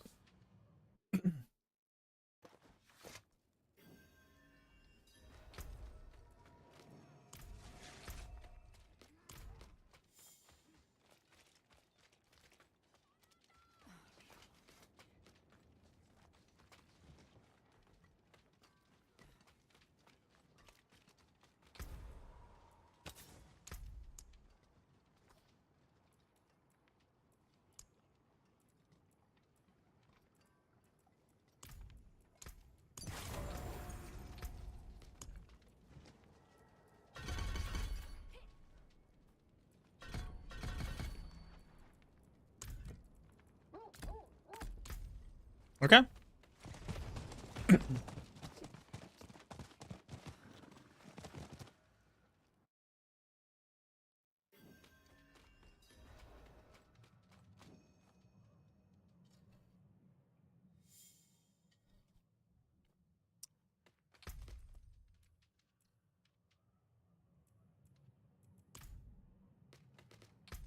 So let's take off this real quick.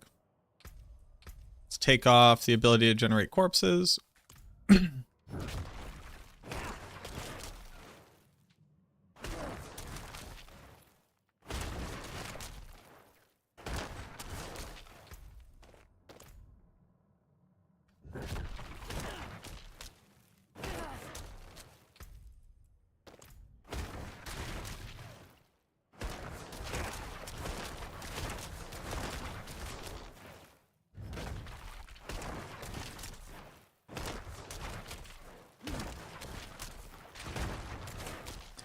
The spear generated from Indira's is not triggering.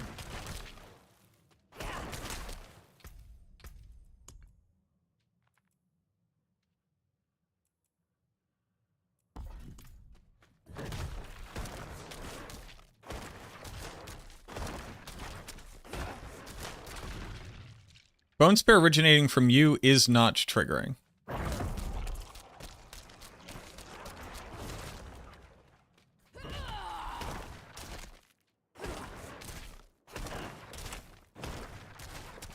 The bone spear from Indira's is not overpowering.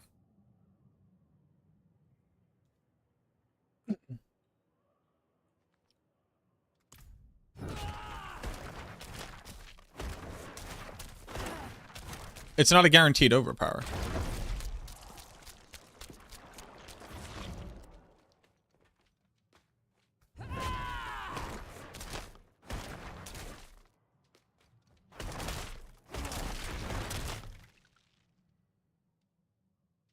So that's just nothing. That's literally doing nothing.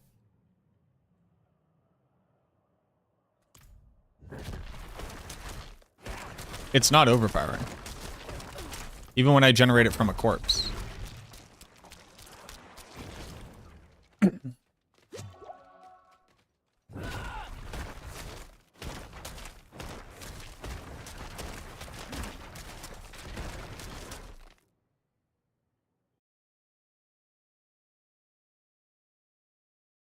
Bone spears generated from Indira's do not auto overpower when the target is in a bone prison. Not from a corpse and not without a corpse.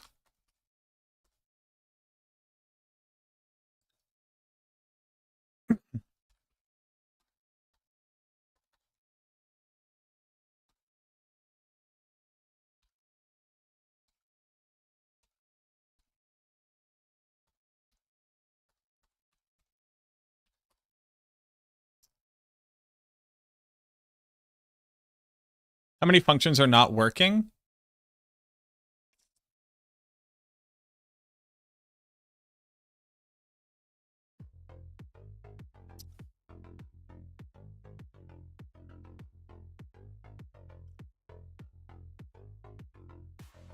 Any of them?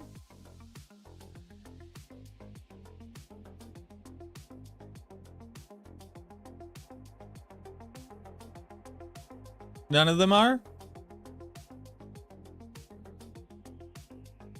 Does that help? Does that help?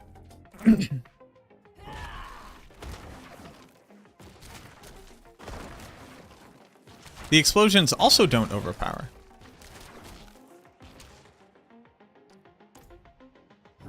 Do I have to hit it?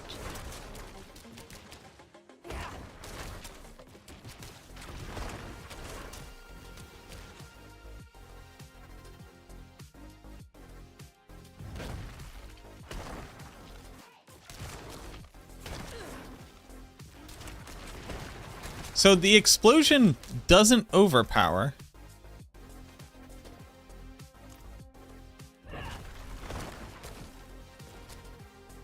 The explosion doesn't auto overpower. What is this?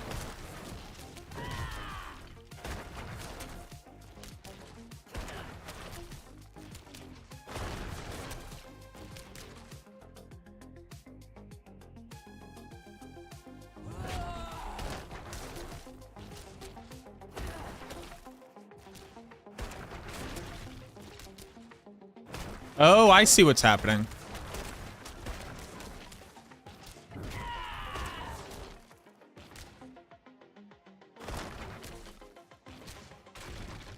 I don't.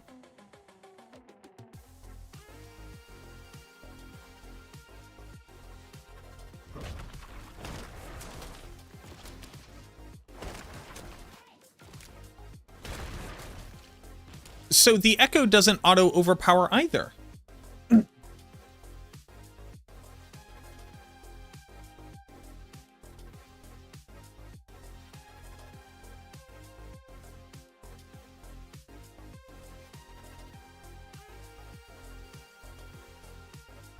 So, okay, so look, right? We cast it.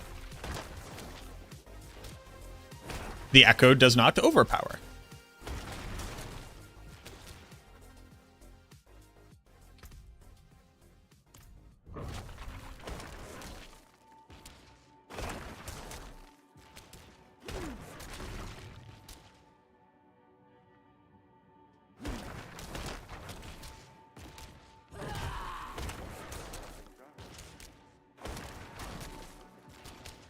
It sometimes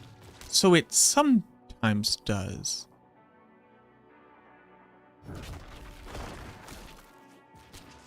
That one didn't. That one didn't. That one didn't. But when it double casts, the first one does. That's wild. Holy. Okay, so it is echoes from an overpower bone spear induced by bone prison and bone dusters is not guaranteed to overpower. But if you successfully double cast bone spears, the first echo will always overpower, but the second one doesn't.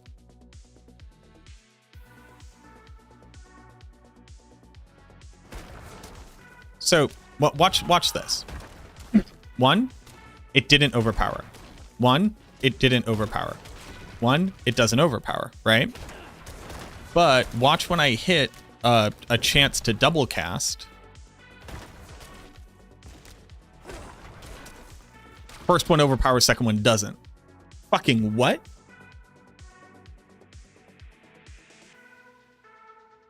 Fucking what? What? How is that how it works?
It's exhibiting different behavior depending on where I generate the missile from.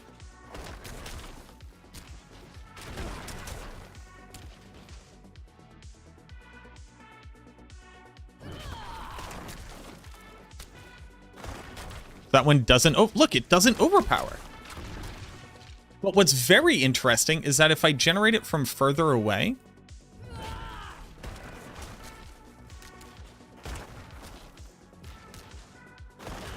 no, it's the same behavior.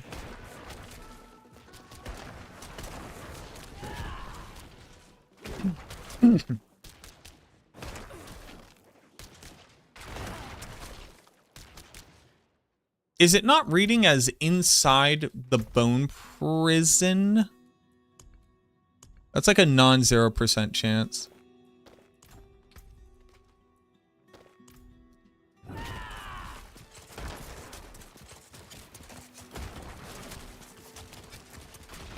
No.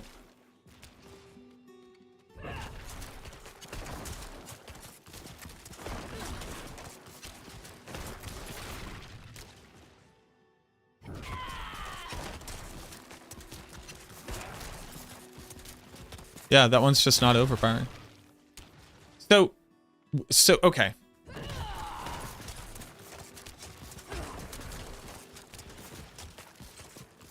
So if you fail to double cast, the echoes do not force overpower. When you successfully double cast, the first set of echoes auto overpower and the second set of echoes doesn't.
I can tell you that the answer is yes.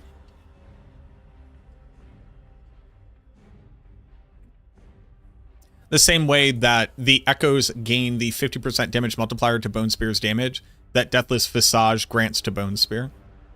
The same way that core damage impacts the echoes damage, the same way that Imperfectly Balanced impacts the echoes damage. Per the devs, the intent is that it should all overpower.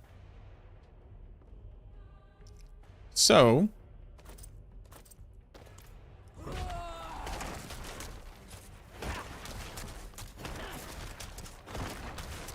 the ones generated from Indira also are not overpowering.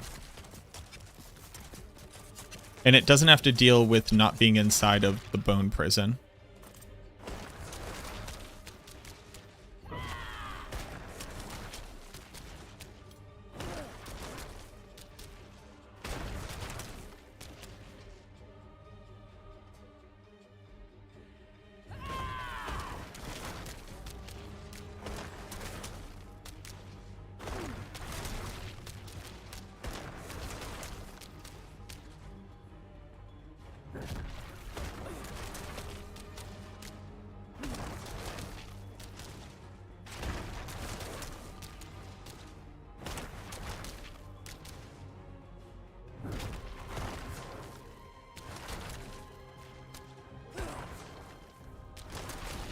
Yeah, so it's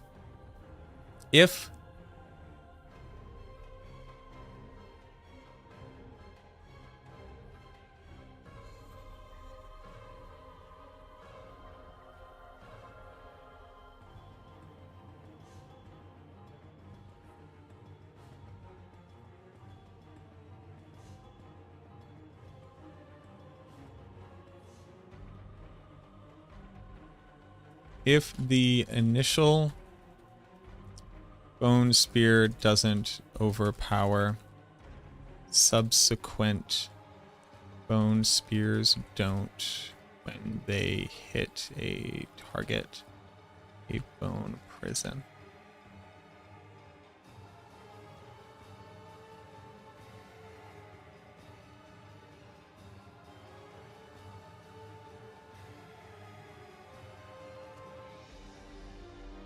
So, test here, trigger Indira's.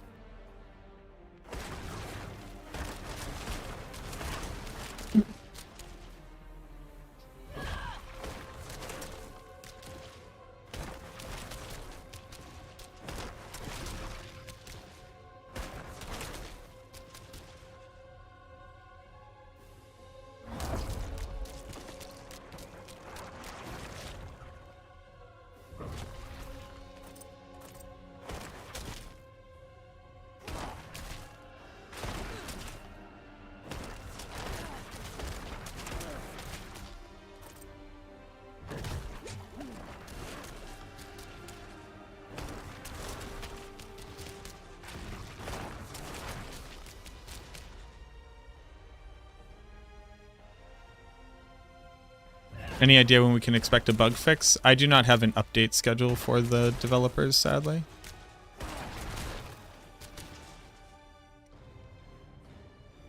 I would expect it to be at least a week, like the next actual patch.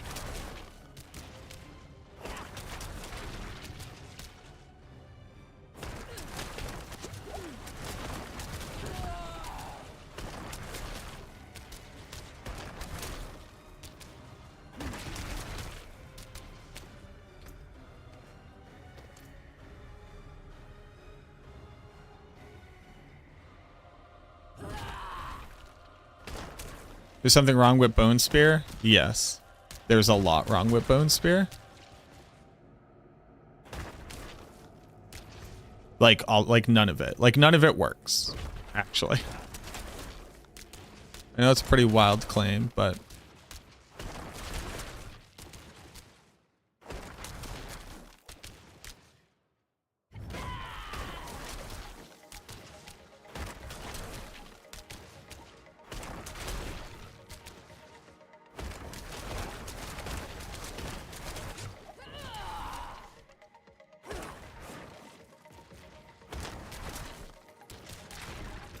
Does adding on the shards help this?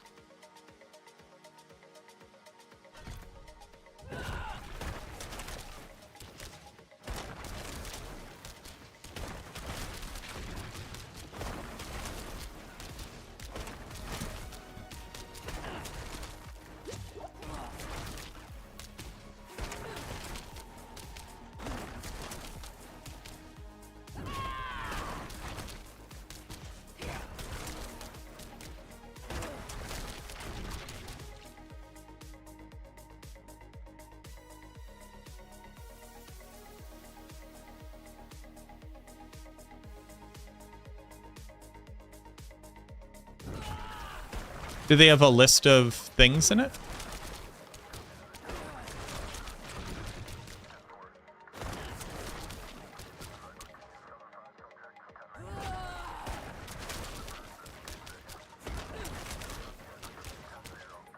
All right, we have to watch this back.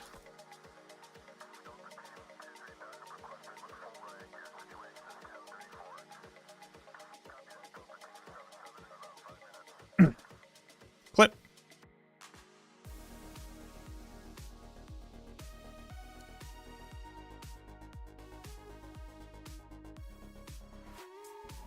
This build is currently clearing like tier 125 or 112 or something.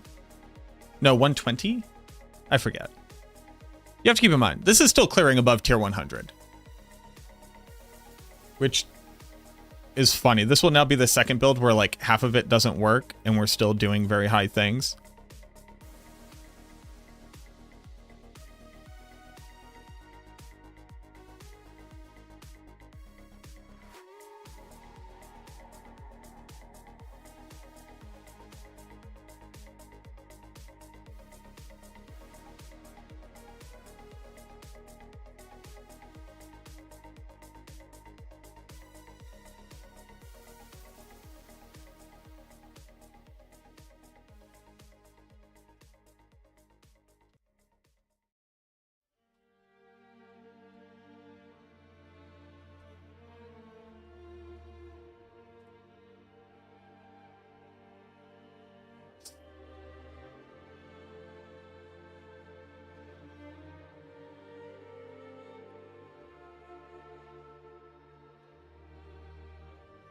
Okay. So let's watch this in super slow-mo here. I cast. First one, first spear, overpowers. Second spear flies out. Second spear overpowered. Shard. So hold on.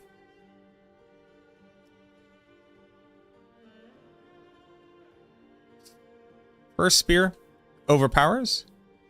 Second spear overpowers. It takes some non-overpowering damage.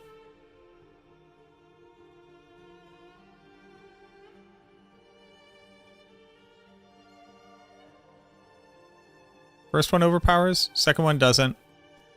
Shard comes back, overpowers. Second shard comes back, doesn't overpower. Echo overpowers, second echo doesn't. Third echo doesn't. So, Bone Spear from Indira's doesn't automatically overpower.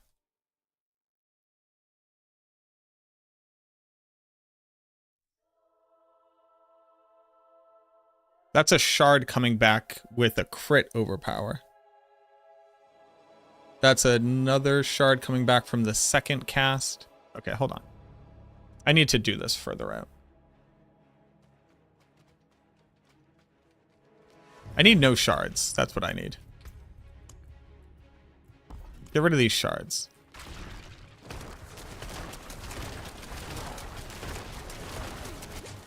Okay. So.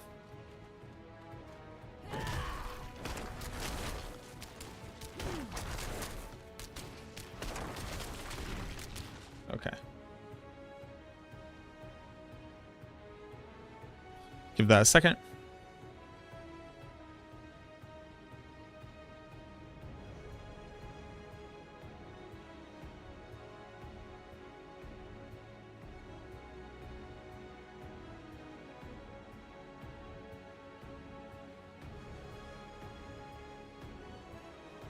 Okay. Let's take a look at this.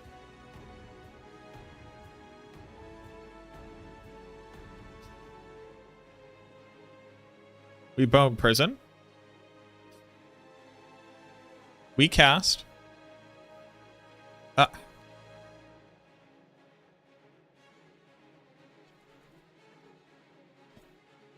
First one, overpowers. Second one, overpowers. Third one does not overpower.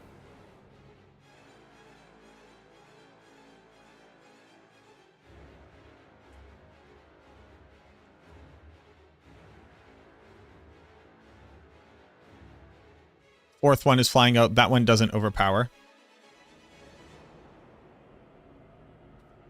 First explosion does overpower. Second one doesn't. Third one doesn't.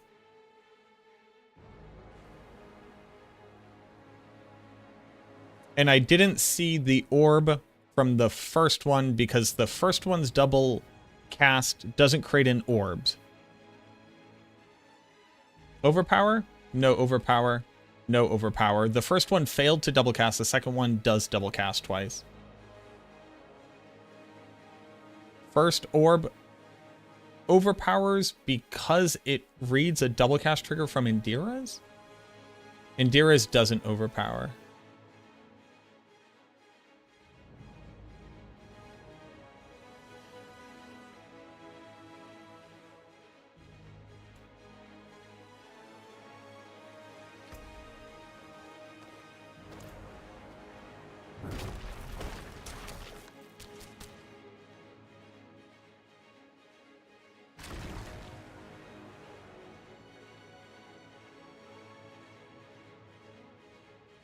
So because that was a successful double cast, the first two orbs both overpower and the second spear's orbs don't overpower. Is that what I have written down here?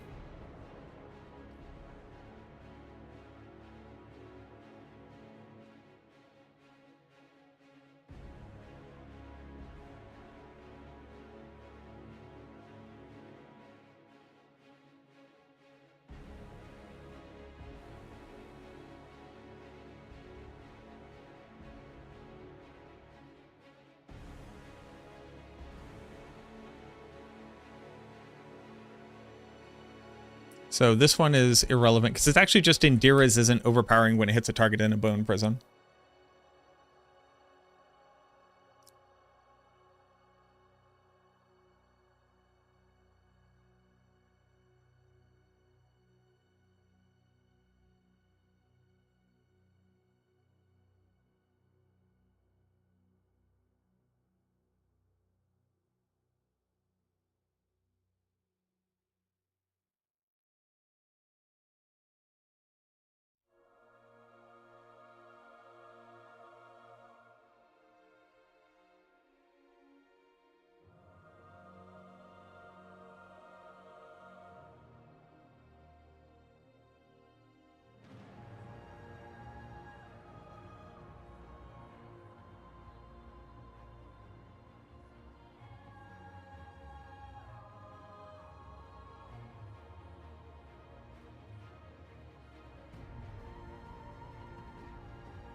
Oh.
If you do not double cast, the first echo that pops doesn't overpower.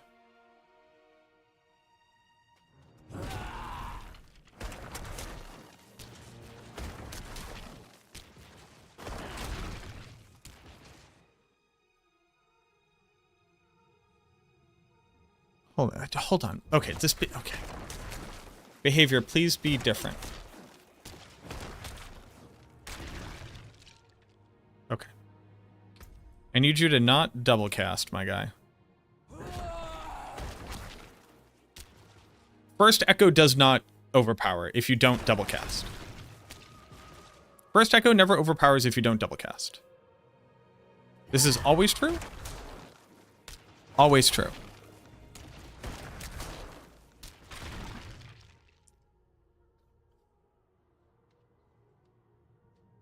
If you do not double cast,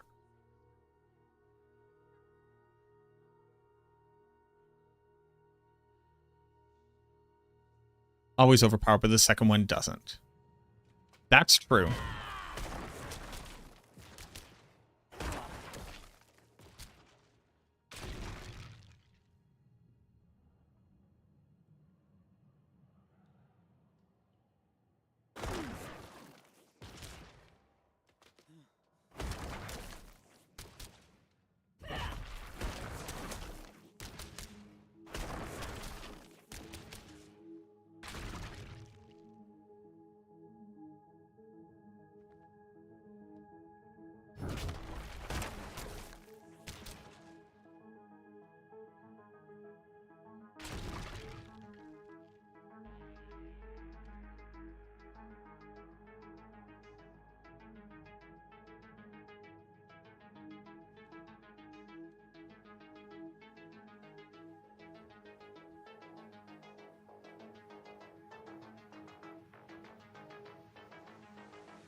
So here's the problem.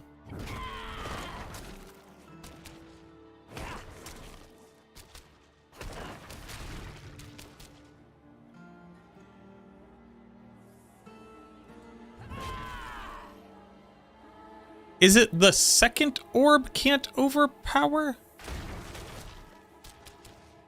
Maybe it's just the second orb can't overpower. Can the third orb overpower?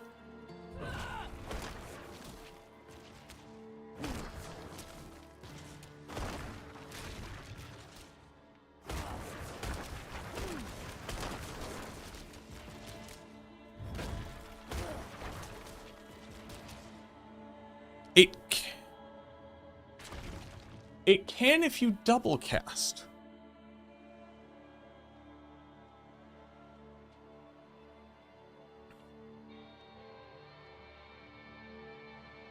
Okay, so first orb always overpowers. No, it's not first orb always overpowers. What the? What is? What? How, whoa.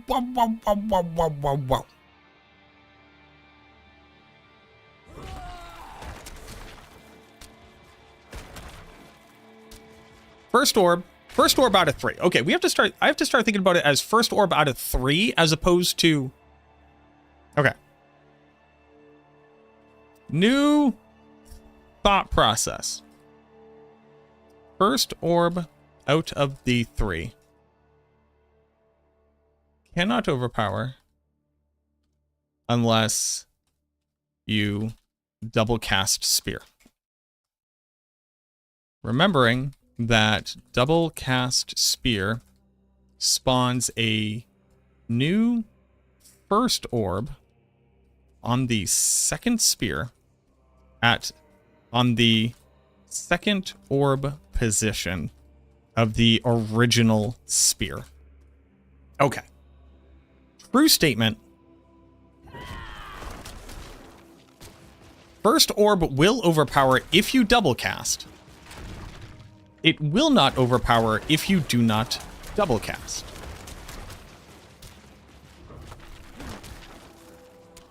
True. True statement. True statement. Okay. We all saw it. It's real. That's true.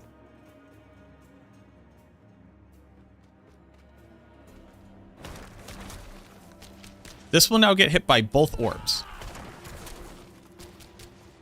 Both orbs overpowered. We all saw that.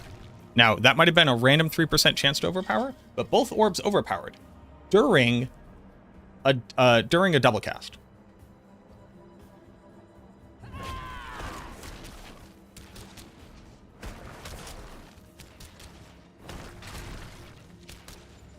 Okay. We all fucking saw it. There. First orb overpowered when second orb was within range to hit the target. But second orb does not overpower.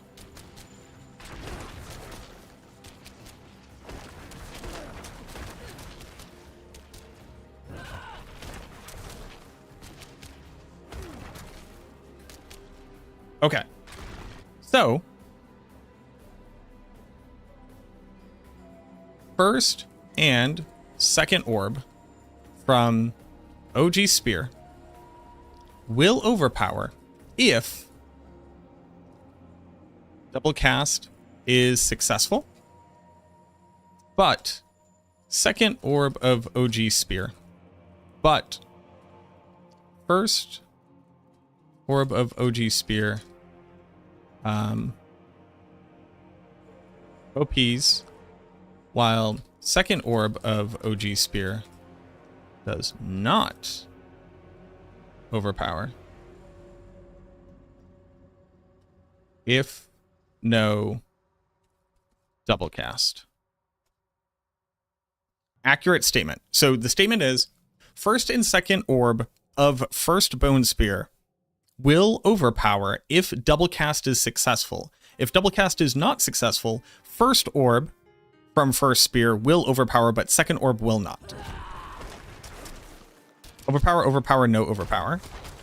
Overpower, overpower, no overpower. Great. Overpower is blue, so regular damage is white, overpower is blue, yellow is crit. Okay. Perfect. Okay. We're punching on all cylinders here.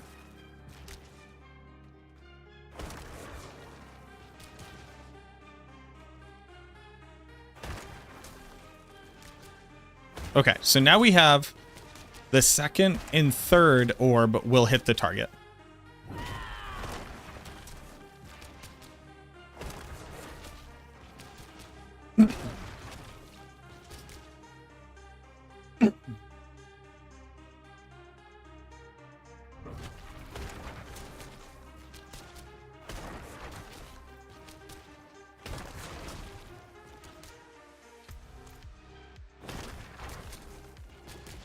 And orange is crit overpower, correct? Same function. Okay, so second, so it's always if Bone Spear overpowers in Bone Prison, first orb will overpower, second orb will not overpower.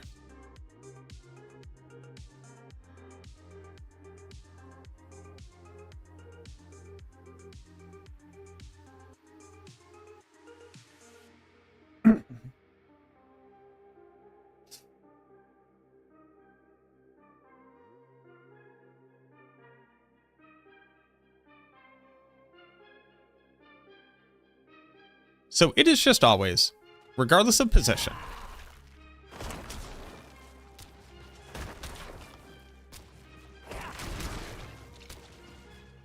Okay.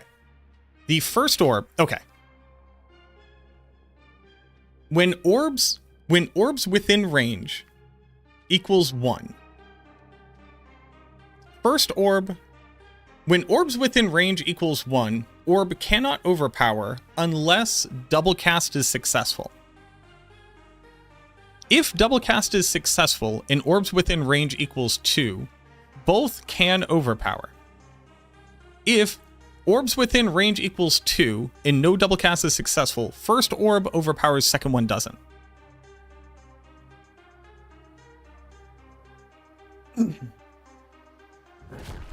Always true? Always true. Always true. Regardless of orb, regardless of which orb.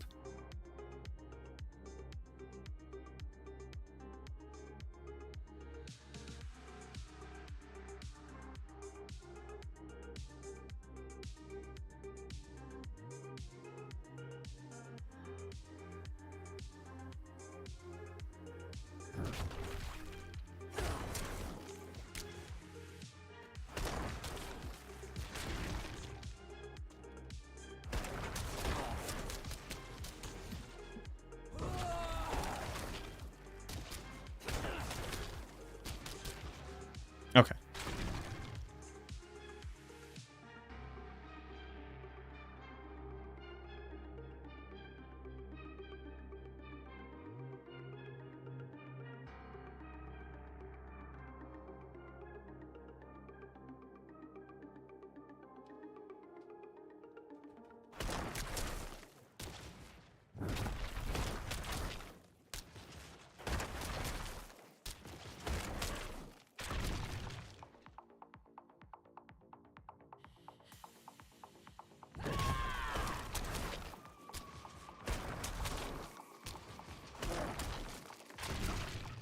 Yes, okay.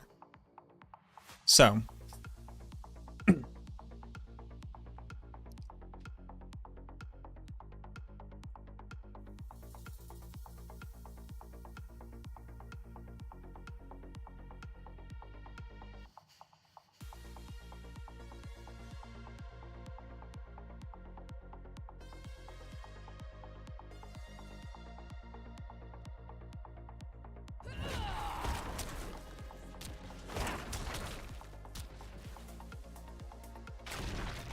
whoa.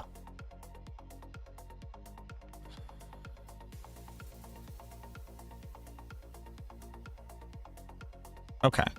Yes, I fully understand.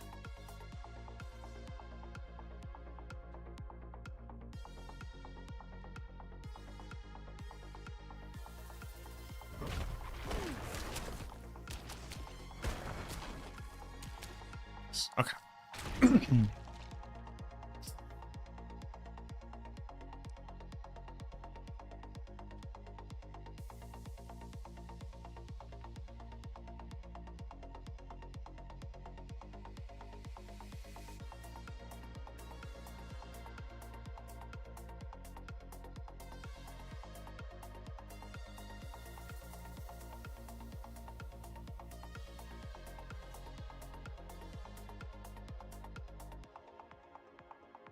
I'm trying to think of an equation that... So at first you would think it's orbs within range -1.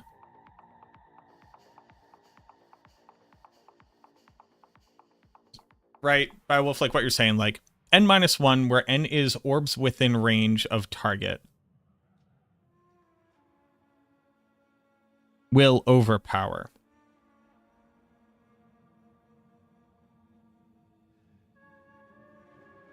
Except this is not true.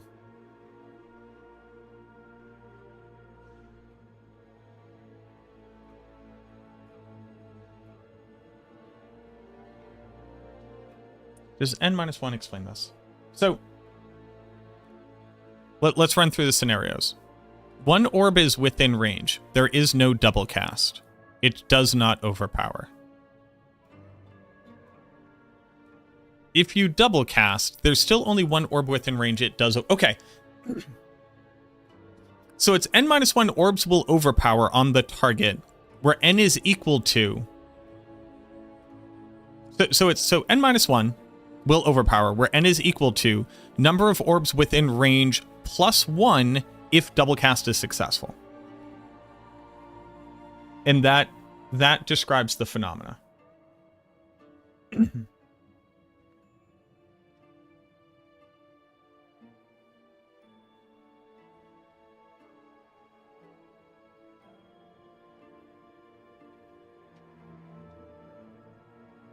Yo, thank you very much, Kaneki. I appreciate that. Yeah, by the way, if you're watching on YouTube, if you wouldn't mind hitting the like button, I would appreciate that. This has been 5 hours of me going insane. Not that you need to appreciate that differently than you naturally would, but I am going insane because I fully intended to be playing Bone Spear right now.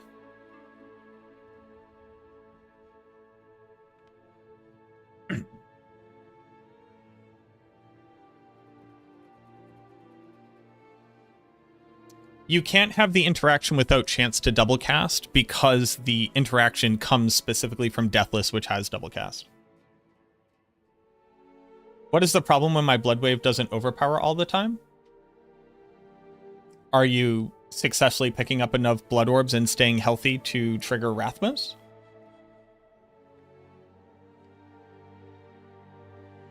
What is going wrong with Blood Spear in a nutshell? None of the things do what they say they're supposed to do. And that's not hyperbole. Straight up, none of this is working the way that it's supposed to. Just none of it. None of it is functional. This build is missing out. I can't even calculate how much damage.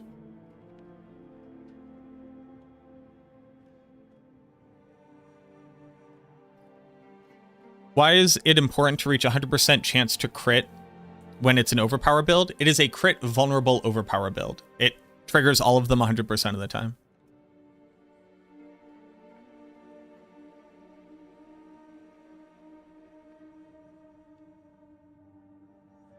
By reaching 100% chance to crit, you get a free 50% damage multiplier and a free 35% damage multiplier from the Iron Golem and a free 22% damage multiplier from the Essence Glyph and a free additional like 15% or 12% damage from the Essence Glyph. And then you gain a bunch of additive damage for free as well.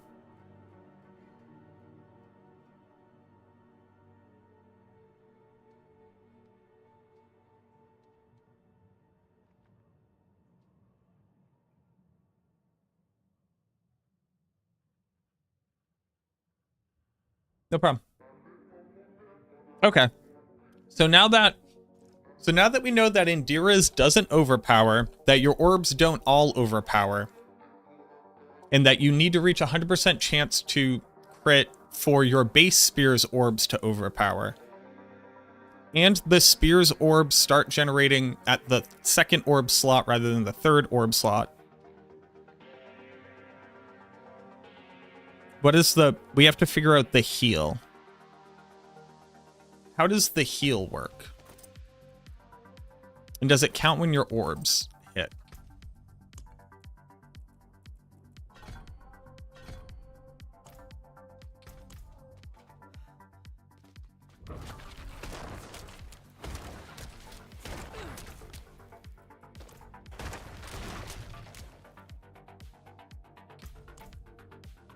So I should lose 320, so I should go down to 2930.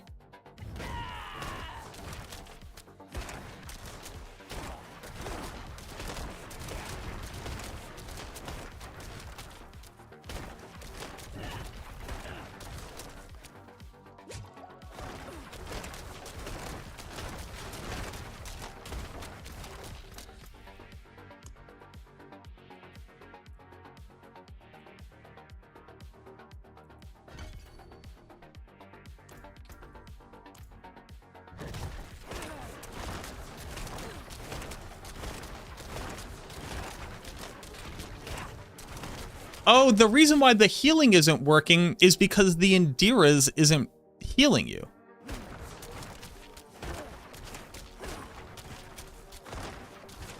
So the second that you get doesn't heal you.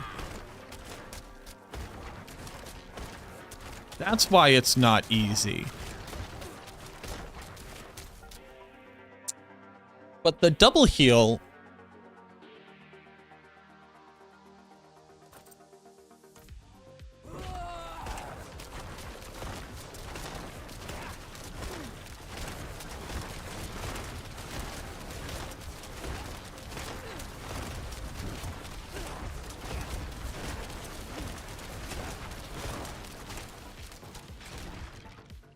I need to get up to 100% chance to double. I need a big... Alright,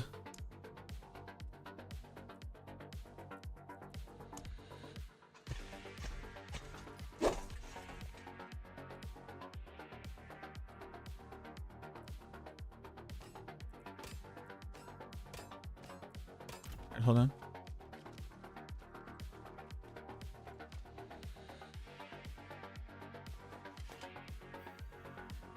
Wouldn't Melted Heart convert health loss? No, Melted Heart reduces incoming damage. Losing health is not incoming damage. You can't reduce it by any source.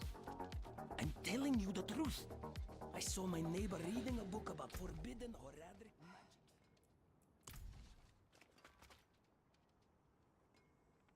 I need chance to... What will it be?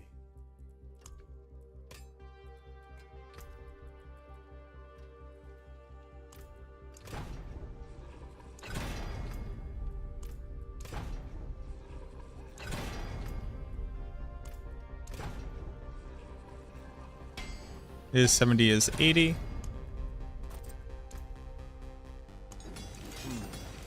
Unexpected. Is 85.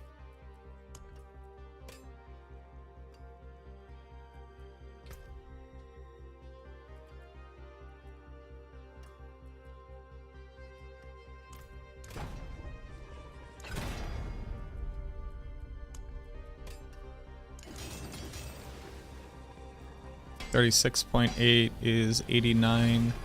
It's 90.4. That there is worth the coin. 88 is 80 is 94 is 95.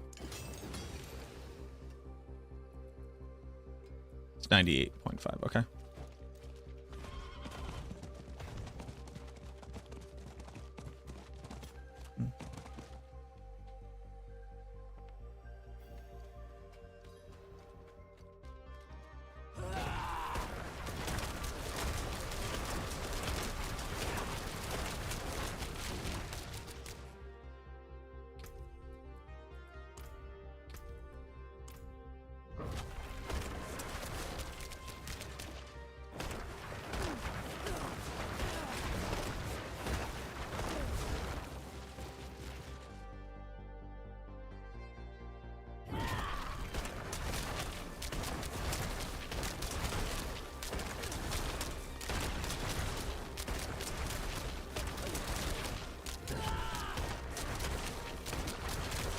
The second one isn't triggering healing.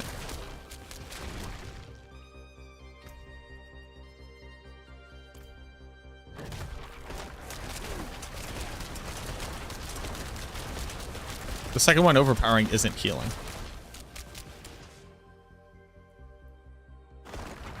That's the problem. Can I prove this?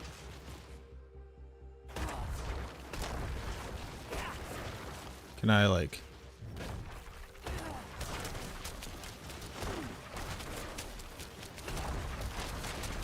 Yeah, it's just not healing.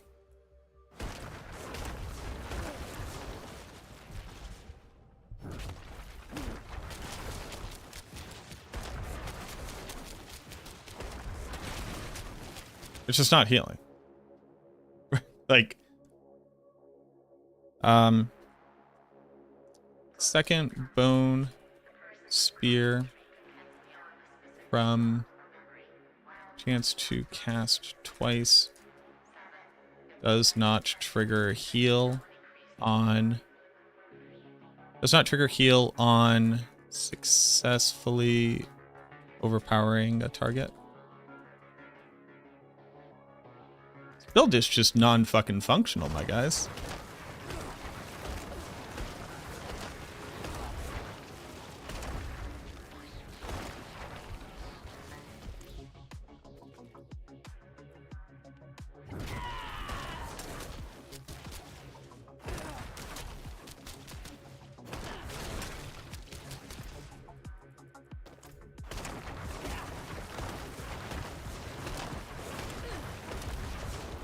Have your stream up while I'm at work. Keep up the good work. Yo, thank you, Marty. I'm glad that you enjoy it.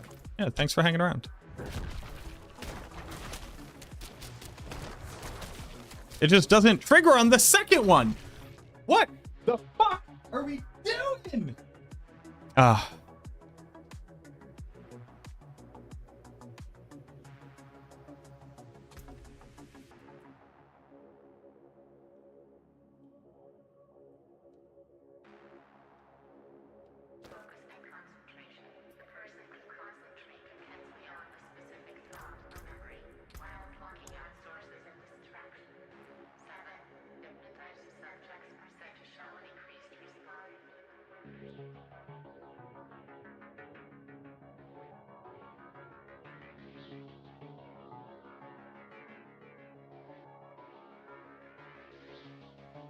The ones spawned from corpses don't even overpower, so we can't even test to see if they heal, but they don't.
It's just not healing.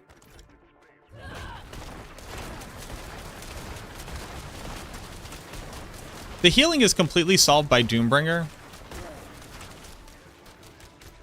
But, like, it shouldn't have to be.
What do you do in this game after you beat Pit 150?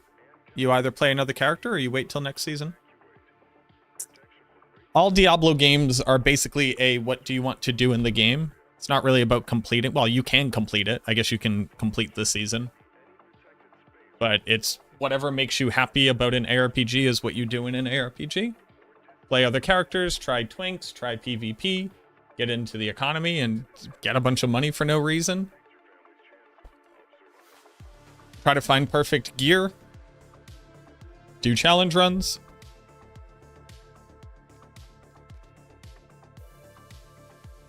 The world's your oyster.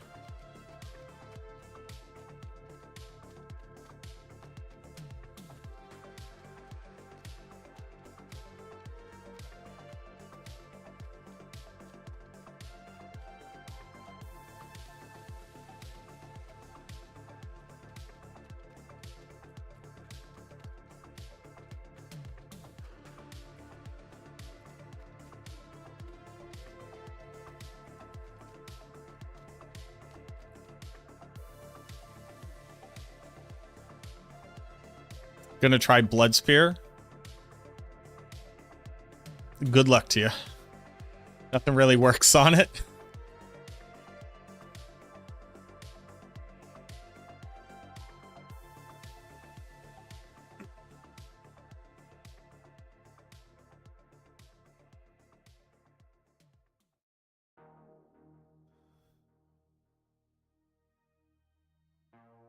Okay.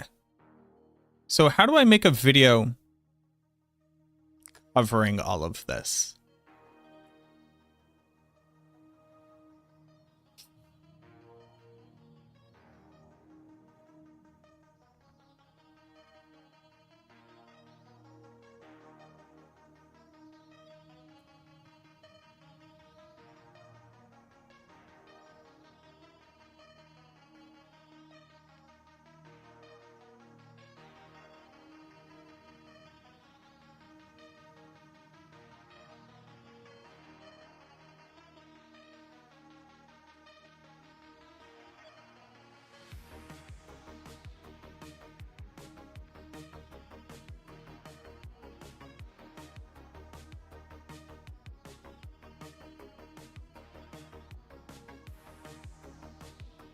Does the Qua rune? I got no idea, boss.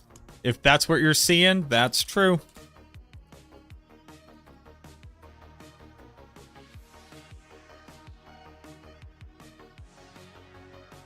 Qua is a magic rune. If you're seeing something else, then it's a bug.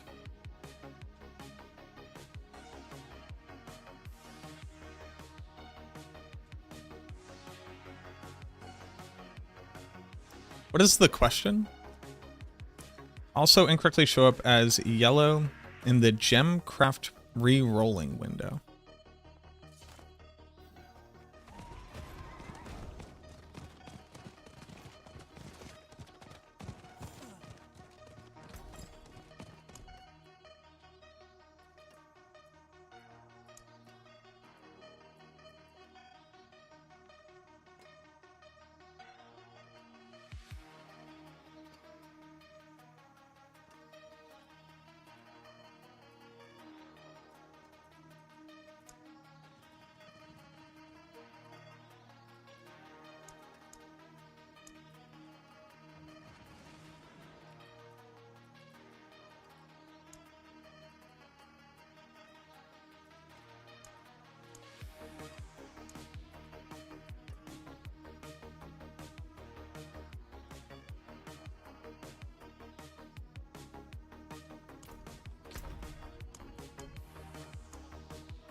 Yeah.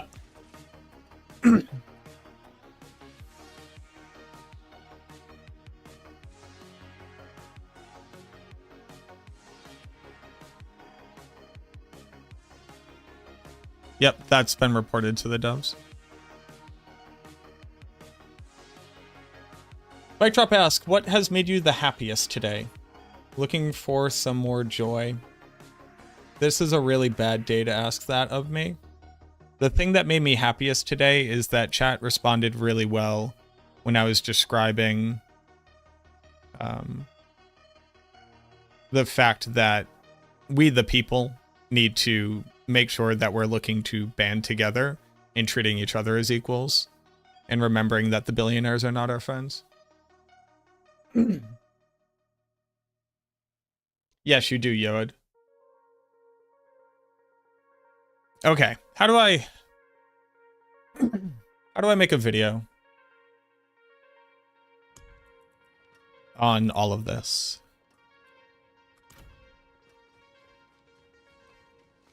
When am I making the Union Priest build in D4? It's a great question. When they fix Ring of Mendel.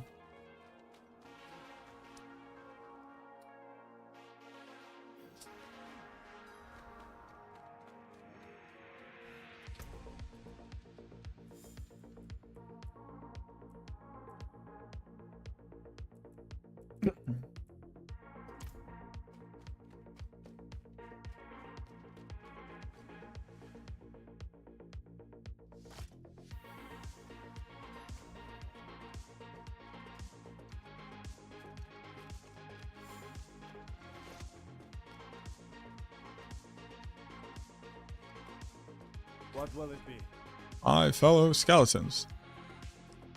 No, I can't do it. My fellow Americans.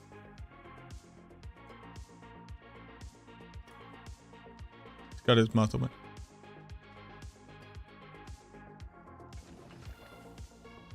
This isn't a race. Nope. Went straight into Obama.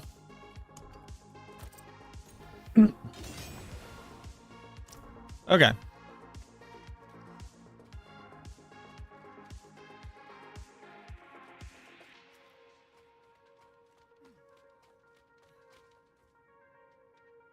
So the only other thing that I need to do is calculate the difference between Deathless and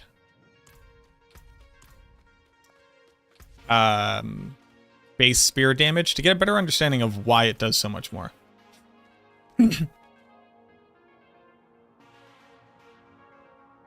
He doesn't gesture like an Italian. He gestures like... His hands do like 3 more things than they should.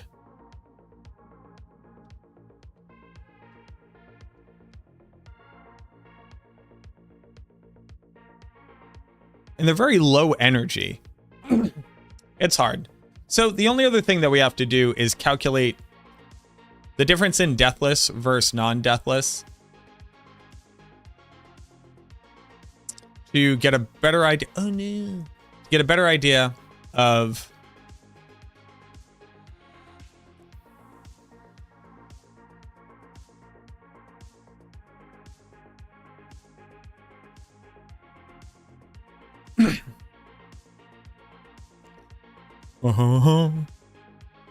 I need to calculate why Deathless Visage does so much more damage than the Bone Spear itself. Okay, let's go look at Bone Spear. Let's look at Bone Spear. Let's take a look at Bone Spear. Why not? I say why not? Why not take a look at Bone Spear?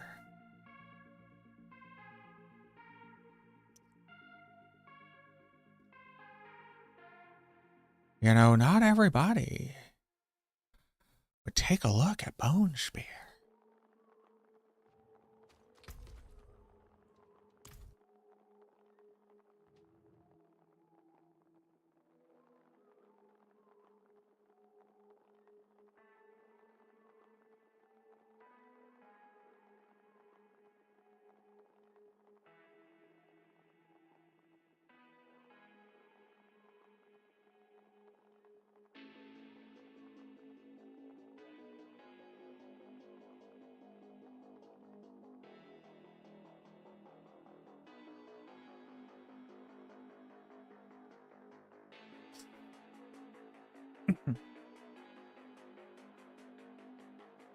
So Bone Spear's base damage is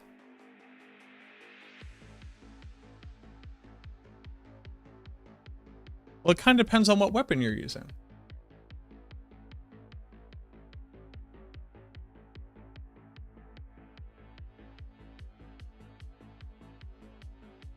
Well, it's proportional, right? Like at all points.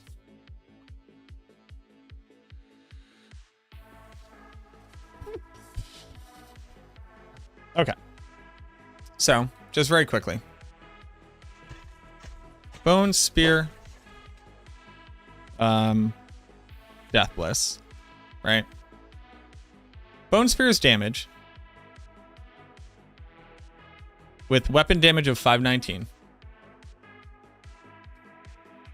Weapon damage is 519.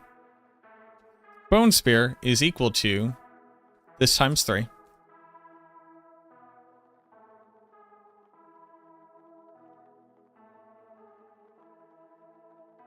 And Deathless is 561 on this setup.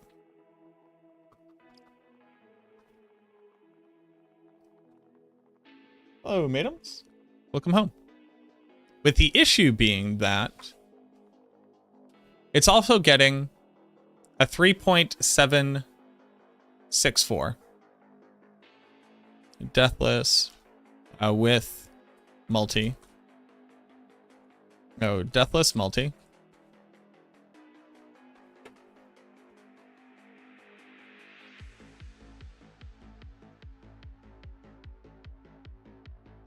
So Deathless true is equal to this times 1 plus this. So each Deathless echo diff. Each Deathless echo is 35% more damage than the Bone Spear itself. What up, Dyson? How we doing?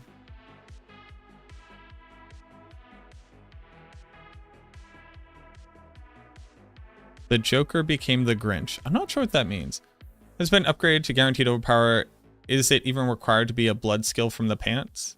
Being a blood skill from the pants gains access to multipliers.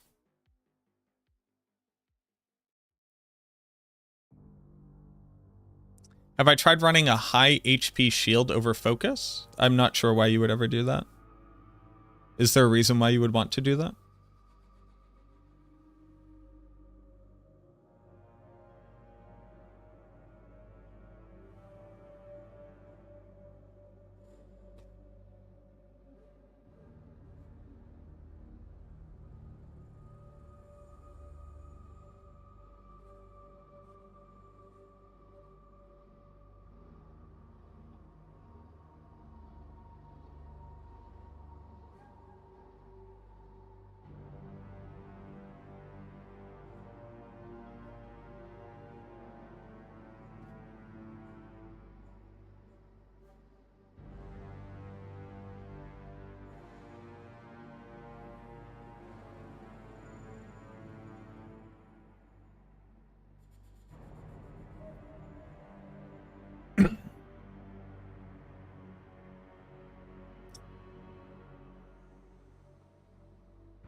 Have a good night, Trendari.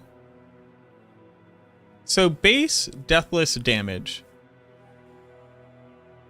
is 35% higher than Bone Spear's damage.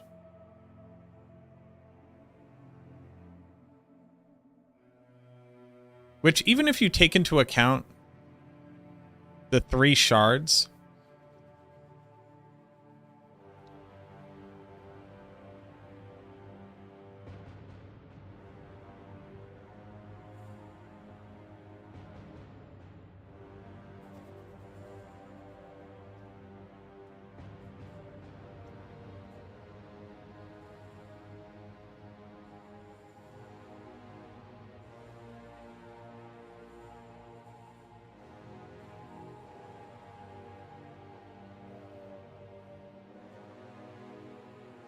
But the spear should only be doing 35% less damage than Deathless.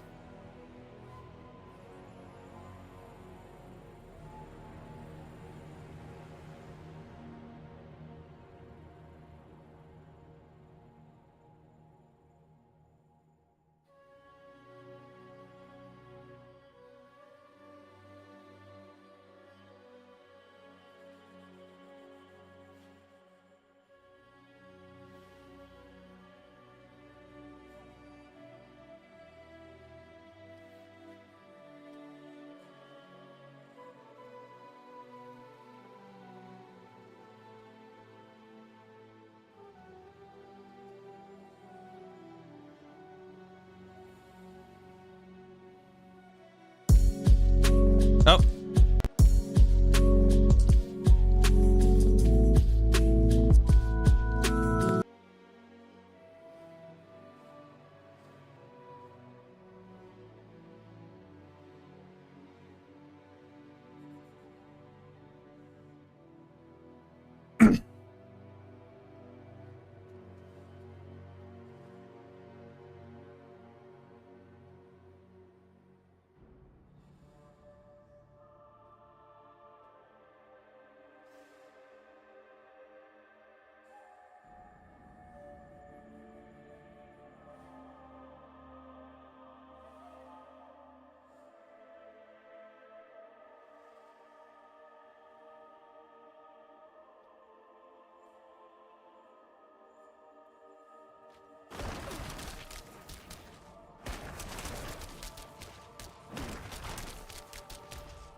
I currently have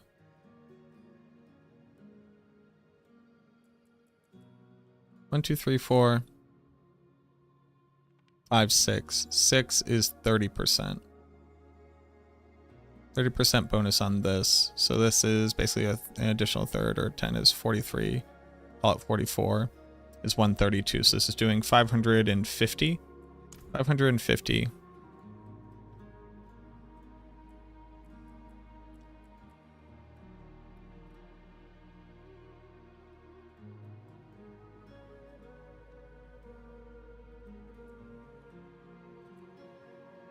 What?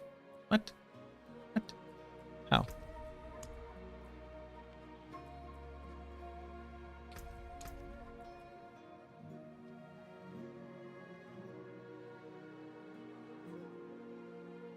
Oh, I need a lot more crit damage.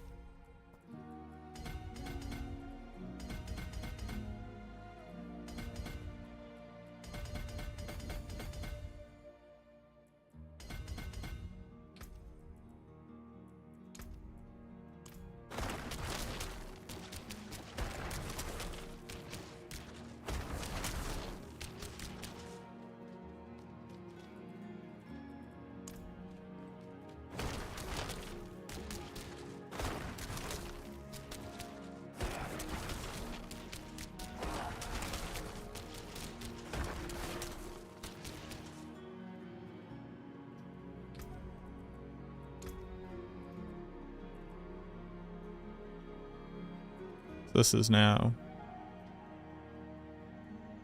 148 is, what is that? 300. Call it 350. 350 is 1, 2, 3, 4, 12, 14 is 90. So 1.9, so nearly double. So yeah, just under, about 800.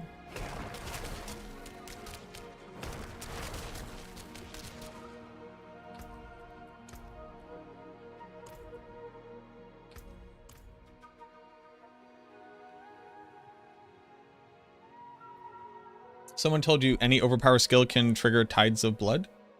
I have not tested that myself, but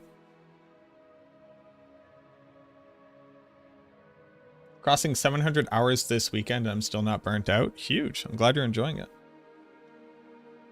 Have a good night, Morton.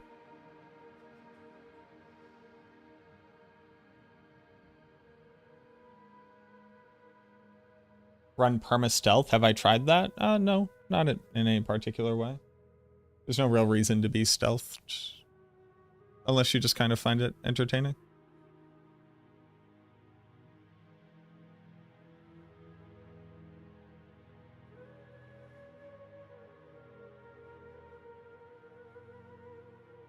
Does anybody have a bone spear build right now?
Need to watch this in like super slow-mo.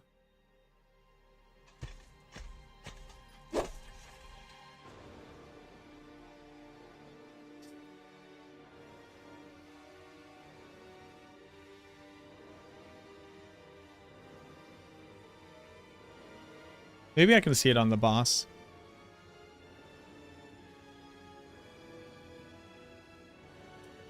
Conlon, thank you very much for the follow. Okay.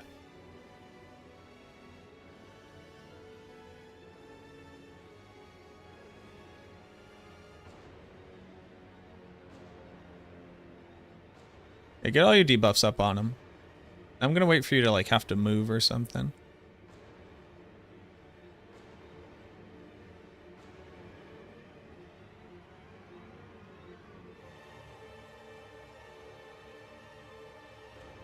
Do you ever move?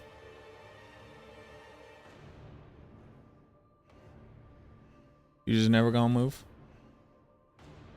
Okay, so here you moved.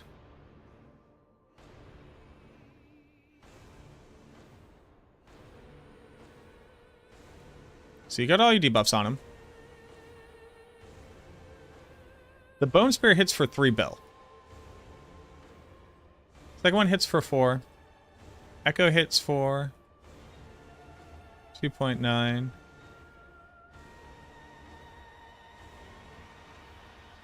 Shards are coming back.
It doesn't matter which one I watch, though.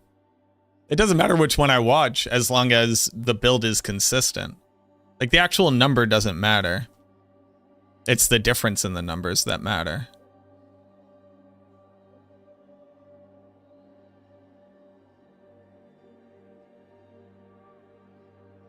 It's just the difference in the number, my guy.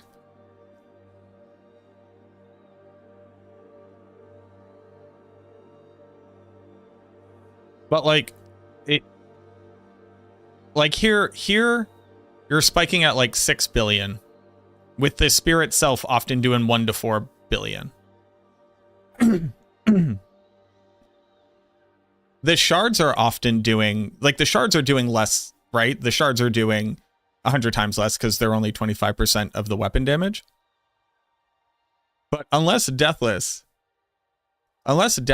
is double dipping somewhere, it at most can only be 35% more than the base spear's damage. Like, there's just no other.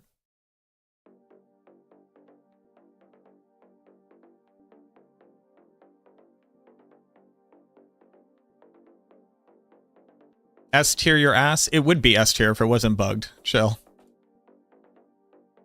Literally a quarter of this build is functioning.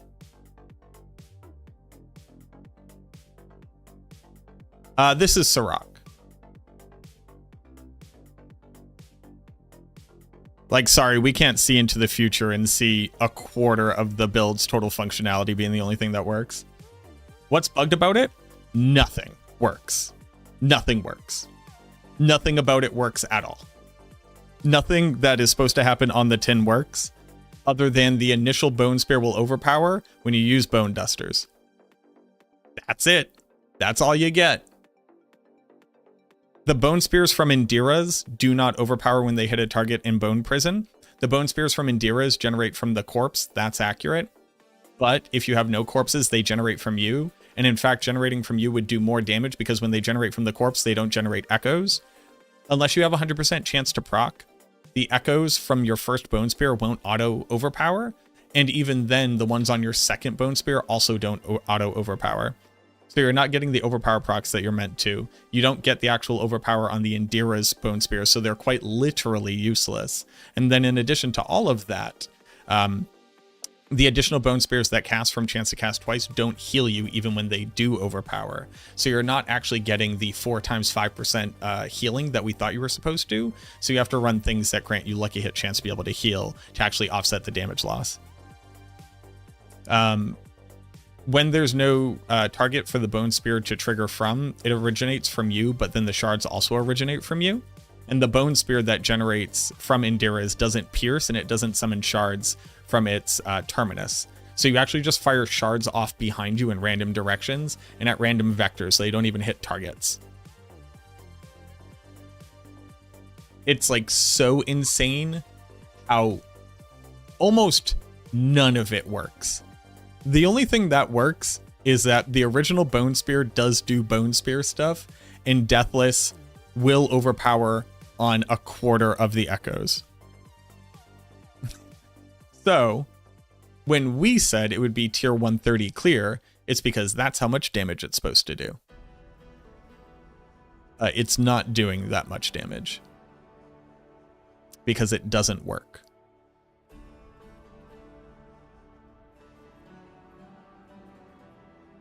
With the funny part being that even with everything I just said, it clears over tier 100. It's back to minions. Well, minions is currently bugged and the Ring of Mendelm doesn't scale with any of your multipliers. So I wouldn't go to minions if I were you.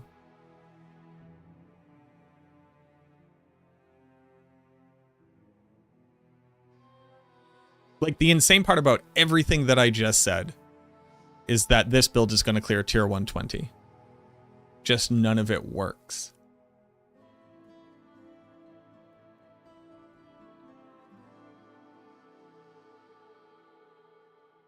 It's wild.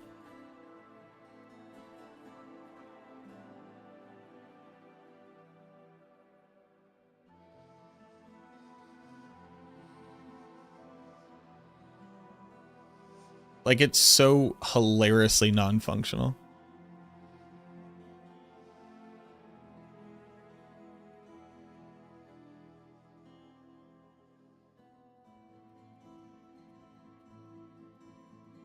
And this is the best it's ever been.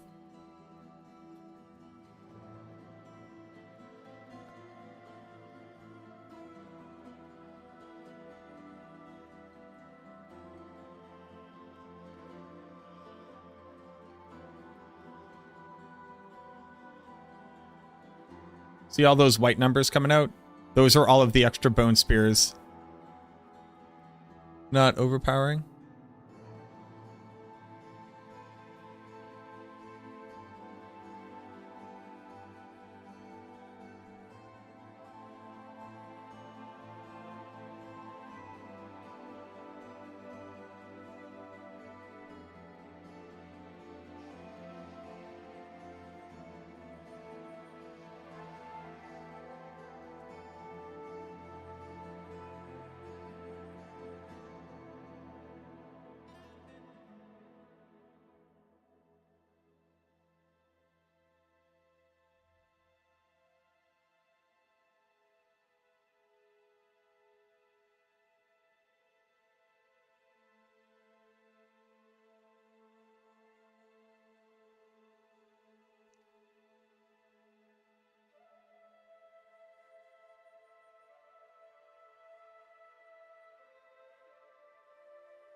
Yeah, nah, dude. I think I'm spot on. I think it's 35% more damage.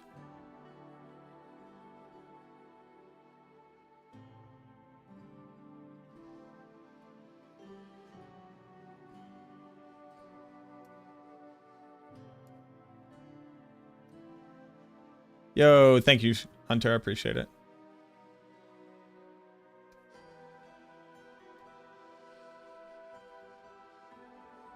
Like, this isn't gaining any secret type of scaling. Its base damage is 561. Your base weapon damage is 519.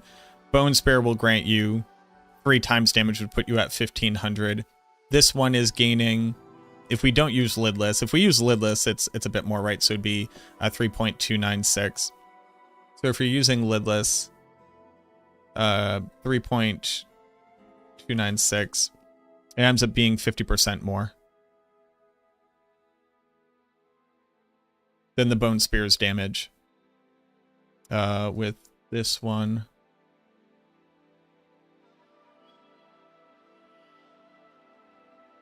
So, like, at best, Deathless Visage's echo damage could be exceeding Bone Spear's damage by about 54%.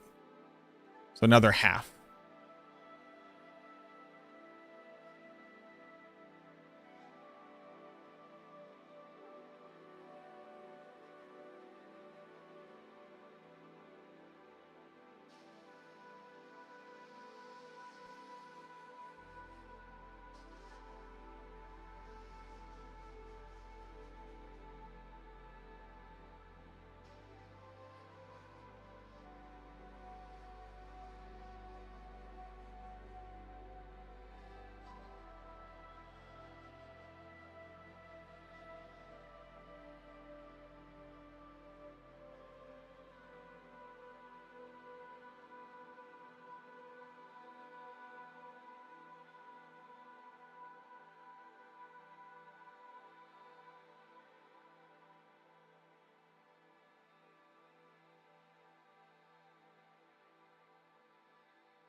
Sorry.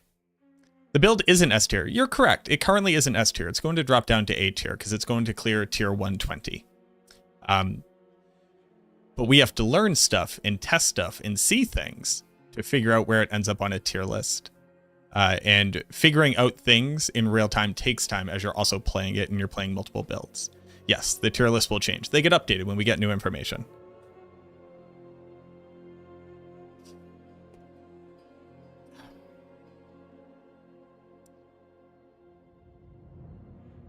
Meant zero disrespect. Okie dokie. There's a lot of heat on the, now that we know this, the fact that it's not immediately updated is bananas. It's like, hey man, it just takes a while to learn stuff. We are humans. We both simultaneously have to play it, theory craft it, build it, get the gear, do it, and then like reevaluate. Just takes time. Did Bone Spirit get bugged or nerfed? No. Do I have a version of Bone Spear up? No, we maintain one version of a build guide on Maxroll. But okay, let's talk about Blood Spear and Necromancer. Let's talk about it.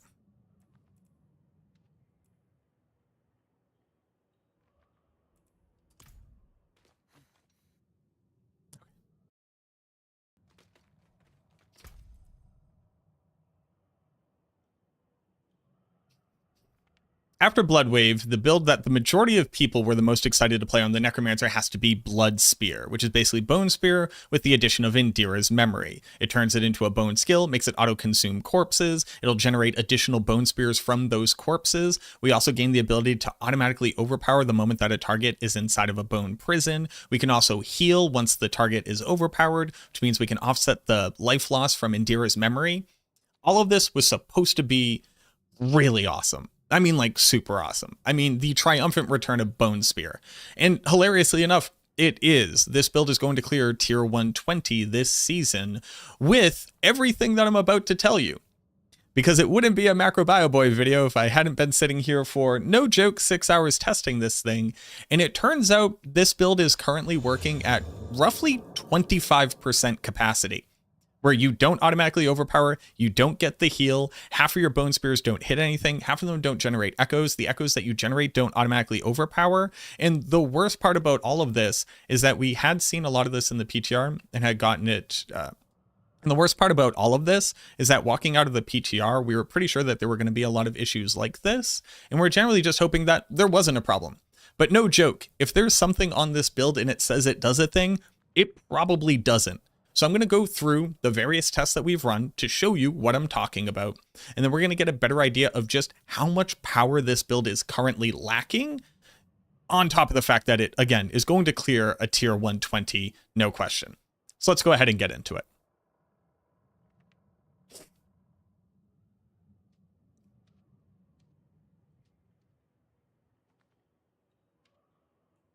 The primary functionality of these pants, it does a whole bunch of stuff with Bloodwave. We don't care about that. That's absolutely trash. But what it does do is it takes Bone Spear and it adds on the Blood skill tag. So if you go look at Bone Spear, it's a core skill, it's a bone skill, and it's a blood skill. This means that it's going to be able to tap into a bunch of multipliers that only work for blood skills and generally interact with a lot of different systems, like Rathma's Vigor to be able to pick up blood orbs to make your next blood skill overpower.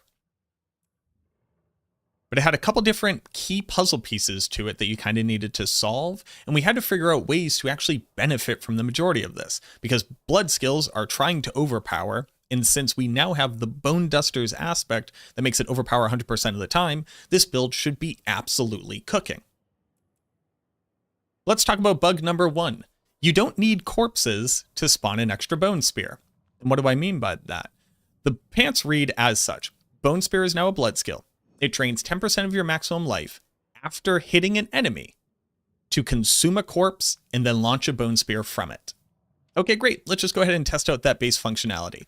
Here I have a boss training dummy. I'm going to remove anything else. I have no chance to cast twice. I'm going to cast Bone Spear.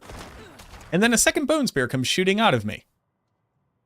immediately confused. This was one of the first things that just kind of had me running around with the chicken with my head cut off, just going, what just happened? So for whatever reason, even if you don't have a corpse on the ground, it will automatically summon another bone spear. And this is actually stronger than even if you did have corpses on the ground. Now, how could that possibly be?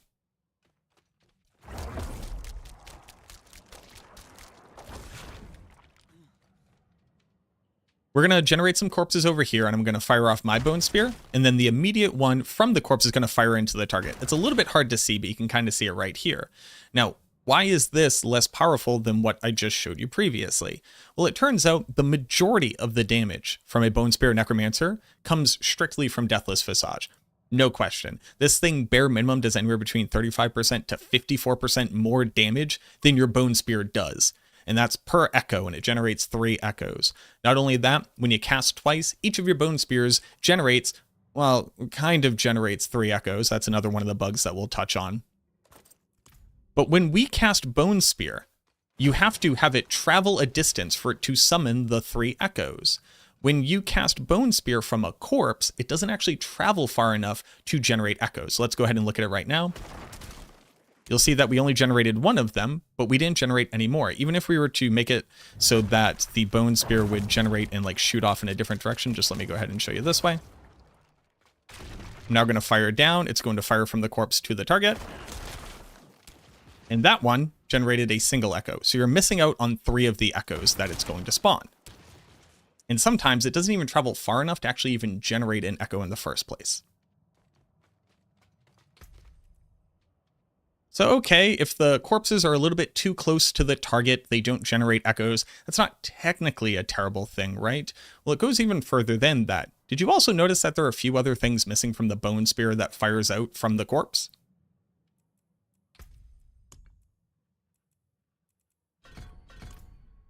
Typically, a lot of the power from Bone Spear comes from ricocheting the actual shards that fire back out from the Bone Spear into the target. So I'll go ahead and fire it off this way, and you get a bunch of shards. If you've ever seen a really good Bone Spear player, they're always typically at max range so that all of the shards will all hit the target. Well, what happens when I generate a Bone Spear from the corpse? Let's go ahead and take a look. It shot out immediately. I got my shards from my Bone Spear, but it didn't generate any shards.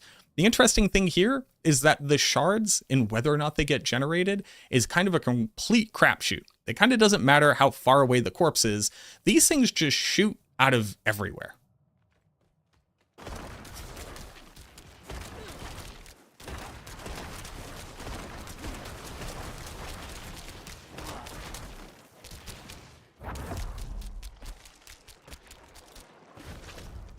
Well, I might not be able to get an exact recreation of it. You're going to start noticing that when it can't really figure out where to shoot off the additional Bone Spear from, the bone shards just kind of start shooting out in random directions. Depending on the verticality of the area that you're in, they can also just shoot at a random vector. So they can just fire from the back of the Necromancer itself up into the air and not hit anybody. For a long time, I thought that the Indira's spears just couldn't generate shards. And what I basically found out is that they're just kind of generating shards from anywhere because they can't find like a local target to match onto like the base spear does. But the shards really aren't the biggest issue with the build. At the end of the day, they represent like, I don't even know, it's maybe like a quarter, not even, like something like a fifth or a sixth of your total damage output from just the spear, which is already, again, less damage than the echoes themselves do. But it is in not generating the echoes when the corpse that is spawned near the target is too close, where you're losing out on the vast majority of the damage. Now, luckily, if there are no corpses, you do generate echoes from the Indira's bone spears, and they do actually double up. So you can actually fire out 4 spears from your target simultaneously. And that's super sick, right? Because Bone Dusters is going to make all of our bone spears overpower. Right? Nope. The Bone Spears generated from Indira's, as well as the Bone Spears from Indira's double cast, when you successfully trigger it from Deathless Visage, just don't overpower. No matter what you do, you just can't make them overpower. Now, they can, like, randomly 3% of the time overpower, but when they hit a target in a bone prison, they don't. So let's go ahead and take a look at that. So So I took off Deathless Visage. I'm going to go ahead and spawn a Bone Prison. I'm going to fire off, and you're going to see the first damage instance was blue damage. That's my overpower. And the second damage instance, which is the second Bone Spear hitting, is white damage, meaning that it doesn't overpower. And again, no matter what you do, you can't make this second Bone Spear overpower. What is the issue with that? Well, the entire point of being a blood skill and building into overpower is that the echoes from Deathless Visage are supposed to overpower, and these are as well. When you're an overpower build, when you don't overpower, you just don't do damage. We know this from every single build in the game. Bloodlance, Blood Surge, Soul Rift, Bone Spirit, Sever with Forced Overpower, Blood Wave. If you don't overpower, you quite literally don't do damage. Now, this isn't necessarily super important for people just doing, like Witch Tide or farming down in tier 1 or tier 2. But once you get up into the big leagues and start pushing high tier pit, you really can't afford for half of your damage output to not get the multipliers and the damage bonuses from half of your kit. Even that's not really the biggest issue. I mean, pound for pound, it kind of is. You're going to fire off 2 Bone Spears that basically do absolutely nothing. But what about what I just said with Deathless Visage, right? So Deathless Visage's echoes will overpower if your Bone Spear overpowers on the target in a Bone Prison. Except all of them don't. And in fact, it's only the first one that does. So for this one, I'm going to take off the pants because it's just going to make the data a little bit harder to see. But what we're looking for is one example where we don't double cast at all, and then another example where we do successfully double cast. And I want you to pay really close attention to the 2 damage numbers.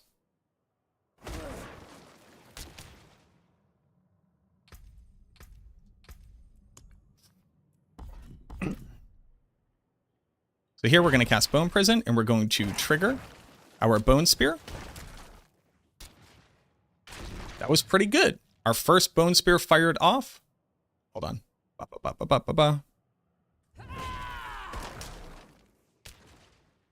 So there we go. Already a complete failure. Our first Bone Spear successfully overpowers. It hit a target in a Bone Prison. And then when our echo damage went off, it did crit damage, not overpower crit damage. I'll just go ahead and try to show you that again.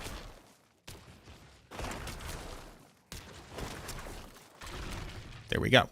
Now, you can make the echoes overpower. You just have to successfully double cast. Because when I successfully double cast, for whatever reason, the first orb and even the second orb on the first cast will both overpower on the target, but then your second spear's orbs won't. So let's go ahead and look at the damage numbers. So right there we got a double cast. Boop, boop. Oh, hold on. Let's back all the way up. Okay.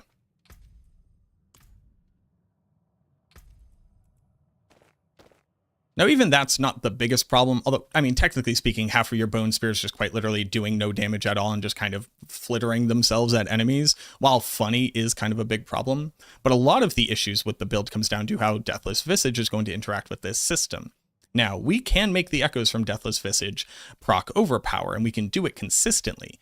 The issue being that they don't work if you don't actually successfully double cast on Bone Spear. And on top of that, all of them don't even double cast in the first place. So let's look at that one, and then we'll look at the overpower issue. When we have a single Bone Spear, again, you're going to get up to... When we have a single Bone Spear, you're going to get up to 3... When you have a single Bone Spear, you're going to get up to 3 explosions, and you'll see it goes 1, 2, 3. Pay attention to that, because we're going to trigger a double cast on Bone Spear, and I want you to see how many times it explodes. So there, 1, 2, 3. Interesting. Why wasn't there a second explosion on this first orb right here? Well, it turns out Deathless Visage does not generate as many echoes as a regular Bone Spear would, except it turns out that Deathless Visage, on its double cast, actually doesn't generate as many orbs as your first cast does.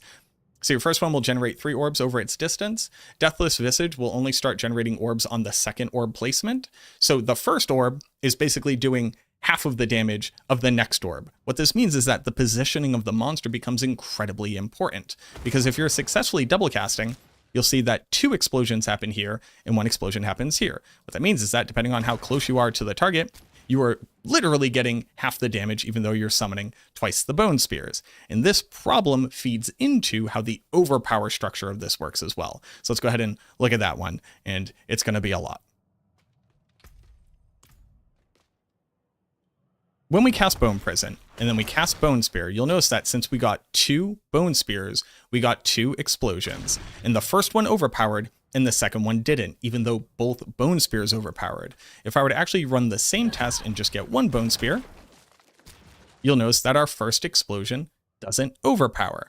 So if you don't double cast, the entire first row of echoes that you get aren't going to automatically overpower when a target's in a Bone Prison. You actually have to successfully double cast. Now, the majority of the time, the build's going to run 100% chance to double cast, but it actually goes even further than this to be even buggier than what I just described. Let's look at what happens when I have multiple echoes all hitting the target from the same cast.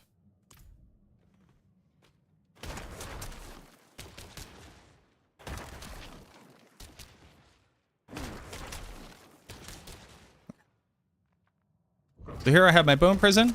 I get my double cast, and you'll see overpower, overpower, non-overpower. So the second spear's worth of explosions are never overpowering in this example. So again, we're actually losing out on double. We're actually losing out on half of our overpower damage from there, even though we are getting the echoes to trigger. But when we do a single cast on it, the first one overpowers and the second one doesn't.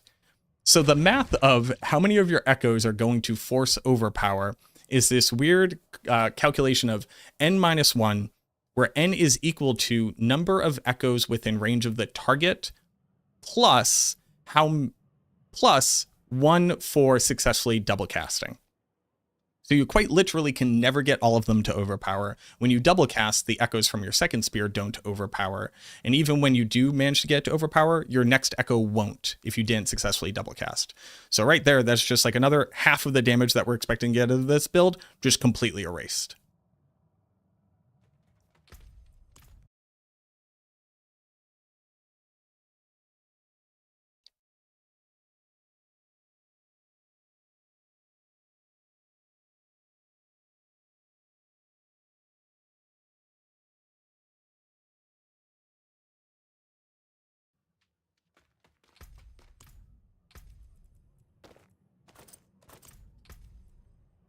And then there's the issue of offsetting the 10% of your maximum life consumed whenever you cast Bone Spear. This is basically like the big puzzle piece. This is basically the big puzzle piece that's meant to be a Kiss Curse. The great benefit of it is that you get to use one of the strongest aspects in the game, which is called Dark Dance. It says if your skill would drain life, you get an 80% damage multiplier, and that works for Bone Spear. The issue being that how healing this damage is offset just also doesn't work. Supernatural Bone Spear says that when you successfully overpower on a target, you're going to restore 5% of your maximum life from your Bone Spear. Now, what you might think is that as long as we can get our Bone Spears to always overpower, and we can successfully double cast our Bone Spears, we will take 10 maximum life for casting Bone Spear in the first place, and then we'll heal 5% of our maximum life twice. That already offsets it. On top of that, theoretically, the Bone Spears from your Indira's Pants, which can also double cast, should also be able to overpower. They don't right now, but they should also be able to overpower, and each one of them should also heal you 5% when a Bone Spear overpowers on a target. Since we already know they don't overpower, we're going to ignore them for right now. But what happens when you do forced overpower? Do you actually heal for 10% of your maximum life? Nope, you only heal for 5%. So I'm just going to go ahead and lose a bunch of maximum life here so it's a little bit easier to see. And then I'm going to put my target into a Bone Prison, and I'm going to spam cast. Considering I'm healing for 10% every single time whenever the 2 of them overpower, I should be able to out-heal the damage, but I cannot. Now you might think, well, Mac, you're not actually triggering. That was fucking stupid. Sometimes I hate me.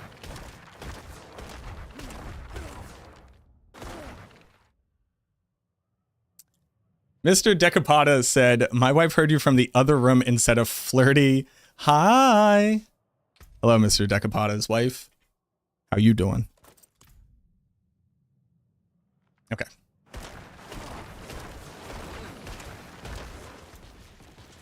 So again, losing 10% life per cast, regaining, theoretically, 5 twice over when I successfully overpower. I should be able to offset the loss of life here. I have fucking Doombringer on. Okay.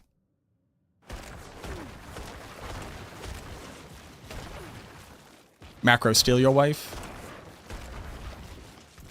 So again, 10% of our maximum life lost. Ability to double cast here. I should be able to go infinite. I should be able to out heal this by triggering it.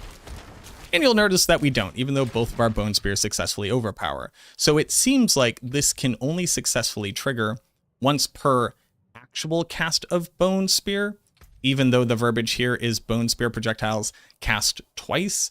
And again, since your Indiras can't actually overpower, we can't even test whether or not these would heal you because we can't replicate it. So what it basically means is that to solve the healing of the build, which is what this change to this passive was meant to do in the first place, you have to run something like Doombringer. And Doombringer is fine, the only issue being that you then start losing out on a lot of the damage that typically scales how Deathless Visage's damage will be scaled in the end game. Also means you can't use a two-handed weapon, which would give you the biggest base damage for Deathless Visage, etc., etc. So while Doombringer is a fine weapon, and again, builds to in tier 120, we have to run these auxiliary options for being able to out-heal the damage to actually gain the benefits of anything here. Why is that such a problem, though? Like, yeah, sure, you have to drink some potions, and maybe you're not at max life. Why is that an issue? Well, that comes down to how overpower actually works for your character.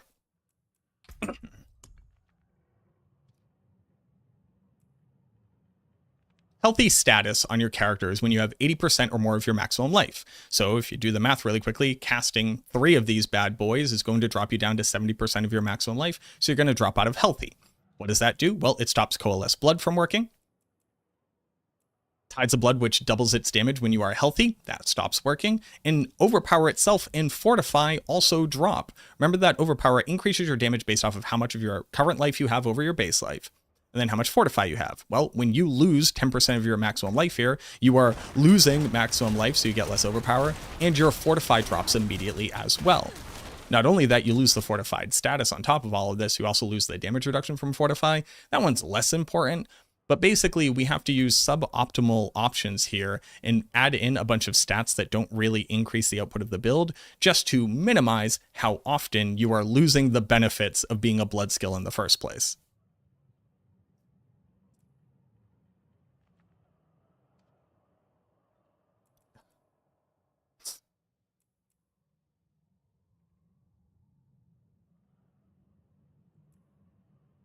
So what all of this means together, again, if you were to just try to crunch the numbers, is that this build is doing anywhere between like 30 to 50% of the amount of damage that it's supposed to be doing.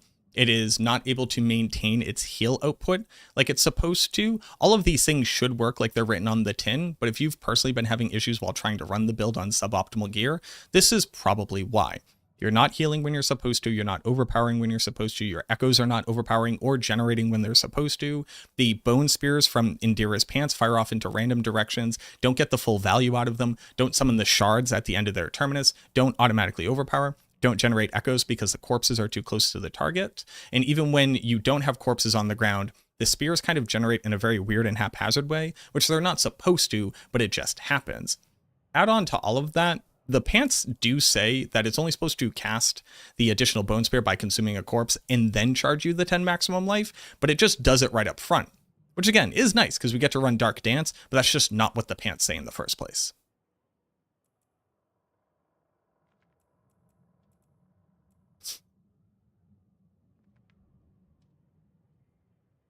And then add on just like the last quick little thing right here. A lot of people think that you're supposed to be running Blood Wave with this build because one, it'll make the Bone Prison, which then, you know, syncs up with Bone Dusters. That's kind of cool. But when you look at the damage bonus that casting the Blood Wave is supposed to grant you, it's an 80% damage bonus, which isn't terrible. Blood Wave is pretty cool. But you got to remember that Soul Rift, which single-handedly solves all of your essence issue, all of your vulnerability issues, generates barrier, which then protects your maximum life so that you're not losing it constantly and losing out on additional damage from overpowering. But this thing alone also grants you a 75% damage bonus. So unless you have a perfect pair of these pants, casting Blood Wave actually doesn't outperform Soul Rift in any way, shape, or form. And even once you do, the difference is so minimal that the loss of the barrier, the resource gen, and the ability to apply vulnerable permanently, it just like hilariously outperforms casting Blood Wave in the first place. Add on to that the fact that you would have to recast Blood Wave every time, which is just animation loss, considering that Soul Rift lasts for more than double that amount of time if you have duration on it. So you only have to cast it once for every 2 times you would have to cast Blood Wave to get the same benefit.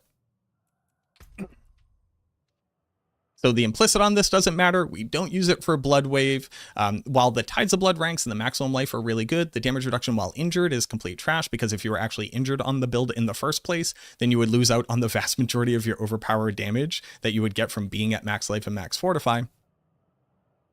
And then you add that all on top of the fact that it just doesn't work. Just half of it straight up doesn't work.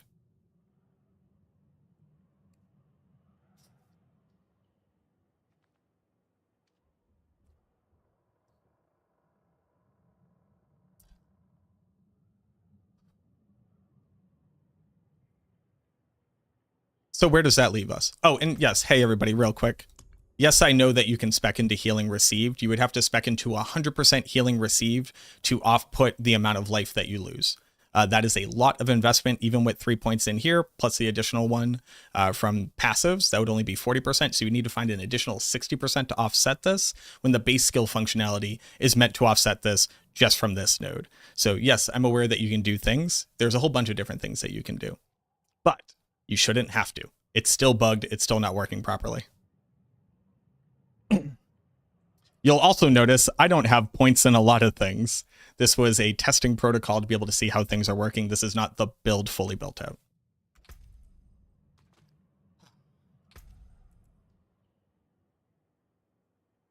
So I'm going to go ahead and take everything that I just explained to you and write it up in a nice, elegant way and send it off to the developers. Hopefully this is something that can get resolved. I don't think it will become an immediate priority, only because, again, the build is doing tier 120. If you have the gear to support it, it is just stronger than Bone Spear has ever been. My major issue being that once all these things are fixed, the amount of damage that's going to gain is going to get pretty ridiculous, and we'll probably not get a really good understanding of where the build ends up naturally like settling until these things are addressed. Again, it just leads to incredibly clunky gameplay. It leads to just people not being able to manage it. Oh, and while I already covered it in a different video, just in case you didn't see it, it also leads to something like this, where the game completely bugs out and thinks that you're dead and in negative life. So let's just go ahead and show that to you really quickly. I'm going to cast Bone Spear, and it's going to eat up 10% of my maximum life every single time. And then once I get a little bit more essence on here, and I keep going, eventually you'll notice that we never really die on the build, which is good. You actually can't accidentally kill yourself on this character, except the problem with it is what happens when you actually do get down to 1 life. And let me just go ahead and show you that. Oh, we're so close. We're so close.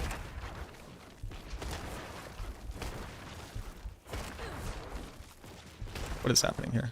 Oh, life per second.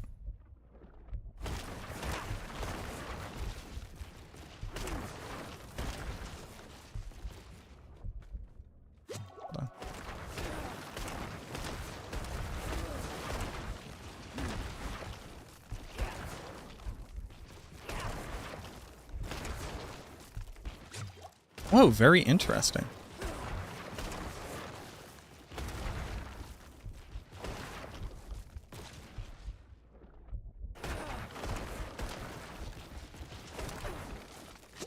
Huh.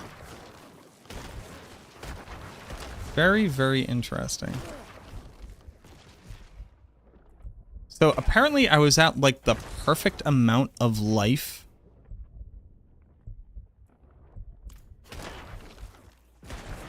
to trigger this?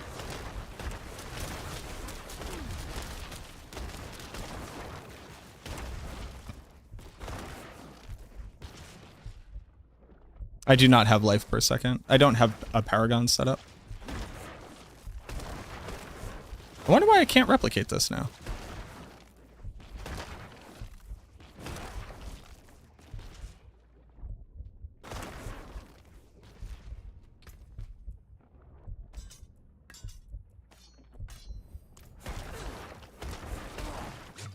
So the context for people who weren't here earlier, casting down, you would reach all the way down to 1%, like 1 life.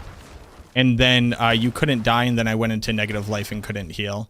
I'm glad I got video footage of it because, like, it happened. But yeah, sure, it doesn't really matter.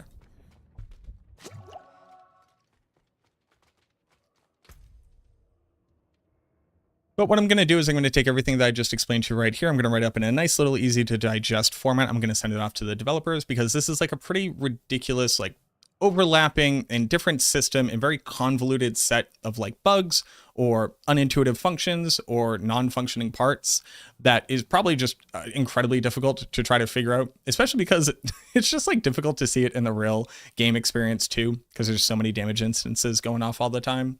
That quite frankly, half of them I just kept missing and then coming across them later and then trying to figure out what was going on, and then just inevitably started chalking it all up to these various bugs that I've detailed. So the developers will be aware, depending on what that means for them. I'm not exactly sure this will become an immediate high priority, only because this build is doing tier 120. Like, it will get to that point. So it's kind of hard to argue for it needing to get stronger. But the major concern that I have is once these things do get resolved, like let's say they just fixed all the bugs tomorrow, they flip a switch and it just works. This build is going to start doing like pretty ridiculous amounts of damage, which is not a bad thing. That is not a bad thing at all. My major issue is that a lot of people are attempting to evaluate what this build does right now. And quite frankly, it just doesn't make sense to do so because what's going on under the hood is just not being seen up front. Like, you're just not getting out of it what you need to. So I'd rather us be able to evaluate builds and like make, you know, critiques and give feedback about balancing when they actually work in the way that they say on the tin. So if you're brand new here, if you come across anything different, or if you just found this generally entertaining, go ahead and hit the subscribe button. You'd be surprised how few people actually click that button, even though they tend to watch my videos all the time. So even if you think that you are, go ahead and check. I basically get a comment every single video that's like, hey, I thought I was subscribed, I just wasn't. You just come up in my algorithm. You know, shout outs to YouTube Algo. Thanks for putting me out there. But the subscriber count going up is a huge way for us to be able to grow the channel. And I'd really like to try to hit 100,000 subs by the end of this year. That's a huge goal of mine. And that's when you start to get that cool little silver plaque, and then I could put it up behind me so that the green screen will just have a, you know, a floating plaque with my name on it. I think that'd be pretty sick. But thank you very much for watching this video. Leave comments down below. Again, if you come across anything else, any weird bugs, some of the best things that come bubbling up are from my YouTube comments. So don't feel shy. Let's talk down there. Leave a like on the video as well. It helps out a ton. But thank you very much for watching this video. I truly, truly hope that it helps us be able to better enjoy Bloodspear, hopefully here in Season 7. And I look forward to seeing you in the next one.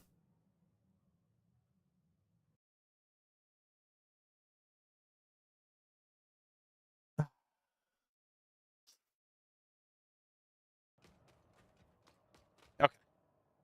So here's the problem. I wanted to play Bloodspear.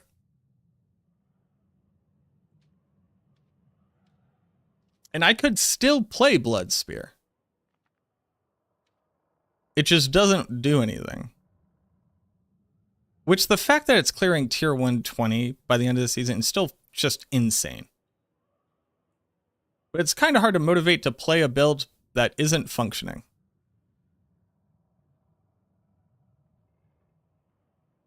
This build will clear tier 120, Dyson, which should put it currently below where Bloodlance, Blood Surge, and Bone Spirit should get up to. So it should be low A tier. Right now it's already done 112 or 115. Puts it in B tier. But again, will clear 120, which puts it in A tier. The tier that the build gets into, especially now that we have pit levels to like directly correlate like what their relative strength is. So it's already cleared 118. So it's already cleared 118. This is still an A tier build. We just have to bump it down from S tier.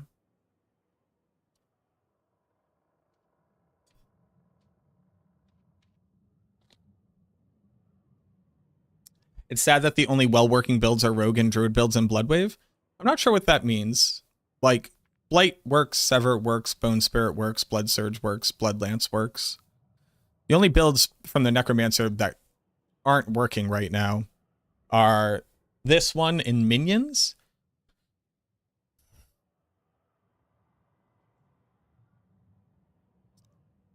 What pants do you use on Blood Surge? You use Blood Moon Breaches on Blood Surge. I'll never not play Minions. Yeah, enjoy your B tier build. Explain what's wrong with Minions. The Ring of Mendeln is not scaling with your multipliers.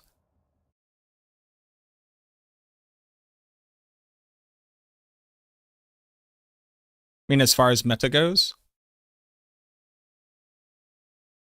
The only issue with that statement is that when you're discussing meta, you're talking about the most efficient. So each class can only have one meta build. So it can never not have one meta build, because that's what meta means.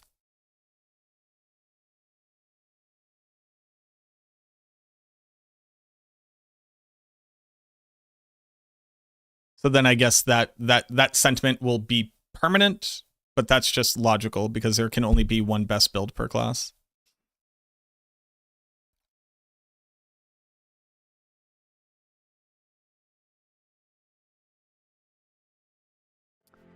Your additive stats on your minions do work. They just don't show up in your character sheet.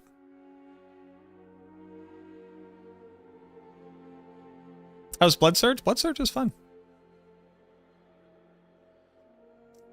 So like, what am I doing then? I intended on playing Blood Surge or Blood Lance. I can't. So then, what do? What do?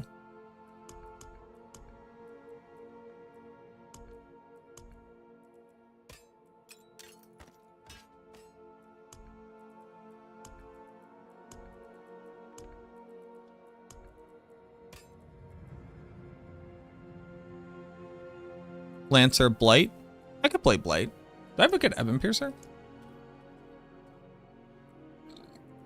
Excuse me.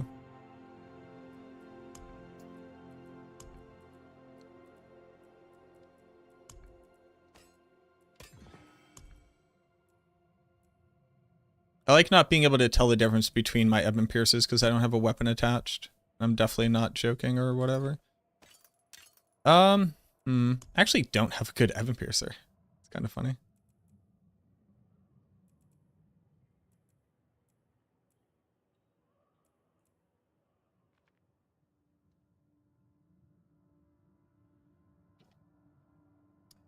You're trying to make Corpse Explosion overpower with Zam, but it's not working. Any idea? I mean, you can. There's just no way to do it continuously. And casting one Corpse Explosion every like 6 seconds isn't really going to do anything for you. I wouldn't recommend it.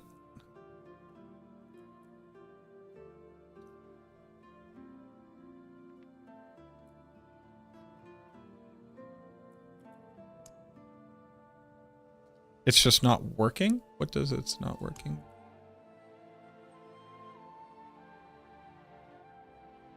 I don't know, man.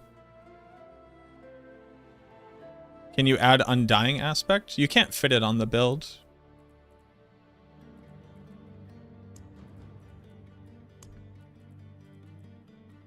Well, I mean, you could put it on the build, you just wouldn't. Can Blood Orbs overheal you by default, or do you need the aspect that gives crit for overheal? Can Blood Orbs overheal you by default? You cannot overheal unless you're wearing a thing that says overheal.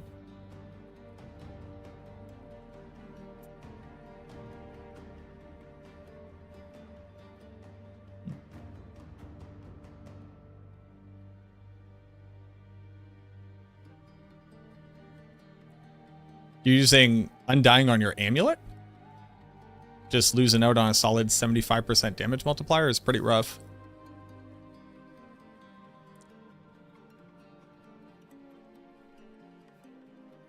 Would solve the health issue? Blood Orbs don't solve the health issue because you have to pick up Blood Orbs. That's the major issue with Blood Orbs.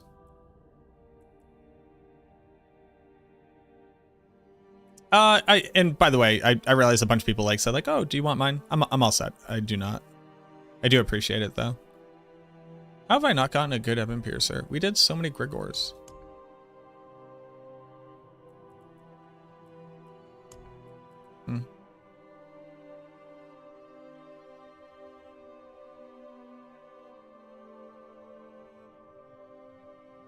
Like, I'd rather use the lucky hit chance on Doombringer to heal than Undying. It will heal you. Zan guaranteed overpower is bugged with corpse explosion. Yeah, let's check it out.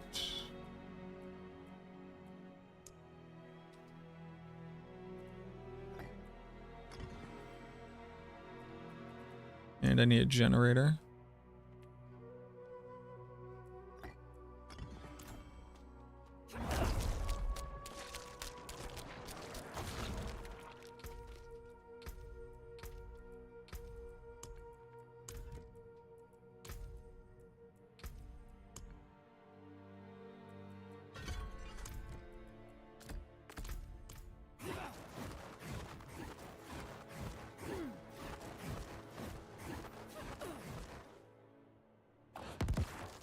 Nope, it works.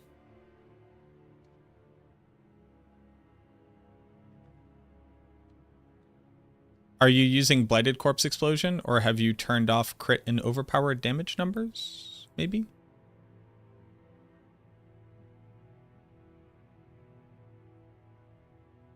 Ebba Walker is dropped by Beast in the Ice. Exclamation point boss loot. You can see the boss loot tables. Is it boss loot? There you go. I don't really have a good Evan Piercer. I don't want to play Bone Spirit, just kind of straight up.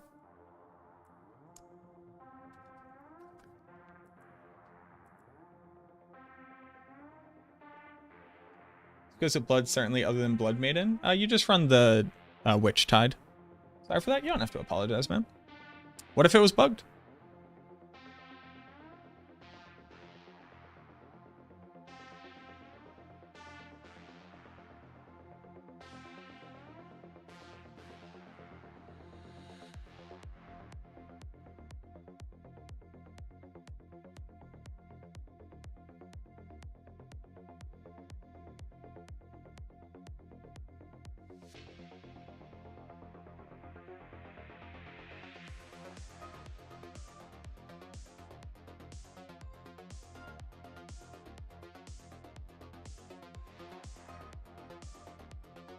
Is there an Unmaker build that's interesting this season?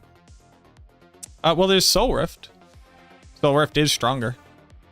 The issue with Soul Rift is that you need to snapshot the overpower.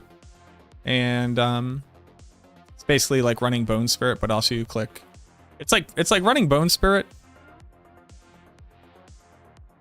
but Soul Rift does damage.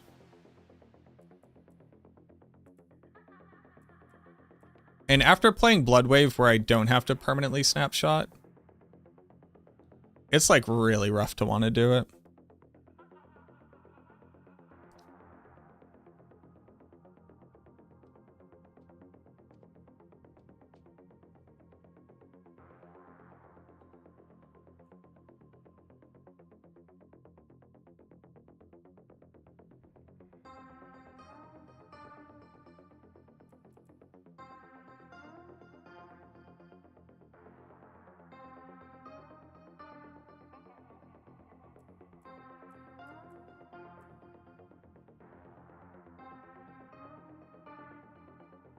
Found everything but the blood.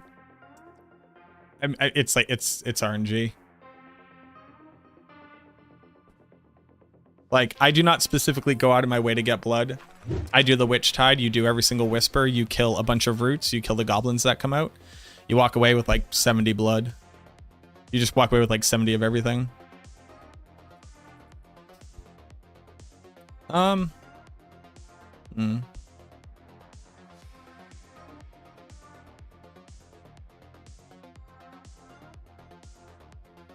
guess I could play Blight. Doing the math, which one of these ends up being more damage? Probably this one. 6352. 6352 divided by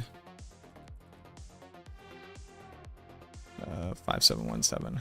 It's 11% damage loss.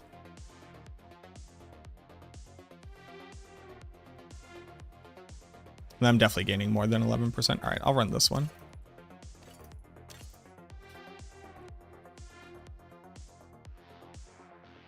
Chance to double cast is kind of gross there. What does Evan Piercer get up to?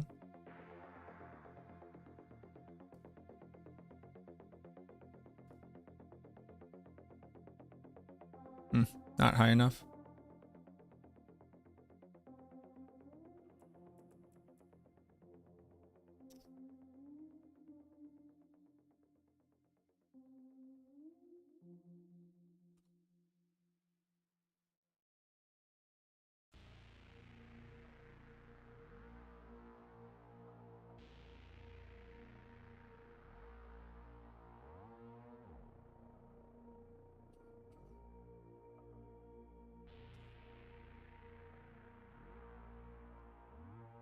Yeah, we can still hit it.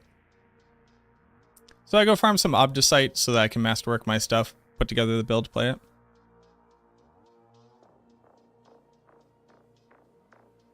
Yeah, the issue with physical corpse explosion is that it doesn't have any scaling. There aren't things that scale corpse skills, there aren't things that scale non-core skills, there aren't things that scale non-ultimates. Corpse explosion has kind of been left in the dust for a very long time and just needs something. And they haven't really given it the thing that it needs. What are we trying next? I guess I'm going to play Blight tomorrow. I could still play Bone Spear. Like, what would my takeaways be from all of this? You need a heal source. That's kind of fine. We don't care about the spears from Indira. We still want to play it at max range to get all of the echoes to explode.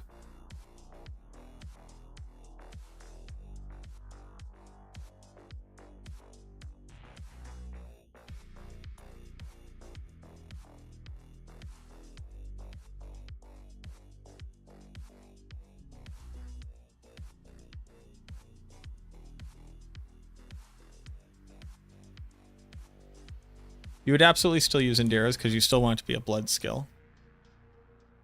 You still want it to overpower. That gets it up into billions range. Billions is kind of fine.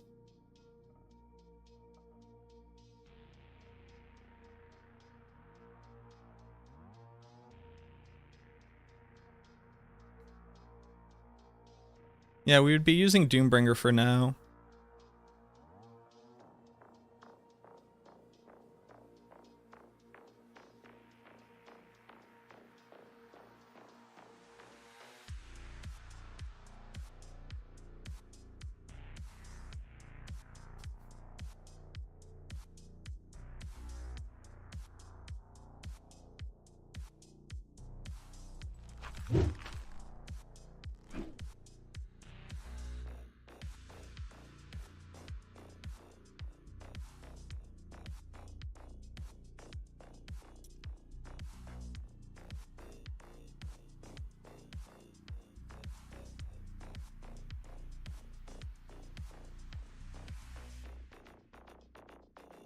The issue with it is that, like, is Bloodsphere functional viable with Bone Mages? It is not, no.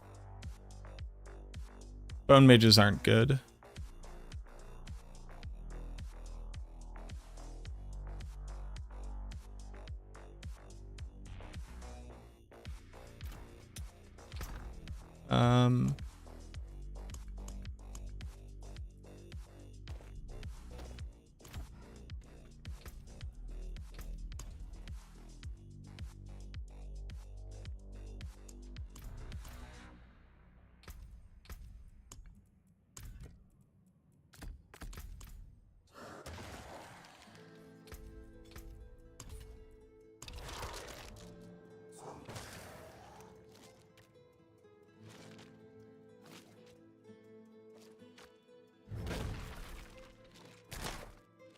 And they don't overpower on Bone Prison.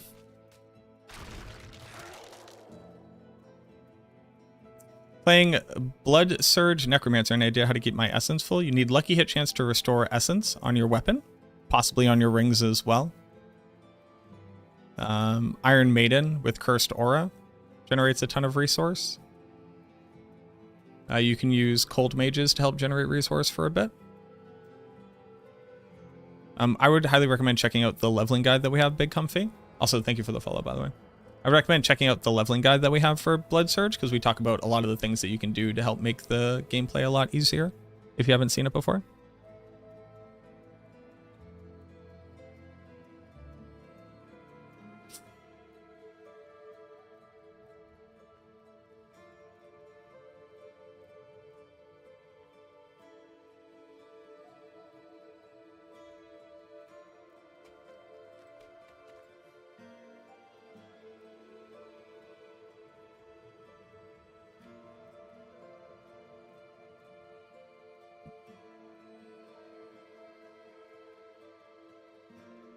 Yeah, sadly, other than Blood Maiden, there's no way to target farm blood.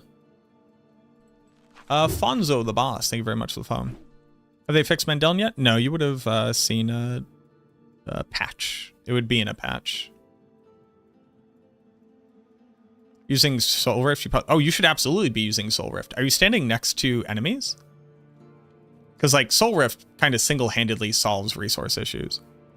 But yeah, you want to cast Iron Maiden proactively. It generates a ton of resource. Again, Cold Mages, definitely Soul Rift, no question there. You only want to like recast it when you're actively fighting targets.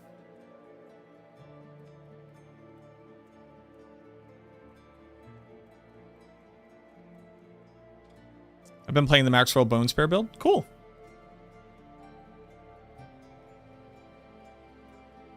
But some things are questionable in your opinion. You're a no pro? Yeah, talk about them.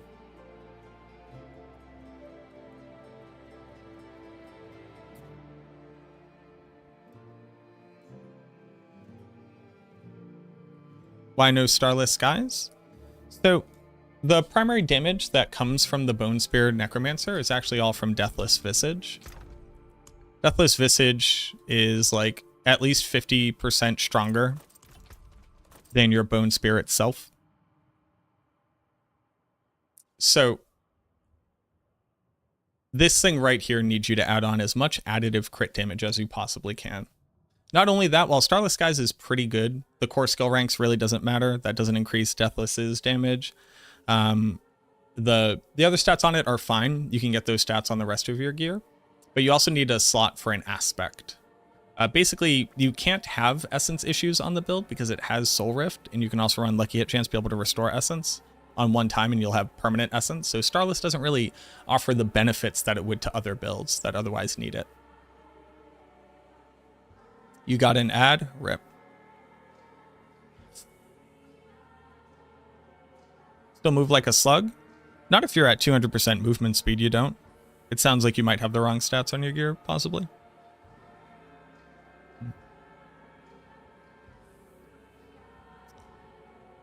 I'll wait for him to come back. I got you, boo-boo. I got you, Sirach.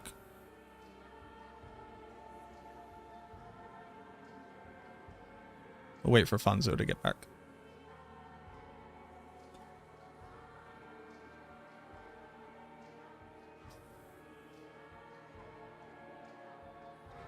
They always come with the big info drop.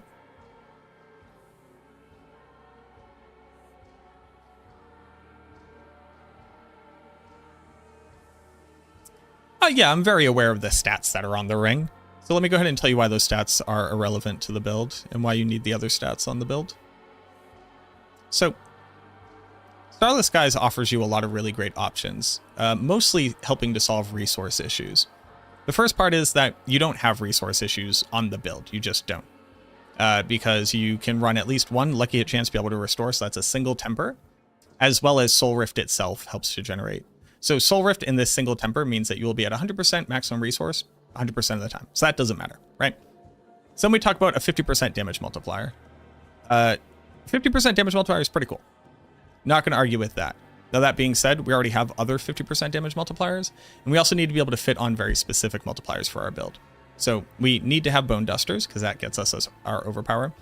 We want to have Sacrifice, and the reason why we want to have Sacrifice is actually because it turns out the majority of your damage comes from Deathless. You may think your Bone Spear does a lot of damage. It doesn't, not in comparison to Deathless.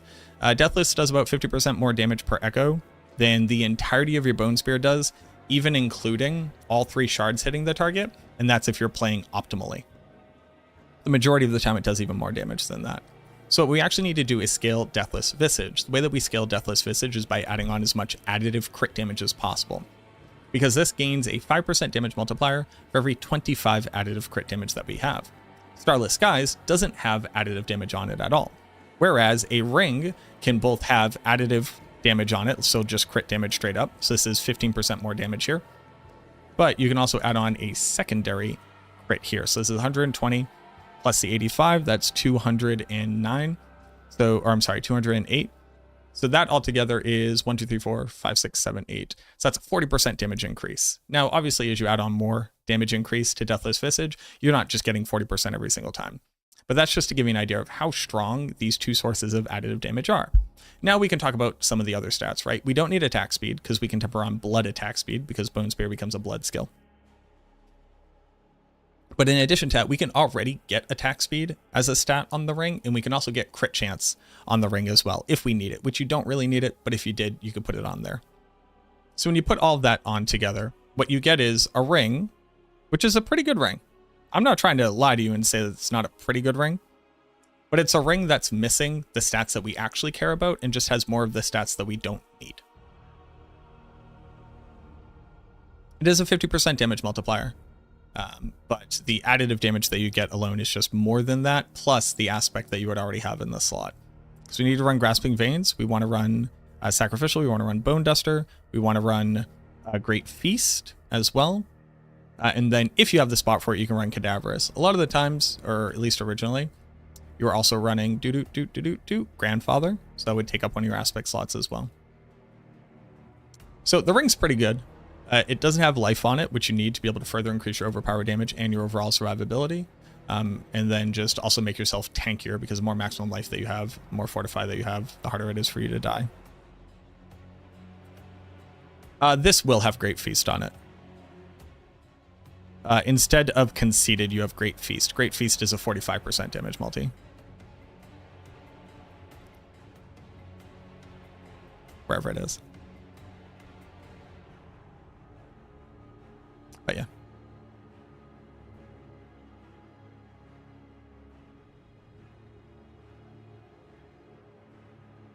No need for Path of Trighoul? Why not? Path of Trighoul helps to make the majority of your damage exceptionally more efficient, because it turns out it's really hard to hit targets in a very small Bone Spear than Bone Prison. Since Bone Prison isn't useful, Bone Prison completely activates the build. Without Bone Prison, the build doesn't work. But I understand the confusion. The build is functioning as it is with Bone Prison on it, because Bone Prison is how we automatically overpower. We just aren't overpowering on about 3/4 of the damage that we do.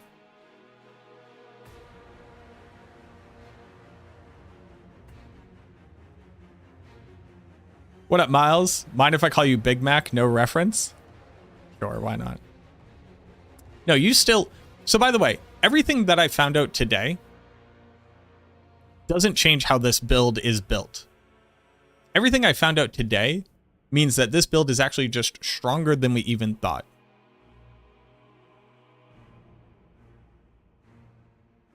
It's just not functioning at its maximum capacity.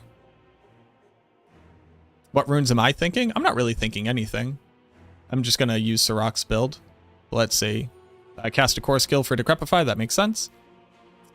And Igni for Warcry. Yeah, that makes sense too.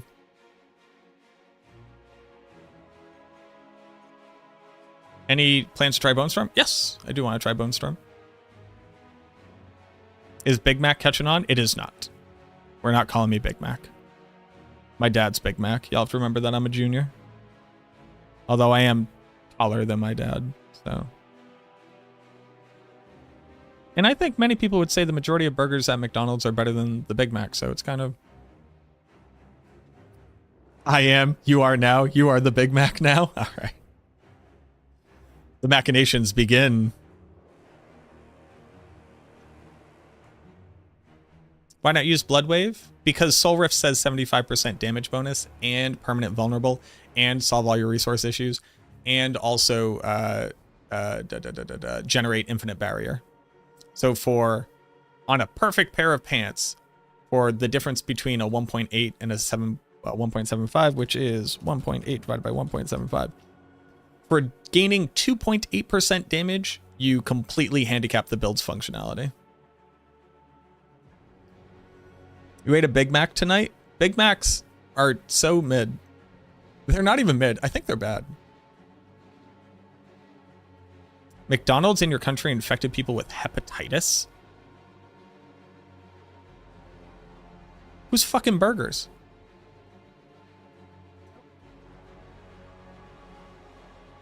Why are people having sex with burgers?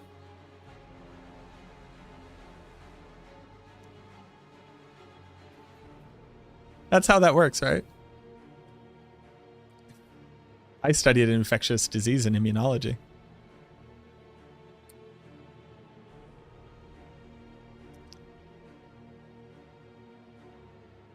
Yeah, so the only thing that I figured out here is I can't figure out how Sirach is getting higher numbers with Lilith's Wall than he was without it, because it should do less damage. And I finally figured out how much more damage Deathless Echoes are than the Bone Spear, which is anywhere between like 30 to 54%.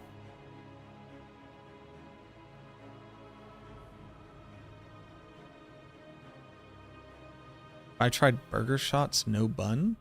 No. I don't know what that means.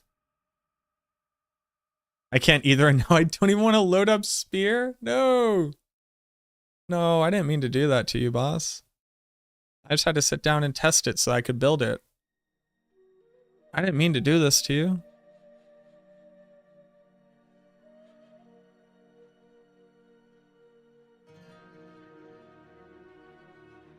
Too late. I'm on Bloodlands. Well, there you go.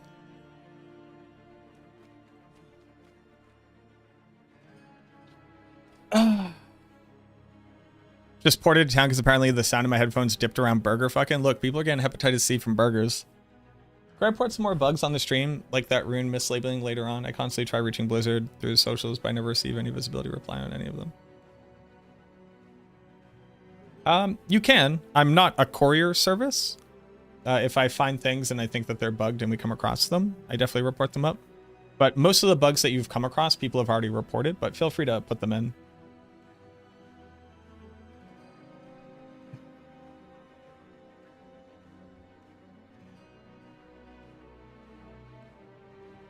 Like that rune mislabeling one that was reported, I think, 5 days ago. We got a lot of people doing a lot of stuff. But if you got interesting ones, feel free to let me know. What do you think a GG amulet is for this build? GG amulet?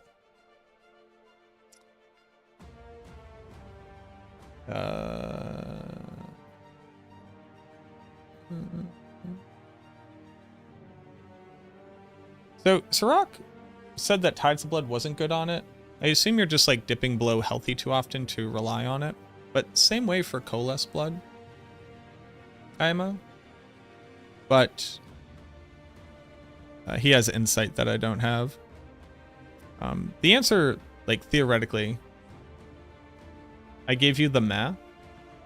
Oh my god, I did. Oh my god, it's because of the fucking pants have Tides of Blood. Holy shit, I'm an idiot. I did give you the math.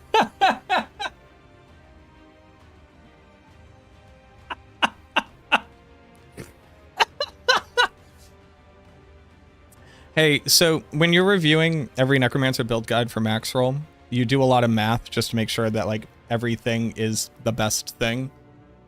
And you send a lot of math to a lot of people and then promptly forget it because you're looking at the next build. But you are absolutely right. I did do the math that proved that. Okay. The answer is Coalesce Blood and Evulsion, because Evulsion has permanent uptime. Coalesce Blood should also have uptime. You assume that you can permanently heal to offset it, and those give you the two biggest multipliers that you can get on the build. So it's that, and intelligence.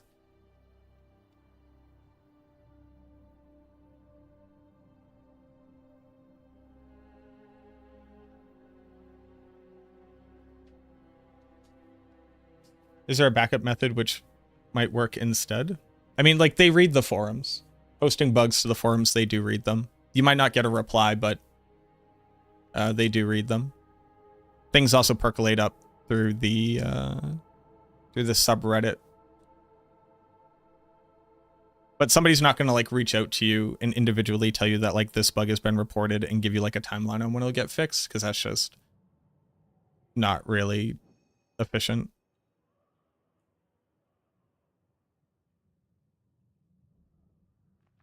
But like I said, you can explain them. I just don't want you to think that like the moment that somebody says something to me, I immediately like run off and report it to the devs, because one, that's just not how I do things. I like to check to see that they are bugged as well. And just more so was trying to alleviate any concern that you might have that the bugs are not reported. It was less so about telling you not to do it, but just wanted to set expectations, because a lot of people will consider me a courier service, which I don't much appreciate.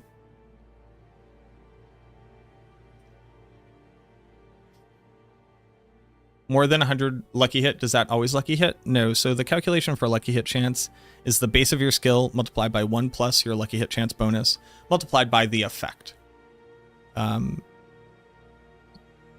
You can get more than 100% lucky hit chance on your skill, and that will increase how often a thing happens, but just reaching 100% is not enough.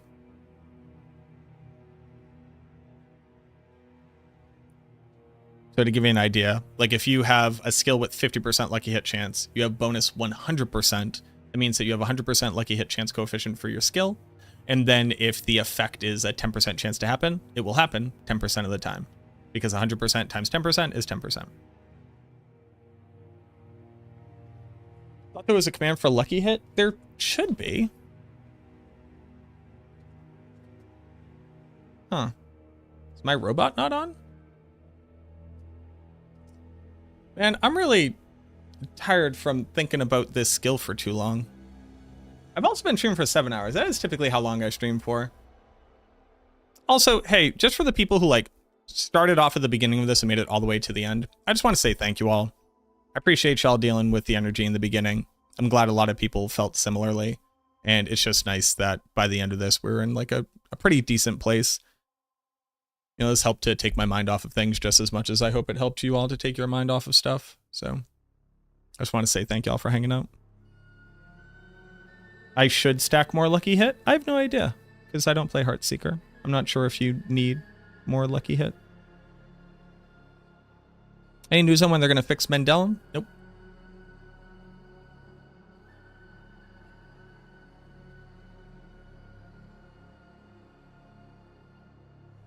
Hopefully soon. I know that they have prioritized it. I'm not sure what patch it can make its way into. I guess I don't have a thing for lucky hit chance. Here, hold on. Let's go get the resource. Lucky hit, lucky hit, lucky hit, lucky hit, lucky hit, lucky hit.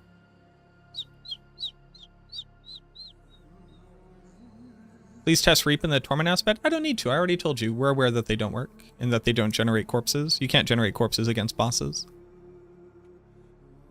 Although I'm not sure what Torment means. What is Torment?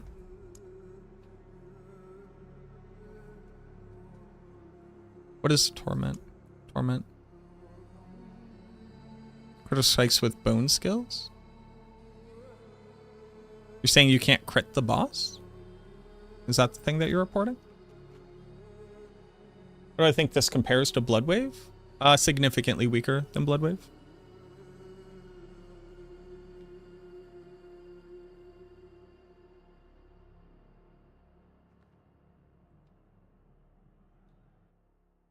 Add command.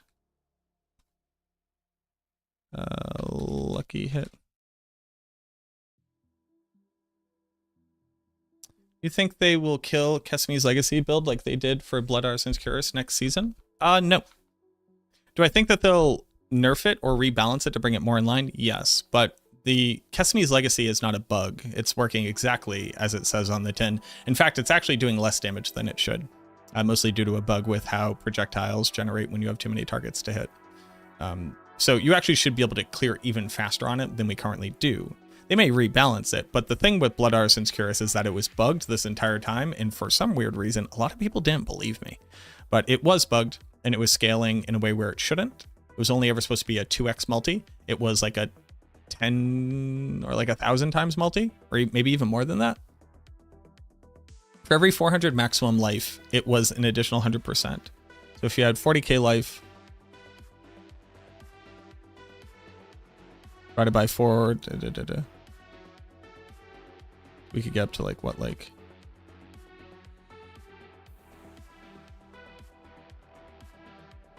Yeah, so it was something like 100 or 1,000 times multi on the damage. And that wasn't intended.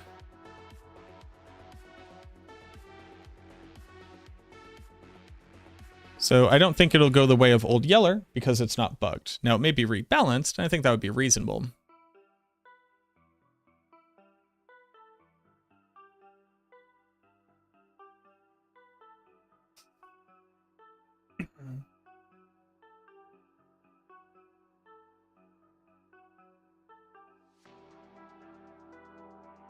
You don't get damage reduction against a boss when you reap? Against the world boss? That's kind of interesting. If you remind me tomorrow, I can go do that. I'm probably going to be logging off right now.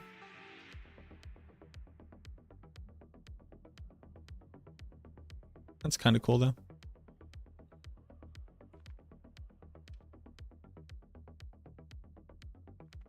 Yeah, a lot of weird stuff apparently isn't proccing on world bosses, which is interesting.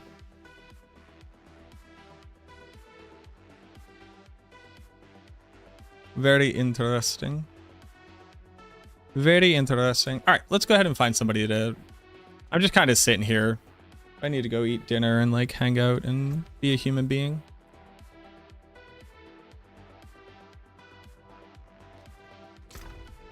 I know, gross, but sometimes you gotta be a human being to be a human being. Do you know what I mean? So I guess we're gonna play Blight tomorrow, and I'll try to farm up and get a better Ebon Piercer. Maybe Gom has one.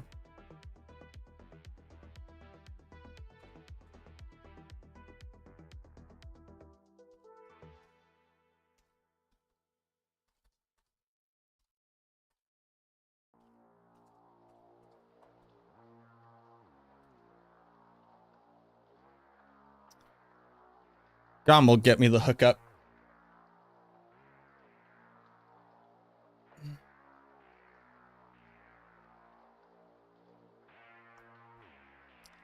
Gom's always got 1,000 of everything. All right, let's go find somebody to raid. Thanks again, like I said, to everybody who's hanging out. Got a little rough there. Got a little rough there right in the beginning. The Stone of Madness? What the fuck is that? What's Makuna on? Sorko P. What's Makuna doing?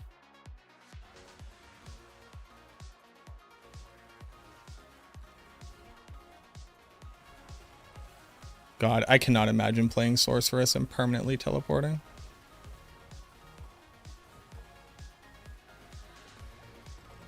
That's honestly nauseating. Love you, Makuna. Could not play that if I tried. Ooh. Sirach. My boy Sirach just started streaming. Let's go. Go hang out with Sirach. Did we get it figured out? We did. Basically nothing works, which is astounding because it still does tier 118 right now. Sirach. I'm going to put out my findings video tomorrow. Let's go hang out with our boy. He's working on Bloodlance. Very exciting. Ravenwolf is already over there. Let's go. Alrighty, y'all. Have a good night. Tomorrow we're going to play Blight. I'm going to try to get everything farmed together, get some Obdicite together, start playing Blight, start seeing what it's doing. I'm going to be updating Maxwell tier list for Bone Spear. And then, yeah, we'll see from there. But alright. As always, auf Wiedersehen, au revoir, arrivederci, sayonara, so long, ciao, kap, kun, krap, sawadi, guten Nacht, hasta mañana. I'll see you all again. Be good, treat yourselves well, treat everybody around you well. It's us versus them, boo-boo. Alright? It's down here versus up there. Never forget that. Alright? Fellow people are the real people in your life.